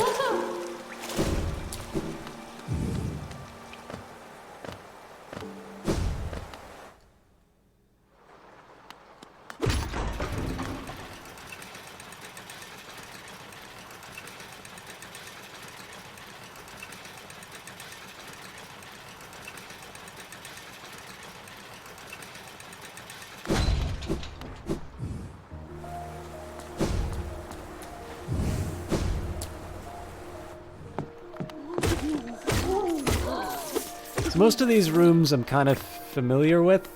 I sort of remember what they gave me. Oh, I thought I found something. But it doesn't hurt to double check. Hey, Bricox. How you doing? I should mention I'm in the, obviously the title is no longer accurate, and I'm no longer trying the Pantheon of the Artist, because I'm a little bit over time, but I did want to at least go back to the charm merchant, because I think we found the last charm. And then I also wanted to explore around a little bit, because I'm still looking for a vessel fragment. And I think... can't remember if there was more stuff in the City of Tears that I wanted to mess around with. But I at least wanted to... I don't know, I wanted to give a slightly better accounting of my, my exploration than I have up to this point. How are you doing tonight? All that is just kind of a warning that this is going to be hopefully the more mellow part of the experience. I don't remember if I've been... I think I have. This, I'm pretty sure, is just the way to the soul.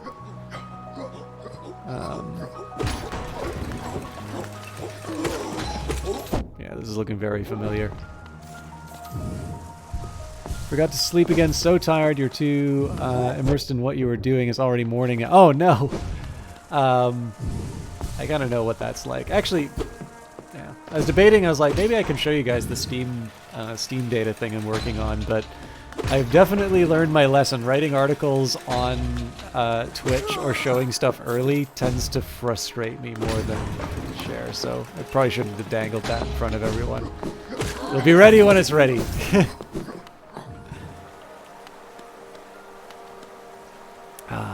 be up here. I don't think anything. But it's not the way to the Soul Sanctum. So why was I interested in trying this spot?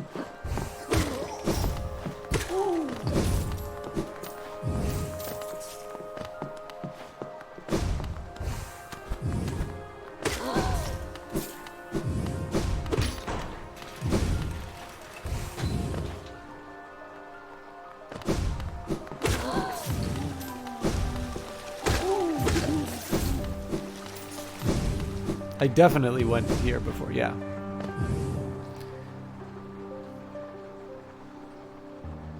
Love the art of this gameplay too, that you never enjoy playing yourself. Really? What is it about the gameplay that that would keep you away?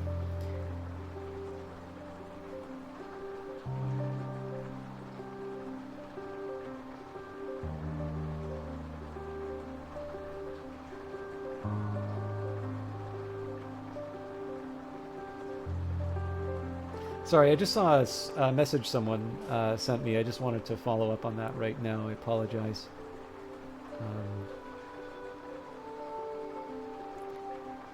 Just not in the genre of platform. So the one thing I will say, I don't normally play games like these. It was actually the very persistent and gentle prodding of the Eyes of Sin that that led me to take this game on, and I'm really glad that I did. It's I would say the one thing that I can say about this game, which is not true for other games in this style that I've tried, this has given me a much better appreciation of like what people find in this genre. It's not the first sort of Metroid style game that I've ever played. I'm back to calling it Metroid style instead of Metroidvania. I have no idea why I trigger one over the other. What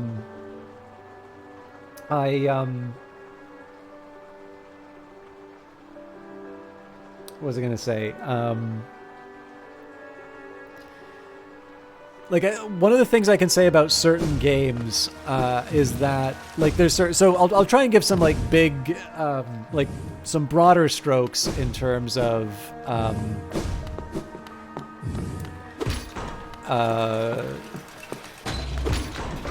like what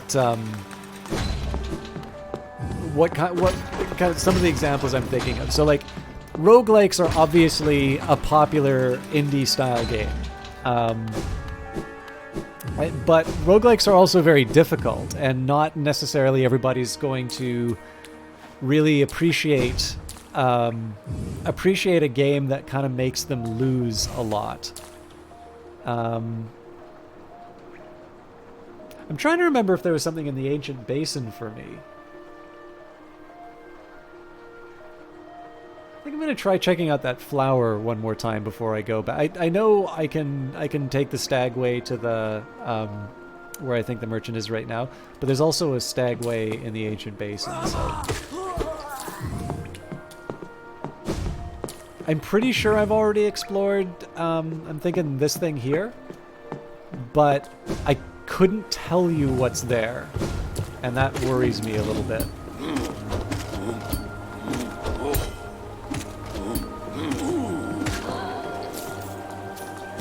Anyways, playing so many lovely bug friends is making me unsure of whether or not it's for me. They're evil ones. It's like you know, Wolfenstein. You're allowed to kill Nazis because nobody should like the Nazis.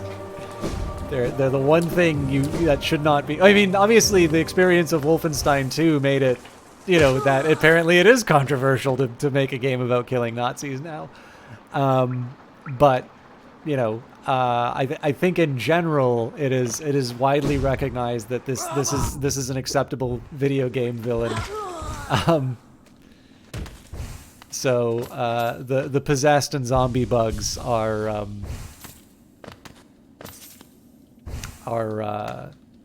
you know, I think those, damn it. And truly, it's obvious that the worst enemy in this one is myself. So I'm responsible for more of my deaths. But yeah, where I was trying to go with this is I really hope this is the right spot.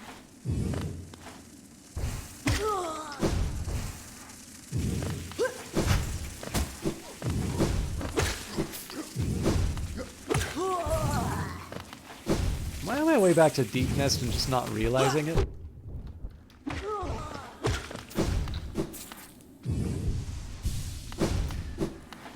Anyways, I feel like this game has done... So, like, an example I'll give you for roguelikes that really did this for me is Risk of Rain. Hades is a warrior style of game, which is probably closest to this that you've ever played. That's interesting, actually, because I think Hades is very different from this. But actually, Hades may not be a bad example of sort of introducing players to, like, the roguelike style game, because obviously Hades, you lose constantly. You're going to lose far more times in Hades than you are, you know, any other kind of standard game. You know, like Call of Duty. I'm trying to play Call of Duty 3 again, and that is a very difficult game for me to get into. Like, I'm really trying my hardest. Sorry, Call of Duty Black Ops 3. Is this even the right way to the... Maybe? I've been avoiding paying attention to the narrative in case you do end up playing. That's good. I would encourage you to give it a shot. But yeah, so like for me, Risk of Rain was sort of where I finally sort of got the roguelike, and particularly the idea that over multiple sessions and multiple losses, it will start unlocking additional things for you to... it'll start unlocking additional things for you to like to help you out on your runs. And then all of a sudden that sort of opened, like I'd played FTL before, but like I really got into FTL after sort of realizing that was what was happening. Like there were the things I liked about FTL and the fact that FTL was doing, all right, so this got me something. I'm just not sure what.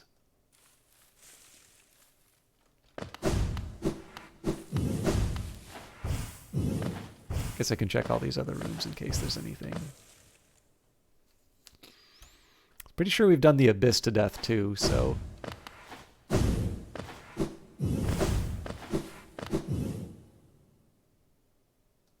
Yeah, fair. I mean, I think there's an argument... I know there's like some nonsense like the Berlin interpretation or something like that. It is very hard for me to read that sort of stuff and not make an extremely inappropriate motion with my hand moving back and forth. But you know, I guess the best I can say is that I've definitely had more than a few times where I've I feel like I've probably already gotten past this, but let's clear our way through in case there's something new.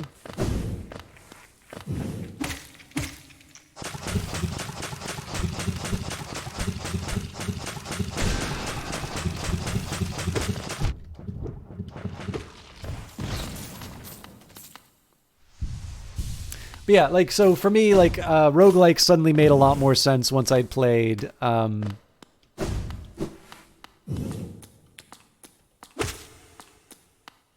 pretty sure we got something from there too. It's really hard to get a read on the, so I don't think we ever took this guy out, so let's actually try this time.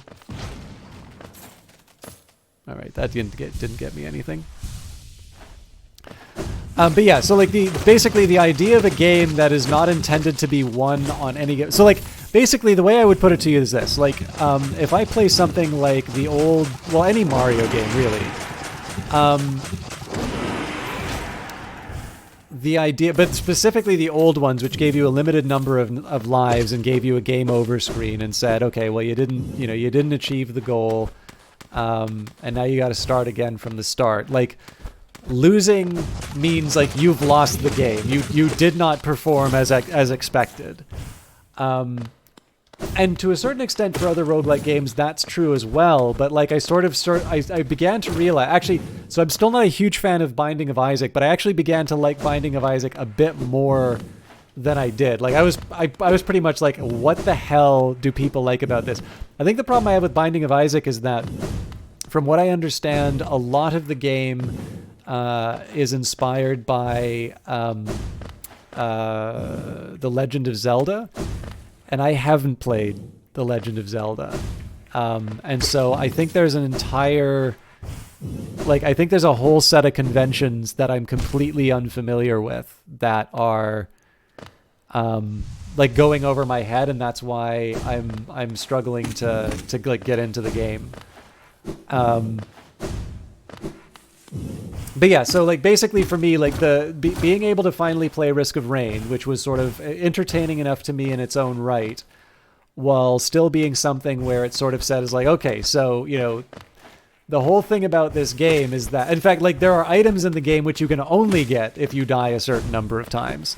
That sort of saying is the whole point of this thing is that we're gonna beat the crap out of you 100 times. But it's going to be super sweet when you finally beat this thing. And sure enough, the first time I won the Providence fight in Risk of Rain, I felt like $1 million. But again, there's a bunch of games that I actually really love, and I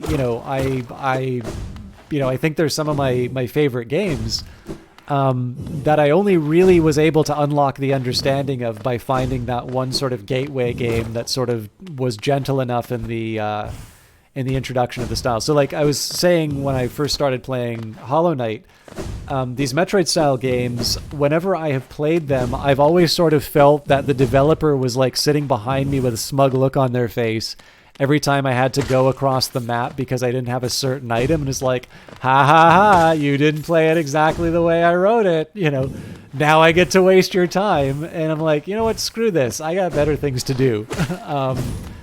Whereas I feel this game did a good job. It wasn't easy. It didn't make anything easier for me, but I feel it unrolled its challenges enough that I eventually kind of got into its way of thinking, and I was sort of able to appreciate, the experience of discovering, of kind of discovering this world and everything that was going on inside of it a little bit better than when I first played other ones. And so my suspicion now is I'm going to be able to go back and play a lot of these kinds of games and say, okay, I get it now.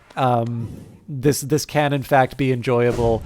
And, what these developers are probably doing is drawing from an experience that meant a lot to them when they, when they were growing up and playing, I'm presumably Metroid or some game similar to it.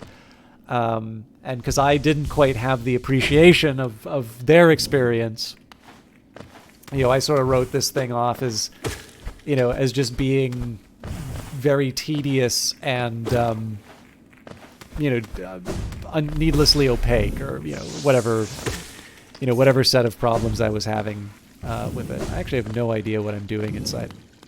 Oh, I think I remember this. Okay, now this interests me. Because this looks like a soul vessel. True servant gives all for the kingdom. Let Hallin's pale king relieve you of your burden. Okay, this is more than I would want, but I don't actually have any use for the geo, and I didn't actually take everything.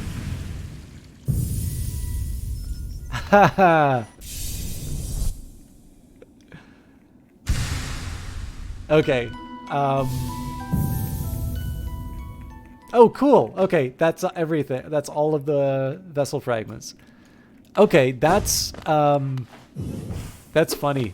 So my selfishness on this thing, I would have gotten that vessel a lot earlier. I was actually trying. Okay. I'll admit, I'm not 100% sure if I hadn't lucked into that, how I would have found that on my own. But after a lengthy hiatus of self-discovery and growth, you have returned. How are you doing, Midori Musha? Do you have anything to report from your lengthy hiatus of I was going to say celibacy and growth. I hope it was the opposite, in fact. Well, no, growth is fine, just not the celibacy. Do you have anything to report from your hiatus of discovery and growth? How are you doing? What's new? This is what I was looking for. But I'm not gonna... Not gonna complain about, what a station this is, hidden all the way at the bottom of the world. Till I heard the bell calling, I didn't even know the stagways traveled so deep. You've discovered something quite astounding, little one. No matter how old I grow, the world still keeps surprises like this stowed away. I wanted to go to the Forgotten Crossroads, I think. I will warn you, Midori Misha, I'm actually overtime, and I'm just kind of wrapping up a little bit of Hollow Knight, but I'm happy to have you around for as long as we have together.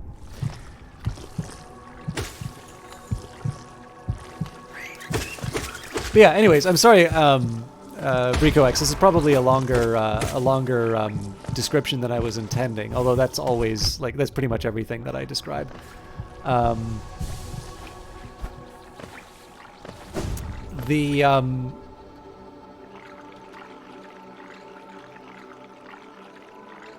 want to be going right. The real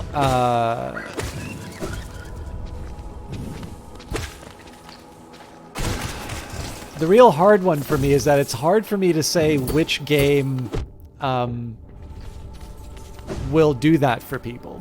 So, like, for me, I was able to appreciate this style of game more by playing Hollow Knight, but that may not necessarily, that may not necessarily be the one for you. Maybe it's Axiom Verge, or I'm just trying to think of some other examples.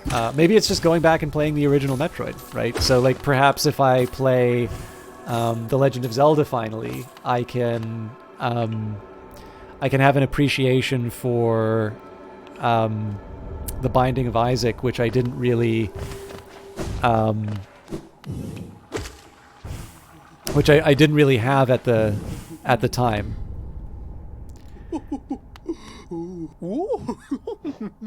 A special blessing from me to you. You've earned it. My dear, a blessing for you. With your excessive patronage and those startling good looks, you've more than earned it.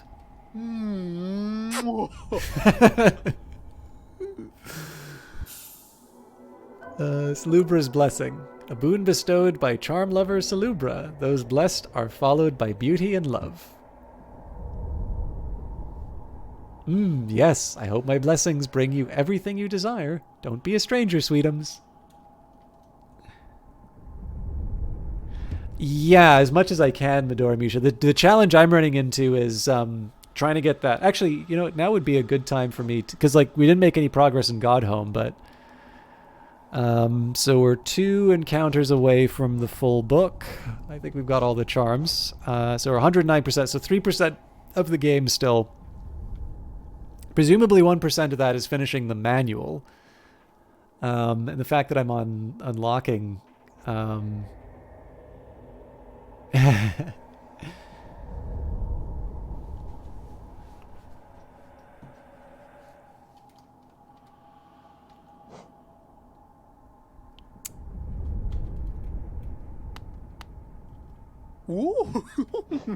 Goodness, you've gone and bought all my lovely charms. What a stunning, colorful collection you've amassed. You're even more the attractive bug clad in all those wonderful sparkling things. I may have nothing more to give, but you must come back and visit from time to time. Such a dashing figure frequented my store. I bet the whole village is jealous. Hey, Tilmenki. Good morning on your end, and fine good night to me. I guess it's technically 12:49. It's technically morning for me, as it's now 12:49. But dear, I must really hold it together. It must appear calm, but this creature is just divine. I like this character.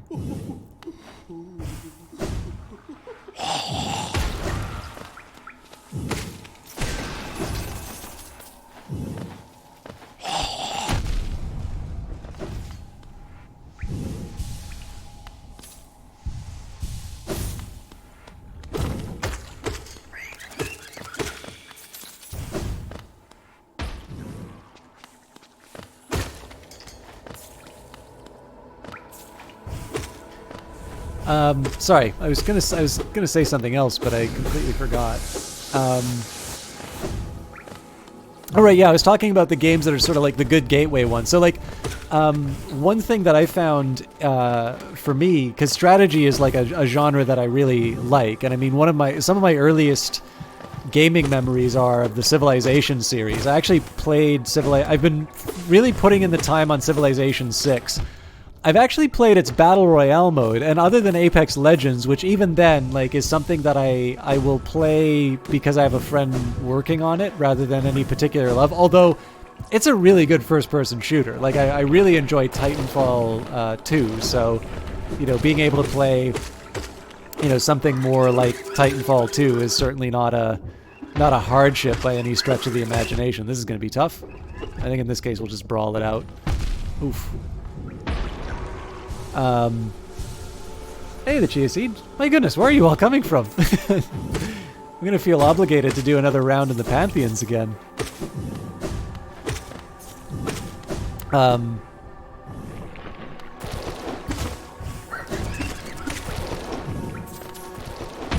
Oops.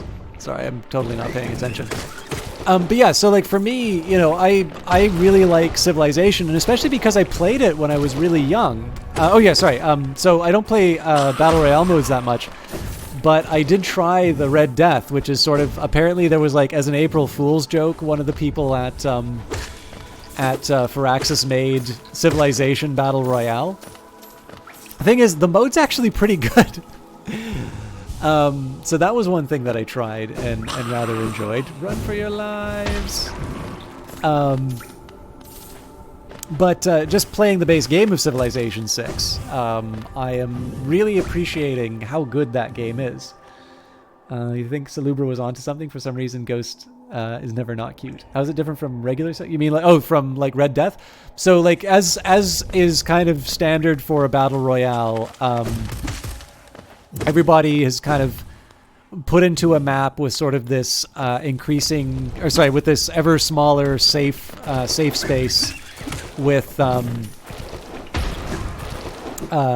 sort of this danger zone that's creeping in. So you'll start with a civilian unit and a ranged unit, sort of something equivalent to an archer, but it takes place sort of after it takes place in a ruined world. So well, like so it's kind of like saying that deathmatch is battle royale. You know, I guess in deathmatch you respawn. So maybe saying like Counter-Strike is battle royale, because like technically at the end of a Counter-Strike round, if you die in a Counter-Strike round, you can't come back.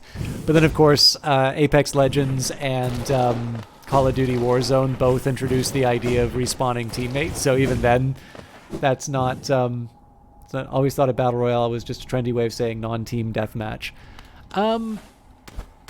Well, okay, so like basically my understanding of battle royale, and again, like you know that I sometimes struggle with people getting too strict on certain. By the way, I never really have said this. I really like the effects of sort of the miasma running through. Like this just looks really cool. So it seems to me that what is common among a lot of battle royale games is that there will be a few different phases. So the first phase is choosing position on the map and collecting resources with which you will be able to perform on the battlefield. So like there's this whole, like the first part in at least Apex Legends, which is really the only battle royale I can say that I've spent any serious time. And I played exactly one round of Fortnite. I think I got top 8, and I'm like, you know what, that's enough for me. It was top 10. I'm never gonna do as well without playing hundreds of games. So if I can just say I've never gotten worse than top 8 in Fortnite, that's gonna sound a lot more impressive than I kept getting clobbered in Fortnite and I've given up. Yeah, so phase 1 is selecting your position, and phase 2 is sort of trying to go through the map and strengthen yourself, get yourself sort of ready for the oncoming fight, which technically does happen during a deathmatch, but that seems to be a lot faster. And then the rest of it is just sort of eliminating the opposition and sort of looting them for the resources that they got, which is, of course, the whole reason why, in theory, just waiting the whole round to engage is not an optimal strategy, although obviously,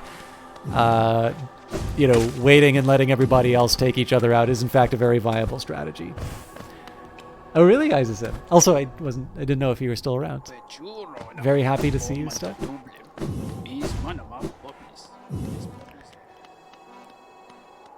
I don't know if I actually have anything to say to anybody here. It's just a chance for me to get back. But yeah, so like that to me is a little bit different because in deathmatch I'm not really doing that whole like trying to find my best resources part of the game. That's just kind of part of moving through the map, finding someone to kill. So in the case of Civilization, you don't get to pick your starting area, but again, you'll explore ruins and deal with... one thing that's different in this is you actually have to deal with barbarians in the game. So you'll explore ruins to try and get additional units. If you successfully take out an enemy civilization, in the case of the Red Death mode,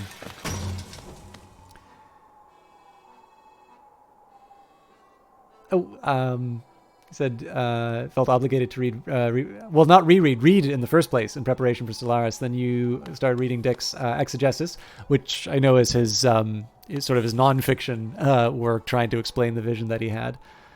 Curated annotation. Oh, sorry, you're explaining. Yeah, nonfiction writing after February 1974. It's just breathtaking how much he believed. Yeah, I know they published that. It's like a decade ago or something. But I figured because I haven't actually read the fiction that Dick's written that I that I want to. It seemed a bit ambitious to try and take that on. You know what the funny thing is? I could have got to the junk pit from the ancient basin. Oh, but then I wouldn't have gotten to the charm merchant, so that's still fine. I think we're going to go back to King's Station because I get a chance to chat with everybody. But again, I am getting a little, like 90 minutes over now, so...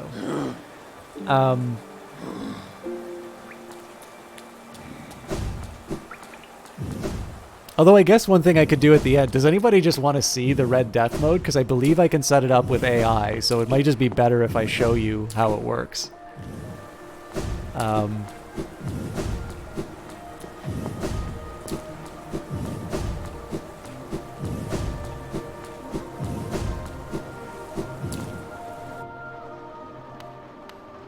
Concepts too sophisticated for me to understand. I am a connoisseur of such things.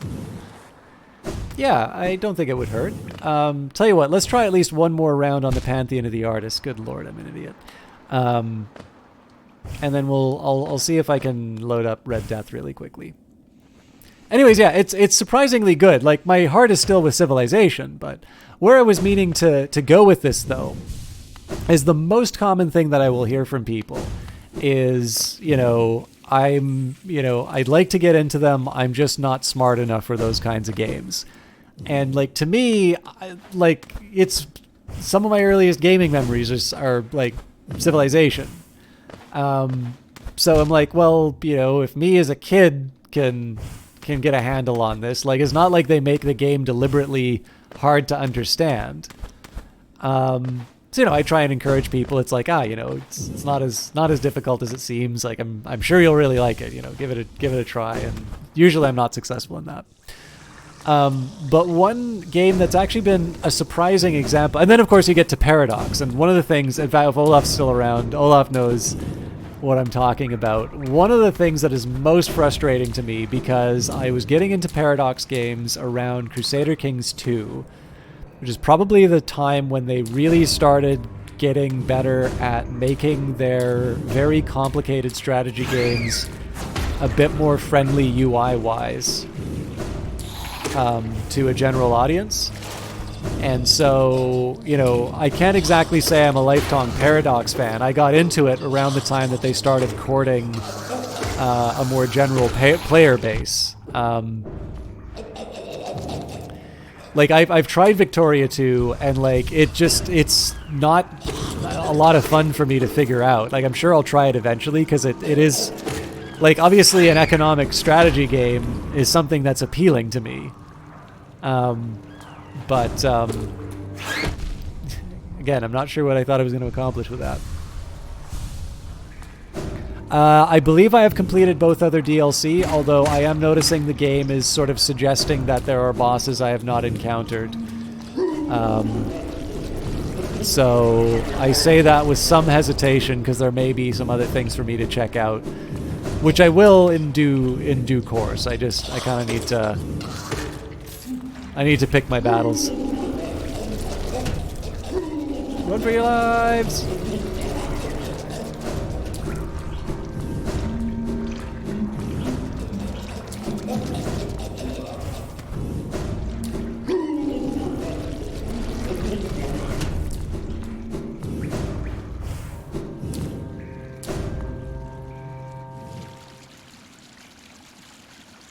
Yeah, exactly. So like this is kind of what I mean by you know, like I feel like in Crusader Kings 2 there was a really concerted effort to try and not necessarily minimize the complexity of the game, but to definitely present it in a much more straightforward straightforward and user-friendly example.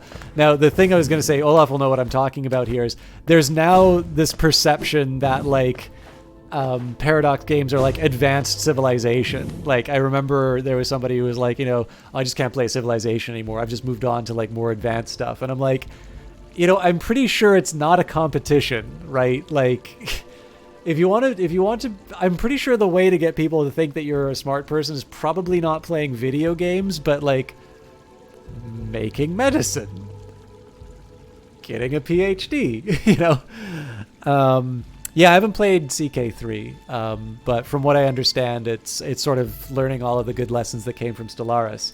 And this is the big thing, is I'm finding that Stellaris has actually been really effective in helping bridge people from, you know, maybe they already play strategy games or like, I can't get a handle on the Paradox games. And I feel like Stellaris has been the one that seems to have let people kind of get their toe in the water and has wound up sort of opening up the possibility. Like then eventually they play Crusader Kings and they maybe check out, you know, Europa Universalis. But it's something that has sort of allowed them to, you know, to finally get an understanding of the binding. Oh yeah, no, it's the only way I've been doing them. But thank you, Midori Musha. Yeah, I mean, I don't know if the tutorial is usable because unlike Crusader Kings 2, when I got into it, like they hadn't already added so many game-changing DLC that, you know, it completely transformed the way the game works. But it does feel like the Stellaris team is really invested in onboarding users and like keeping that tutorial current. I also think that Stellaris has a little bit of an easier time because, of course, it's about the future. So everybody kind of starts, well, except for the advanced starts, but you can't play an advanced start. You know, if you have one system that you control and you're expanding out, and obviously the Origins have changed that a little bit, but not too much.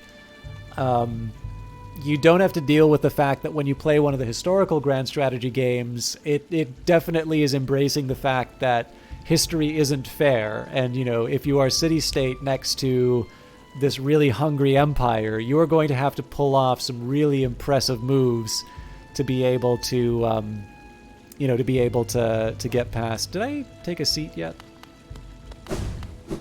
I'll take a seat in the God area just in case, because I don't want to wake up next stream and find out I have a long I have a long journey ahead of me. But yeah, so with that in mind, like I feel like Stellaris kind of overcomes some of the challenges that you know is something that's kind of necessary to give people the historical experience that they want. But again, like Stellaris is a great example. Like I'm sort of saying, Hollow Knight was for me in terms of Metroid style games.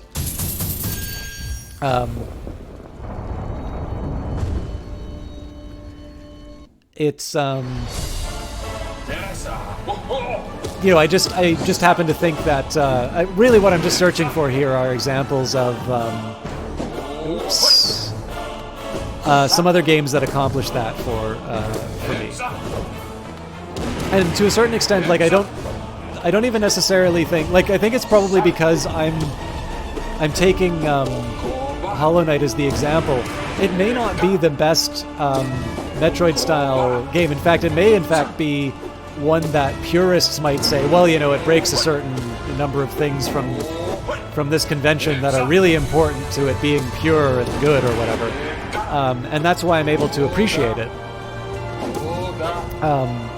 But again, like what it's done, and there's a small number of games that are able to pull it off in my view. And again, it's a little bit different for everyone.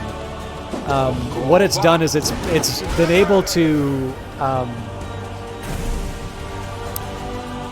to communicate to me at least what makes this style of game interesting, and sort of understand now why people like it and why some of the things I struggled with in my early experiences with these kinds of games, like why they were the way that they were. And now I'm going to be able, I shouldn't have knocked myself back there. All right.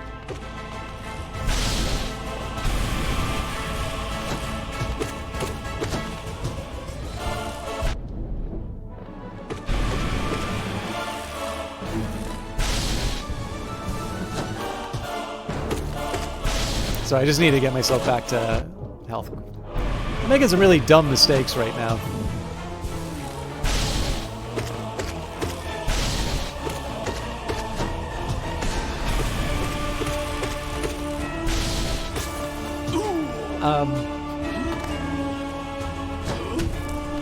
But yeah, again, whether or not it's a purist thing, it happens to, it's a way that I've been able to appreciate an entire genre. Sort of in a language that's a little bit more friendly for me.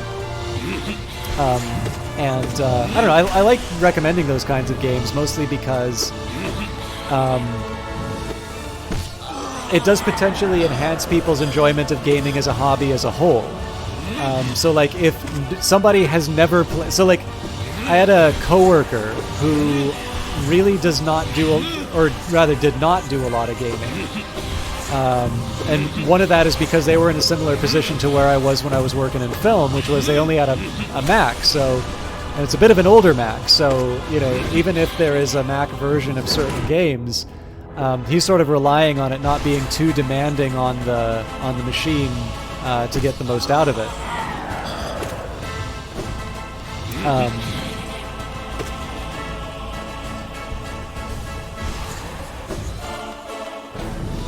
So, I brought my laptop one day. My laptop doesn't really work anymore, but at the time it was.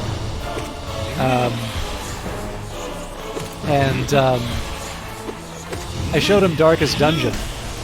And, like, he couldn't believe it. Like, to him, gaming had sort of been, what you can get on PlayStation, or what you, something that you would pay like $60 or $70 to play. Like the concept of independent gaming was like this foreign object to him. So I, again, I said, well, if you want, you can give this a shot. And he bought the game like full price right away. As far as he was concerned, like the idea of waiting to play something this cool, like waiting for like a discount that would be like at most $15, like to him was ridiculous. So I was like, why would I? And I was like, oh, if only you could talk to some of the game developers I know, they would kiss you on the mouth. Like to him, it just did not make any sense to like wait months to get all of $15 worth of a discount. It just did not make sense to... No, I mean, again, okay, right, like we're both working white-collar jobs, right? So there is also something of probably a class thing going on here too. I appreciate that for some people who watch this channel, like $15 is a meaningful amount of money and it is the decision between them, like, being able to do any gaming at all or not. So, like, I don't mean to, you know, to belittle anyone's experience, but, like, I think it's fair to say that gaming, we have sort of fostered a culture in which part of the game, too, is maximizing your discount as some sort of high score. But yeah, I think you guys kind of get where I'm going with that. But anyways, the consequence of this has been, like, a couple of years later now, they have been saving up, and especially in the pandemic where they've had fewer options, because, like, they do a lot of running. I don't know if I'd say they're jock adjacent would probably be the best term, which is they're health conscious and they do a lot of physical activity. But they're not exactly the sort of person who will smash a Labatt Blue against their forehead.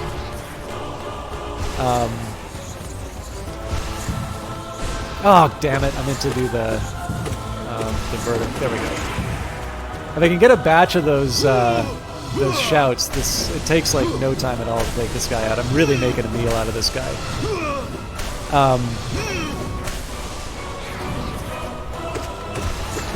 But yeah, so, you know, there's any number of other games that I could have showed him that would have been that experience. I mean, Hollow Knight might have been one of them. Braid could have been one. Moon Hunters. You know, these are all pretty accessible.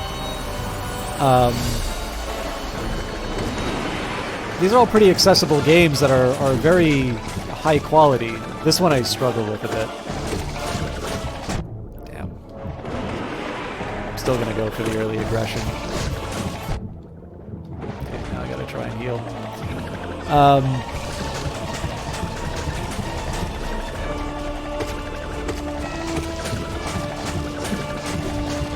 Drat. Oh, that's doubly stupid.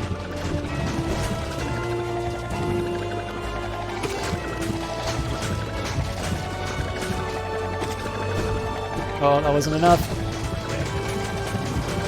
I'm just trying to preserve the run a little bit here. But yeah, so anyways, like, you know, this went from, like,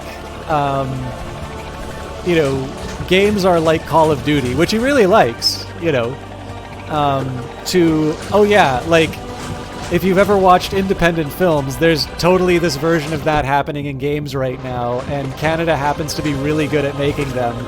And there's an entire world of experiences that you can, you know, you can appreciate. And not only is there this thing called Steam, well, he already had Steam, so, like, he was familiar with that. But it's like, yeah, there's a bunch of stuff which you can try at a relatively low price that will be unlike any other game that you've played.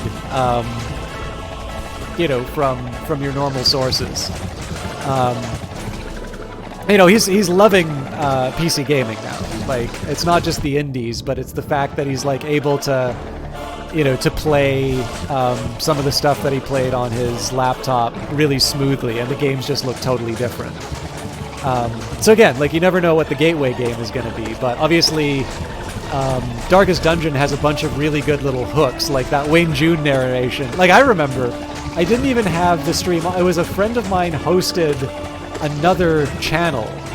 So, like, all of a sudden, this audio just comes on that I'd never heard before, and this incredibly foreboding voice commenting on what was happening. And, like, I just thought it was the streamer. I'm like, who is this streamer? Like, this is a really cool idea for a stream. And then I realized that it was the game's narration about the action that was going on. And I'm like, okay, I'm interested in this game. And the whole idea that it was this, you know, game sort of about the psychological toll of, you know, of adventuring, was just kind of the icing on the cake. And then obviously that game, you know, was influential enough that they introduced those mechanics into the new XCOM DLC. So that was something that I was able to. I don't know how much health this guy's got left, so this might be a bit of a challenge.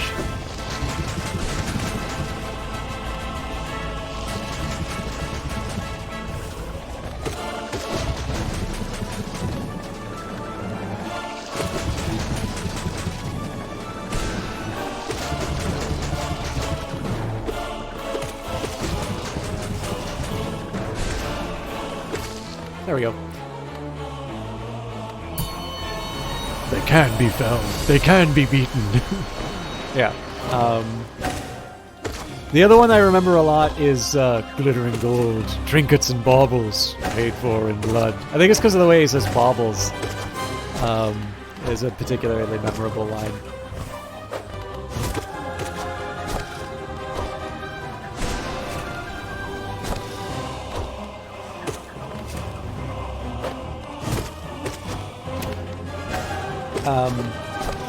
So I'm saying I'm a lot.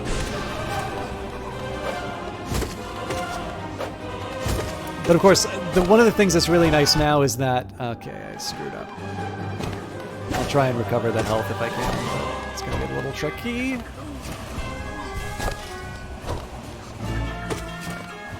I just think it's kind of cheap when they do 2 of the boomerangs. Alright, not great. I would have preferred to have full souls going in, but we can manage it. Maybe it isn't as hard to get both in the middle, but I always felt it was tough.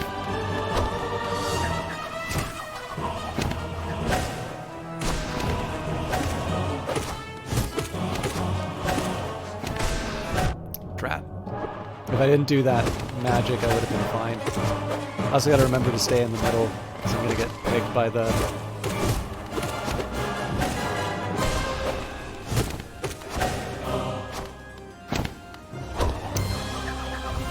charge attacks.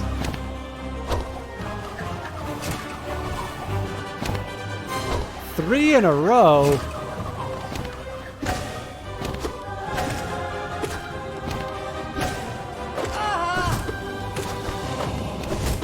This might be an opportunity to heal, but I'm not gonna... Oh yeah, it doesn't matter, because if I just take him out, then I go back to the hot spring. Rat. Ooh. If I throw the runaway on that hubris, I'm never gonna forgive myself. There we go. Let me just take a quick second and see what I can find in chat. What was it? Stellaris doesn't require 6 30-minute video tutorials to understand. It takes a lot less effort to get an Excel expert certification than learning EU 4. Sorry, for some reason I thought you said Unreal Engine 4, because we were talking about that a little bit before. You wait to save up to pay. That's interesting. Midori says, what I love about Hollow Knight is that it's a rare combination of heart and passion quality. Most AAA games have a lot of quality in design, but no passion. The inverse is also true. Many games with passionate developers don't always have skilled developers. Hollow Knight is what happens when a game has both. I think that sometimes, I really hope I get a chance to host Brian tonight, because Brian is working on, a really great example of a big budget, very successful game from some of the most talented developers working in the industry, as far as I can tell. And I think you can see, I know there's a perception from people about the types of people who make those games, but I think he does a very good job of communicating his passion for working on these kinds of projects. But I think in general you're right? I mean, like, Ed Wood is a great example of somebody with tremendous ambition and no talent. Like, Plan 9 from Outer Space is not made better because he really believed in that project. And it's unfortunately, what you see in your head is not necessarily the thing that comes out in the end. I'm not going to, like, wag my finger at someone and say, shame on you for doing it. I think people should be encouraged. I think they should be encouraged in a way that allows them to improve. Because I think coddling can be a problem as well, but I definitely think the impulse from a lot of criticism is usually to destroy rather than to build up. Days Gone devs, they basically said to gamers, we would have made a sequel, but nobody wanted to buy the game at full price. That happens a lot, unfortunately. Many have fallen in the face of chaos, but not this one. Not today. Oh man, I don't remember hearing that one. By the way, Darkest Dungeon is one of the games that is on the list of things that I'm going to get back to once I get back in. Alright. I had a little trouble last time on this, but let's see if we can do better. Damn. Oh! I really got to keep them up in the air.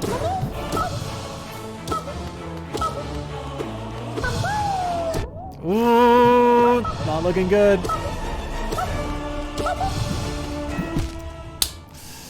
Nuts. All right, well, I think I'm done with Hollow Knight. Let me just take a quick second here and see.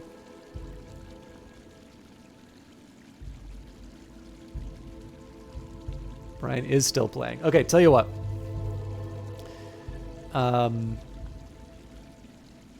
I'm going to switch it up a little bit.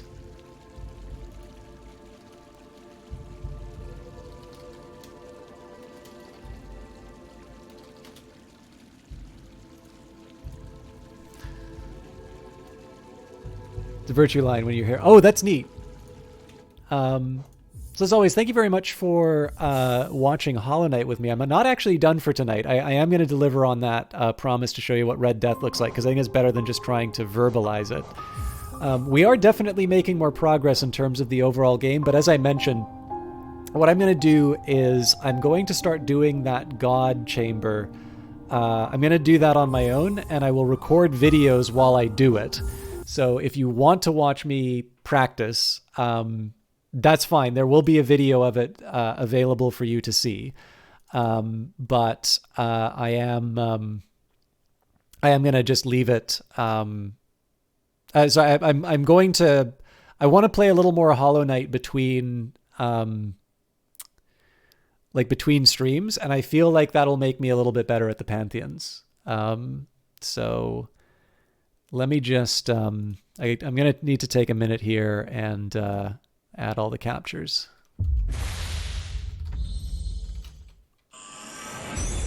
Oops.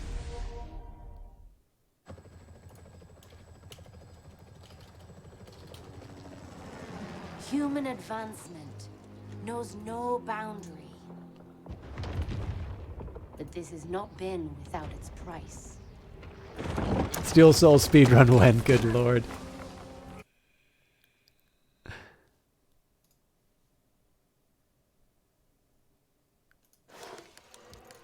All right. I'm going to do this as a bot game.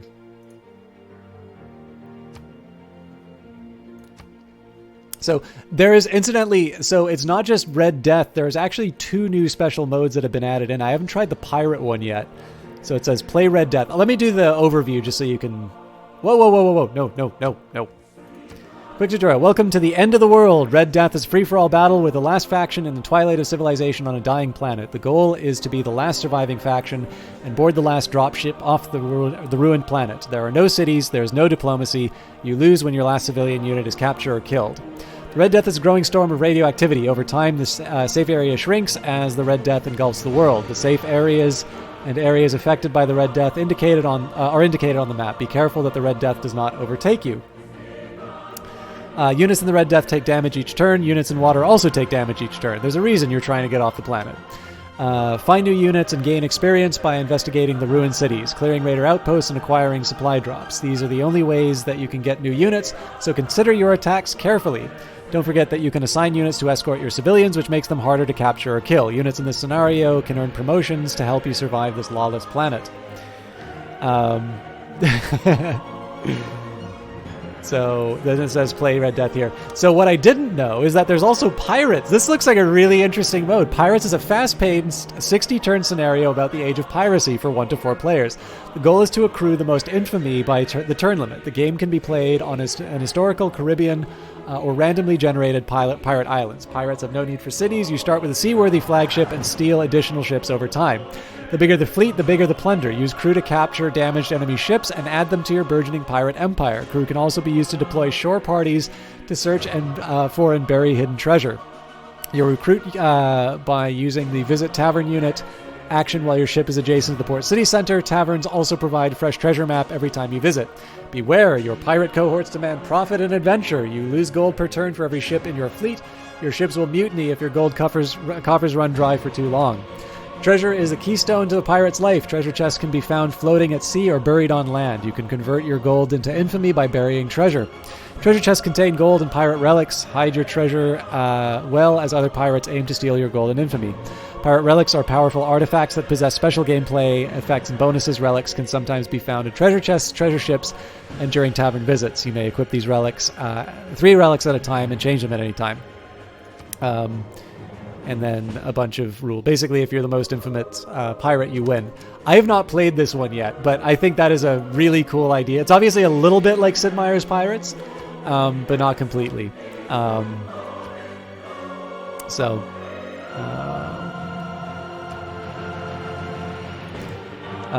The factions. So you got the aliens, the border lords, goths, cultists, doomsday preppers, jocks, mad scientists, mutants, pirates, wanderers, and zombies. So we'll play the wanderers.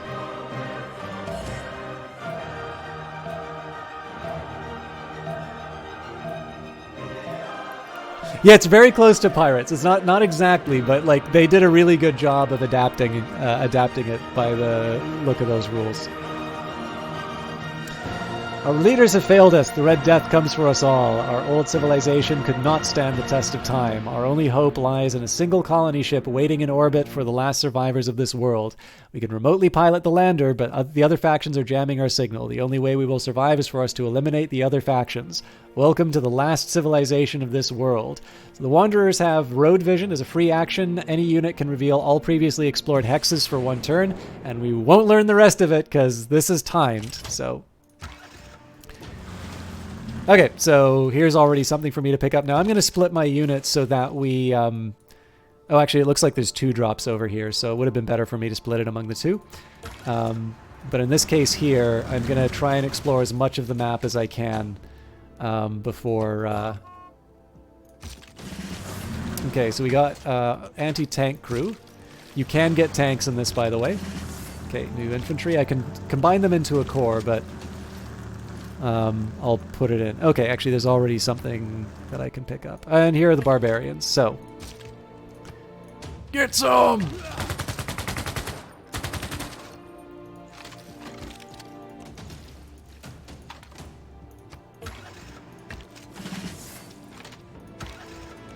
So if I lose this civilian unit, I lose it completely, but if I capture somebody else's, I have an extra one to... I have someone extra to work with. Oh, I've got a promotion. We'll make him a stronger fighter. By the way, the soundtrack for Civilization 6 is wonderful, and this mode is no exception. So the Red Death hasn't shown up yet. Right now it's an open map. Oh man, there's so much stuff here.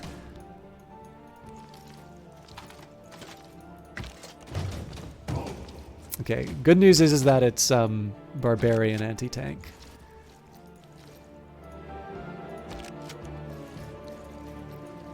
There is going to be a challenge of trying to reunite all my units, but right now I'm happy to just spread out.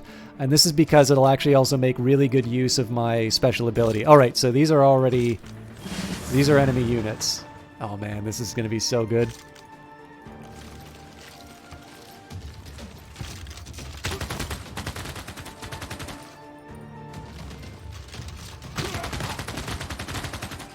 We just totally lucked out of that.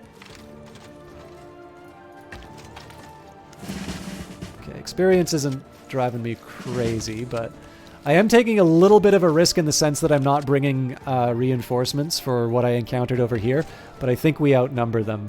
Or well, we'll be fine, is what I'm trying to say. Okay, that's the edge of the map here, so we got more goodies. Can't upgrade them yet, so next turn. Let's see how they respond. Okay, so they're going to use their machine gun for defense. But we have the power. Again, if I can get this civilian unit early, that means that I'm in even better shape for... that means I kind of get two... I get 2 cracks at winning. If you guys have any questions, feel free to ask. Takes notes, Naughty Dog. This is what gamers wanted for Last of Us 2. Oh my god, I did not know that you could get another civilian unit. We might wind up with 3 by the end of this. Okay, that's smart for them to move that out of the way. Unfortunately for them, they are going to lose their... Oh, that's not the unit I wanted to do that with, actually.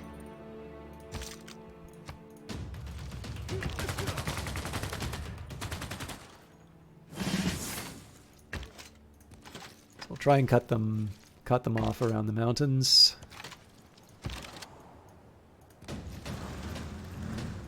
It is ridiculous. I've never found this much stuff in the start of a Red Death match. We're 2 turns away from seeing the borders.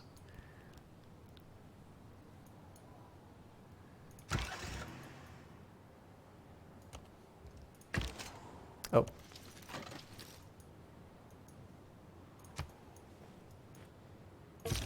You maniacs! You blew it up!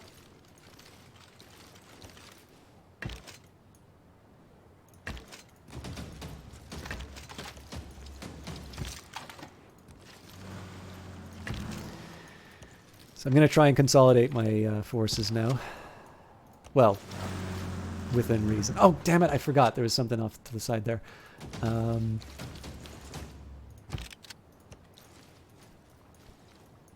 It's not full consolidation yet, but getting close. Safety is granted. For now. So that should have knocked out... Yeah, we've knocked out the secret aliens. And so now we see the safe zone. We do not yet see the Red Death, but it's pretty wide. Playing field for now. Oh, I got to get my people back into safety.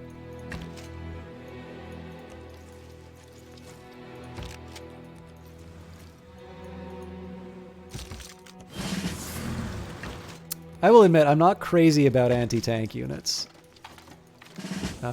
But I'll take it. It's better than nothing.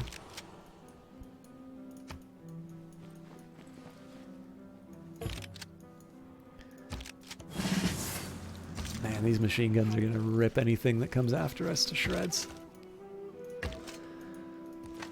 I mean, these are probably just going to chase me down to the ends of the earth, but I'll work with what I've been given here. We're in trees, so we should be okay. Probably should have done that upgrade. Again, right now I want to try and maximize my coverage. Okay, that's not great. That's a melee range. There's a melee range encounter on something that's designed for long range.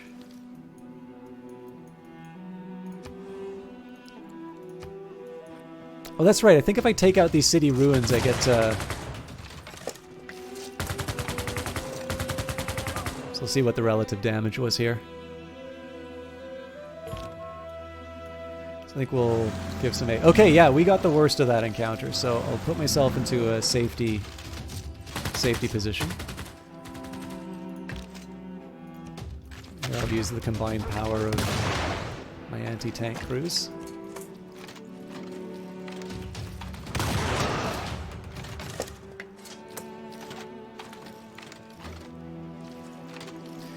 There is an advantage to taking out the...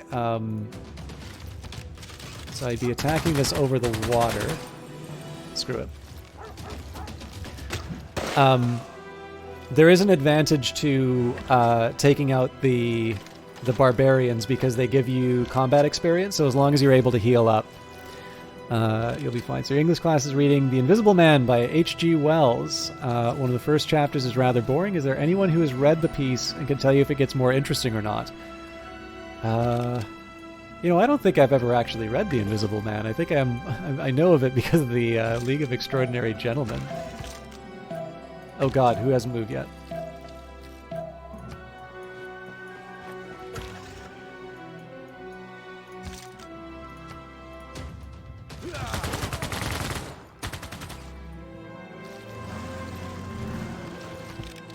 Okay, still gotta get him to safety, so we're not gonna...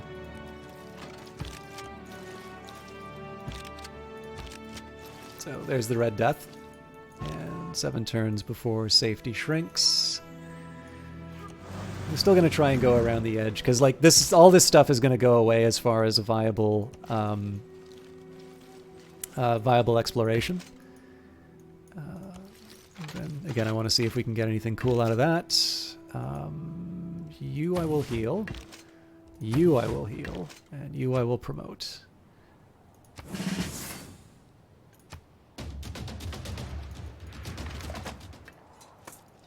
Ah. That's AT versus AT, but they have an infantry unit that's going to wreck us, so...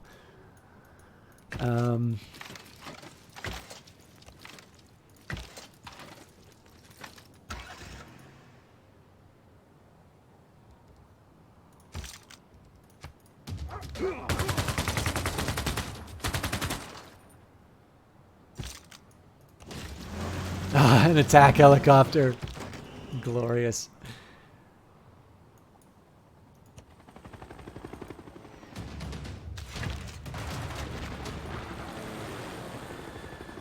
As you can see here, right, I'm trying to combine my forces now. I have a fairly ridiculous army here. I don't know what the AI is going to be packing.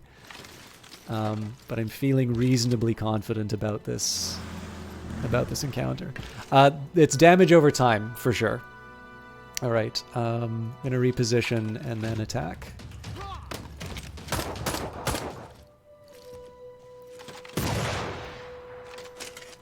So I might have to sacrifice one of these units. But given that we got a helicopter from the last one...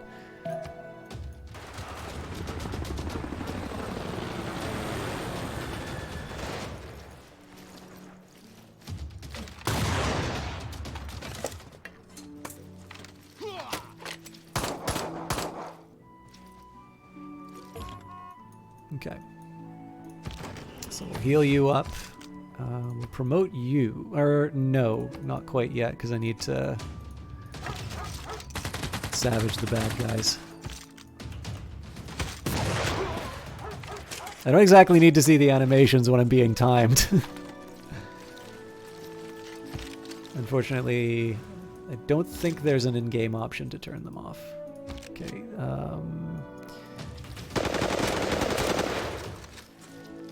I'm gonna have to settle for the promotion just because I might lose the unit otherwise. No, they don't. I think because this is normally a multiplayer game, so if everybody waited for everybody else's animations, it would probably be Hey, actually, I guess that's a question as to whether or not it's simultaneous turns. I guess it's not. I guess everybody else is doing one turn at a time, just like any other Civilization game. Okay, again, I think healing for everyone.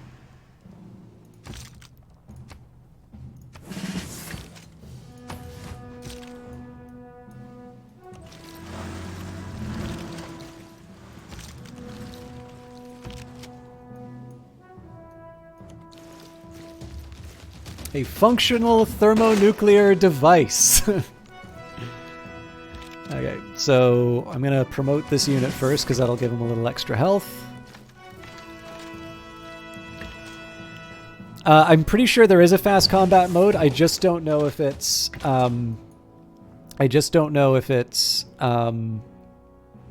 something that you have to enable before the game. God, so many anti-tank units. I really should consider forming these into cores. Oddly enough, only one faction has been destroyed so far. That was the one that I took out. So this is going to be a tough one for my anti-tank people to deal with, but the fact that there's civilians here to... Oh, hang on. So who got wiped out there?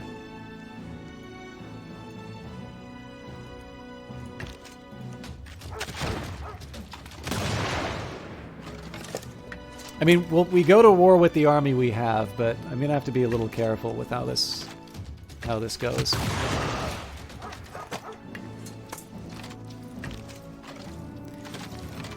This is the town in Fallout 3 all over again. Good God, this game loves giving me anti-tank. Okay.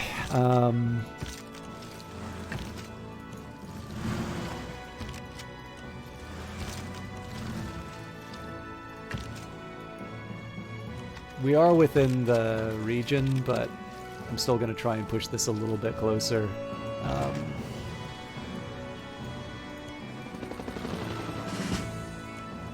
Won't complain about experience from a helicopter.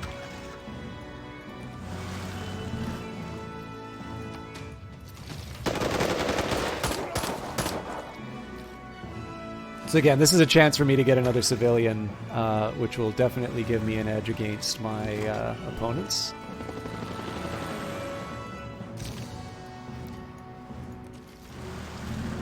So this one I think I'm going to fortify, just for the healing. Okay, what's the best way for me to handle this? Probably not the way I'm doing it right now, but...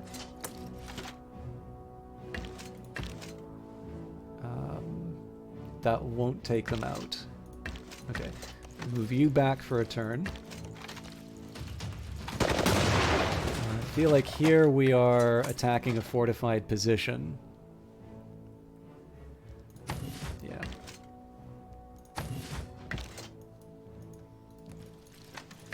I should be a little bit more brave in my movements, but... okay, give you experience for the health. Run you ahead, run you ahead. Could you rename the nuke to... No.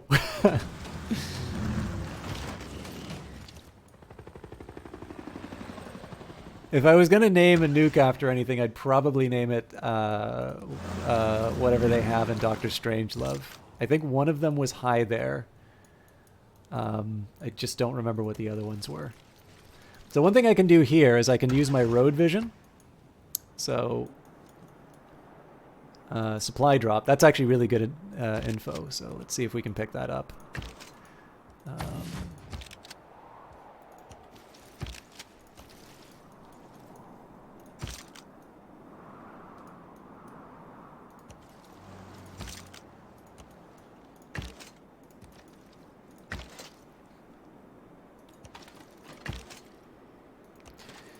Okay, so we should be able to at least get the civilian. How we're gonna take out the... Well, okay, let's at least... So in this case, we're just gonna take advantage of the numbers here.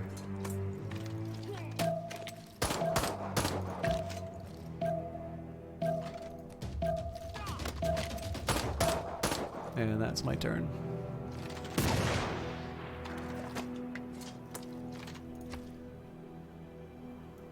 The Red Death expands. Okay, so it's right on the edge of the new safety zone.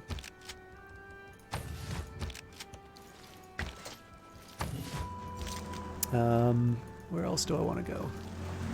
So one thing I was really interested in was whether or not we had any, like anybody had sort of crept back into our territory, like as far as one of the player factions, because if not, they're going to be all over here. It looks like we're only up against the zombies and the pirates now. Okay, who can finish this off? Again, there'll be healing for a while, but it's not like I need anti-tank right now. Mind you, if they do have like a helicopter or something and they're feeling particularly smug, we are going to... we're just going to give them a very, very bad day. We've discovered a functional... That doesn't... Oh no, that is a helicopter. Fair enough. Okay, so the rest of these guys we're going to just keep, you know, keep on ice for a bit.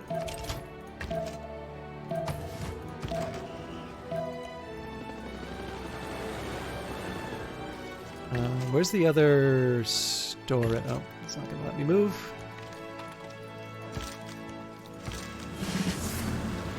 At this point, I have more units than I know what to do with.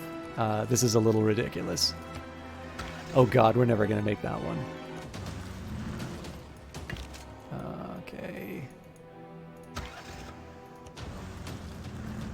Well, this is good. I'll probably nab this before I nab the supply drop. I know there's barbarians in the area, so I want to be careful. Okay, that's another barbarian outpost. I'm an angry duck. My enemies are a bowl of cold peas. What do you guys think of this mode, out of curiosity? Oh, God.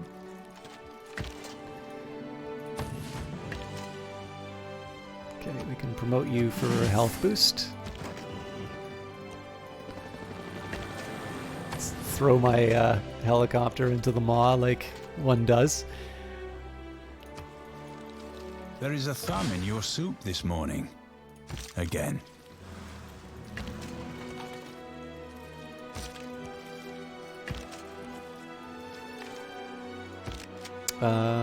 Let's try and loot this. Excellent.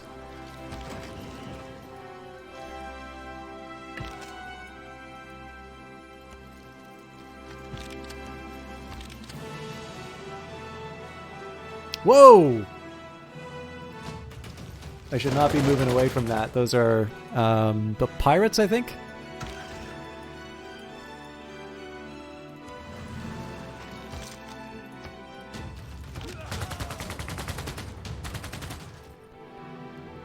No, there's definitely no way to play cooperatively in this one. Actually, this is one thing that Apex Legends does very well. Apex is one that has actually successfully put co-op in a battle royale game.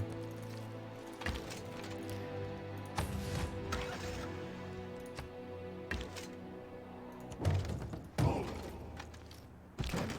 So I definitely need to get a little more disciplined in terms of dealing with that other faction. I also need to manage my units a little bit better. So let's see what's going on.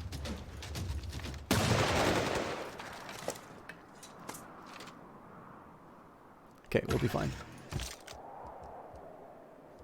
Why can I not do the ranged attack?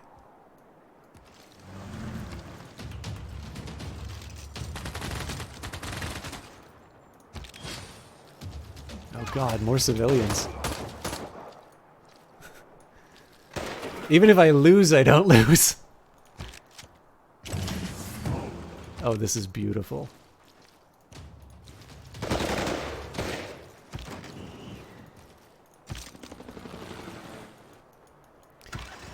Alright, so they buggered off as soon as they saw my infantry. They're probably going to get friends, though, so... and they're kind of forced to come towards me.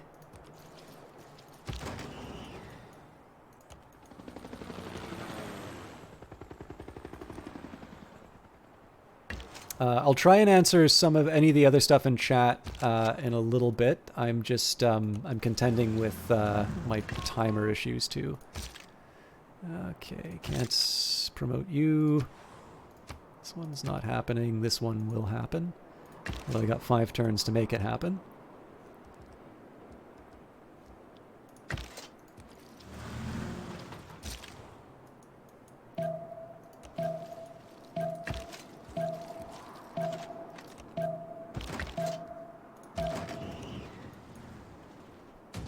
Didn't register the move, sadly. Okay. That's a lot of bad guys.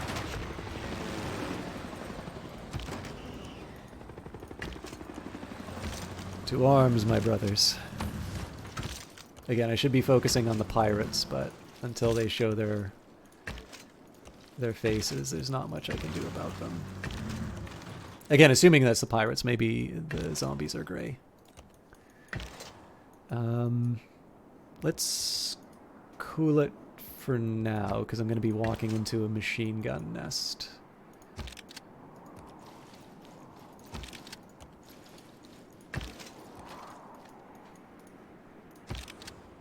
Okay. This, on the other hand, we can definitely clear out.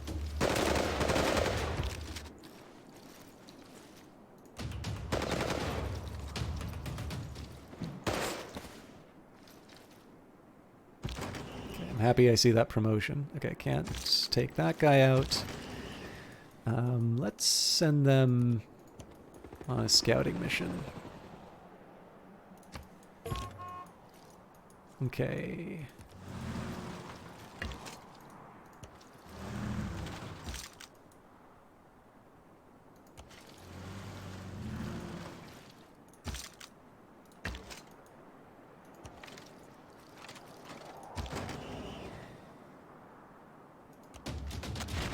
I'm assuming the machine gun's just going to mow me down from range, but...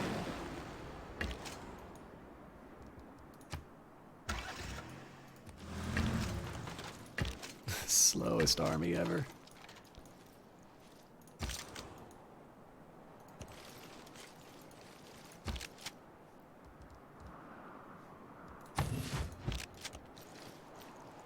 Hello. Yep, these are the pirates. We're still gonna make a big push on this area, but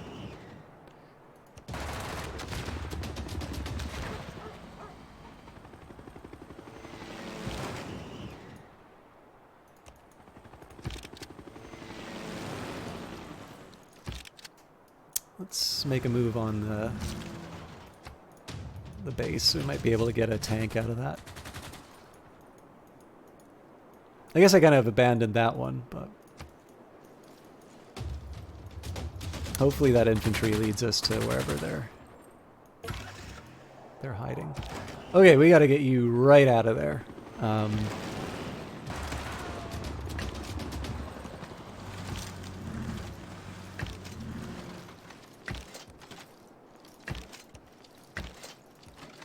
feel like we're able to kind of come from a position of strength now, so...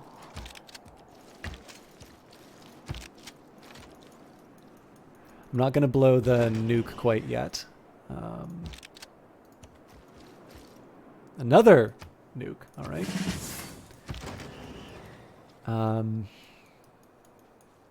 So yeah, the helicopter's definitely going to help me out scouting out the bad guys. These guys are a little weaker than I would like to have them charging a base, but this is a good counter, so we should be able to manage it. I'm a little disappointed we didn't seal the deal. Oh, we did! And we got another helicopter for our troubles.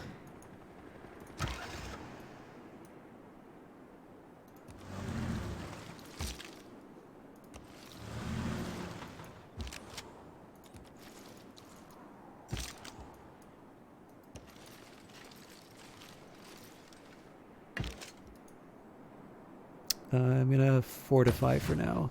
We need to get a little stronger before we try that. Okay, that's not a surprise that they're attacking. The hope here, of course, is that numbers will get us through the day. Alright, I'm a little surprised they're attacking them. I felt like the helicopter would have been the weaker target, but...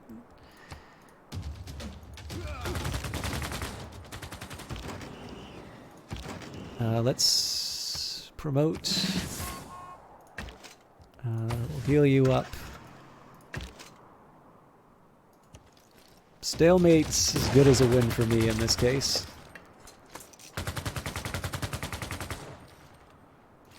Yeah, they really let the safety standards go lax in the apocalypse.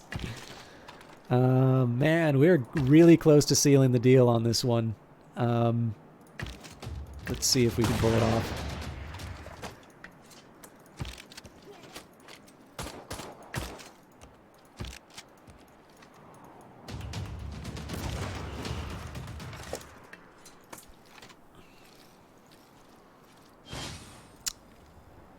Functional helicopter, you say? Tell me more. So the fact that we can see their infantry there doesn't actually mean anything.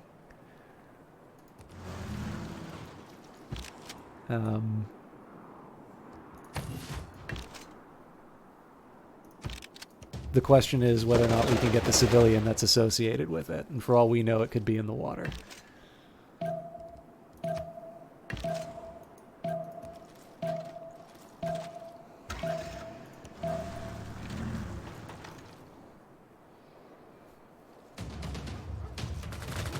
So the good news here is we will be able to take a little bit of time to heal up our units. We got 1 turn before the safe zone shrinks as well. Sanctuary diminishes. All right, so I think everybody's already in the zone. But what that will mean is that our enemies have to potentially move from their hiding places. Now this, I suspect, is a place that an existing player has already raided.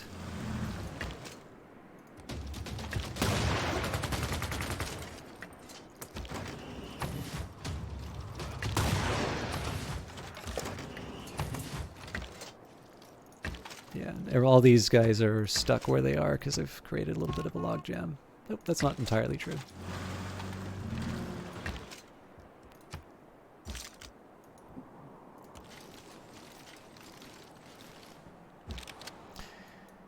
Alright, they're running for their lives as well they should.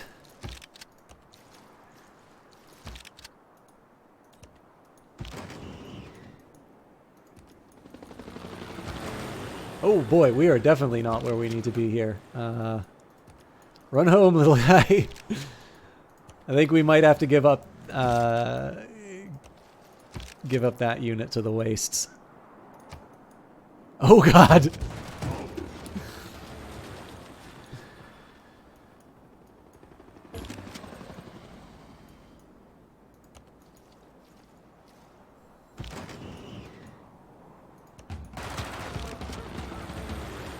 The worst thing is if I got the helicopter to pick up the package, it probably would have been fine.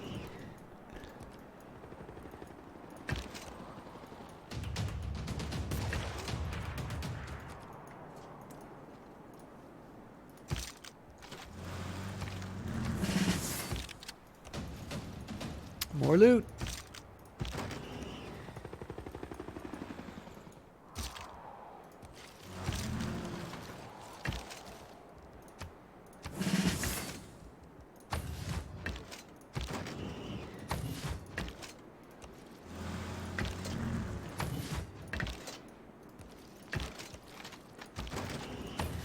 Those helicopters in functioning order. Okay. You're in the safety zone, so we'll heal you up for now. And where's the new supply drop? Yeah, you can go to hell.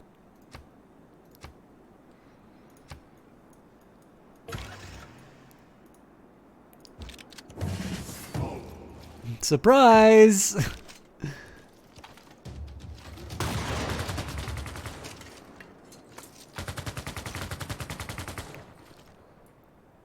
You do not need to wipe out the barbarians too. However, it's a good idea to wipe out the barbarians because you will, like, you get experience, and if you take the barbarian outpost, that's where I've been getting all of the, that's where you've been getting all of the, or where I've been getting most of these helicopters from. GC's asking, sorry, there are some other statements inside of chat. I will get to those as soon as I can. I'm actually just trying to find new places to explore. I actually don't know how multiplayer is in Civilization 6 because I don't really play multiplayer in Civ 6. I don't think this guy's surviving. Either the barbarian's going to get them or the Red Death is going to get them. Oh, that's not good. This is a multiplayer mode, but I'm playing against bots just because I thought that it might be a slightly faster way. This may not have been the best idea. Fortunately, the Red Death creeps in a little bit faster each time.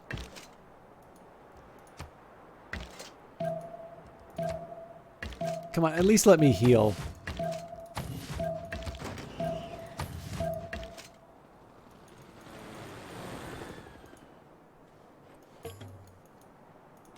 Holy smokes, this guy might actually make it.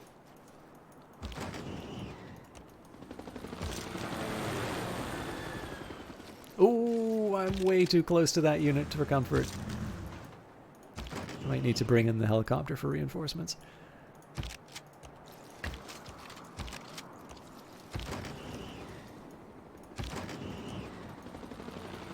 Let's take a minute here to get the road vision. Okay, so We're like on an island. Oh! Bingo! Okay, we gotta head back to the sanctuary. We'll be able to knock out the pirates. No idea where the zombies are. But at this point, I think we're just gonna get a big, unstoppable army to deal with our issues.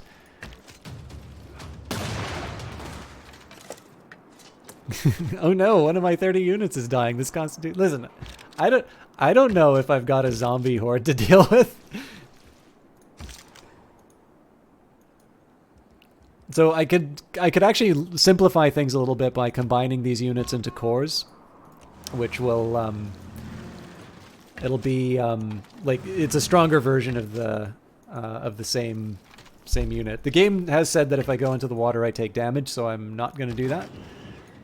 Doesn't mean I'm not going to bully some other units though. Now I'm curious if that applies to aerial units. But yeah, for now let's just try and get everybody into the... Mogris, run to the center.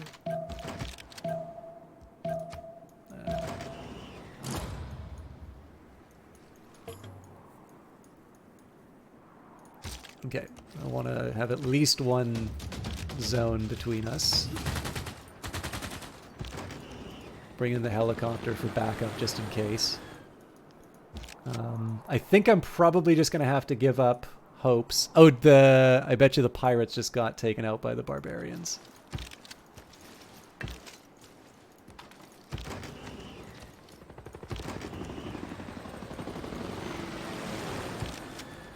He made it!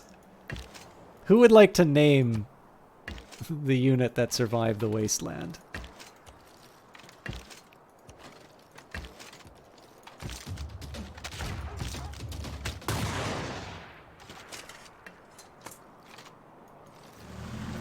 Well, one of the things is you notice that all of the other groups sort of got taken out fairly early on.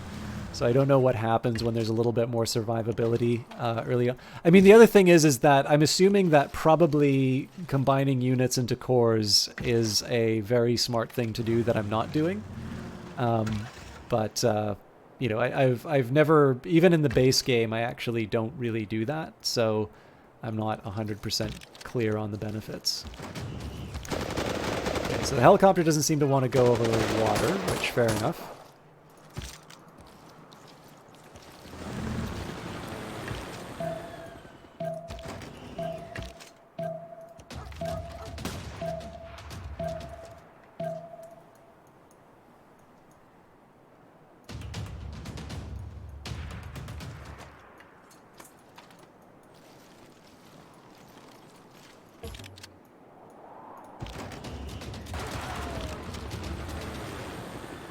It's a little risky for my infantry, which is a pretty valuable unit, but it's probably the last chance I'll get to sort of flex my military might before a final encounter, so I'm just trying to do my absolute best to keep my machine gun safe. Alright, I want to get you a little bit closer into the center before I try to heal you. This machine gun should do a good job of mowing down enemies. This one I'm actually going to do the... I'm going to just try and get some of the upgrades out of the way here. Okay. Hopefully they don't die. Yeah, and I mean, the question now is just, what the hell do I do with all of my units?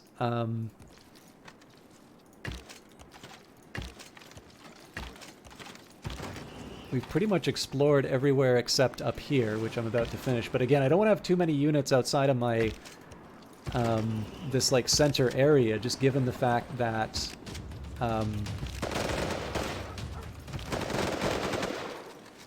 I don't know where the sanctuary is going to go.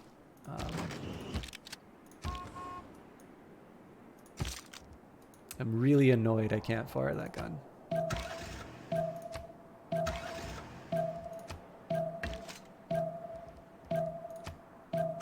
We ascend as others fall.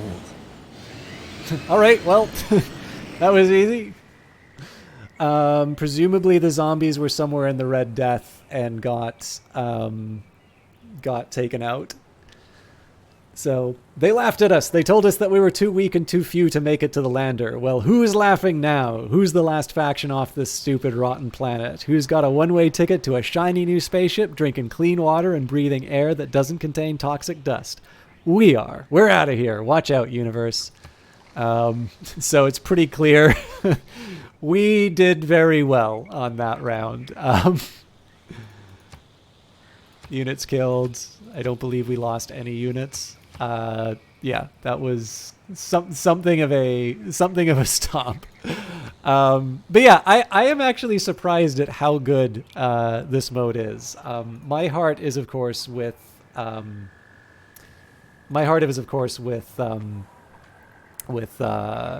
know, the base with the base civilization. I do want to try that new pirates mode. But you know, I was, needless to say, I'm sure it was intended that, you know, Civilization gets Battle Royale was a joke. I was very pleasantly surprised at how much I enjoyed this. So let me just catch up with some of the things that chat said, and then we can do a host. Sadly, Brian is offline now, but there's still some people that I can host. All right, I think I missed it on Thermonuclear Obama. Definitely a different game. I'm guessing there's no option to play. Okay, we got that. Aren't there other factions? Yeah, so I killed the aliens faction. I took their civilian. I sort of wiped out the pirates, but the barbarians finally got them. And then the other ones sort of wiped each other out before I could get to them. And I think the Red Death got the last one. I kind of feel like communication you need to play effectively in this sort of game makes for really interesting cooperative play. You played New XCOM co-op like that with a hot seat, and it's fantastic. Oh, that's really neat. With your army, I don't think you could lose if you were trying to. Yeah, in this case, this is a pretty ridiculous army that I had. But then again, that was a volcano. So in Gathering Storm, they added natural disasters. So volcanoes are a thing. They are very good for generating resources, but they also tend to blow up and kill people. But yeah, as I'm sure you could see, Midori Misha, we don't need to wipe out the barbarians. I think I answered I don't really know how Civ 6 is in MP because I just play single player. Couriers. I see. Okay, so I've not played... I tried Fallout 3, but it kept crashing on me, so I got to get that. I have not played any of the first-person Fallout games.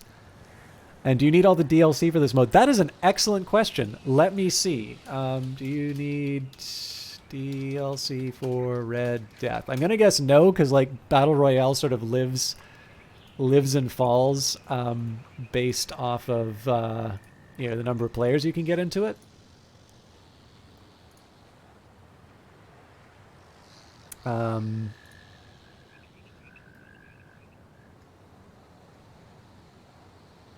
Okay, so Reddit has a question of this. It says, I don't own any of the DLC. Could this be the reason?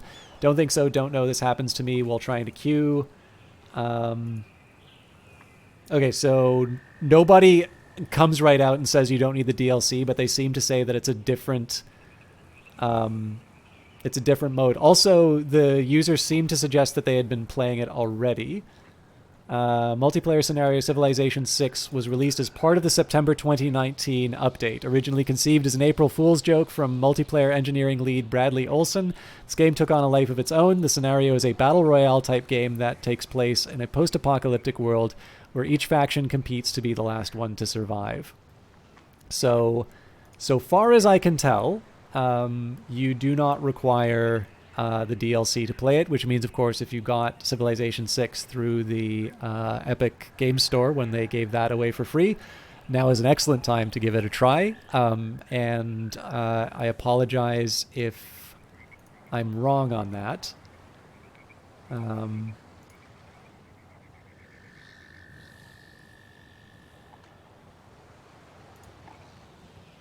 Oh, here we go.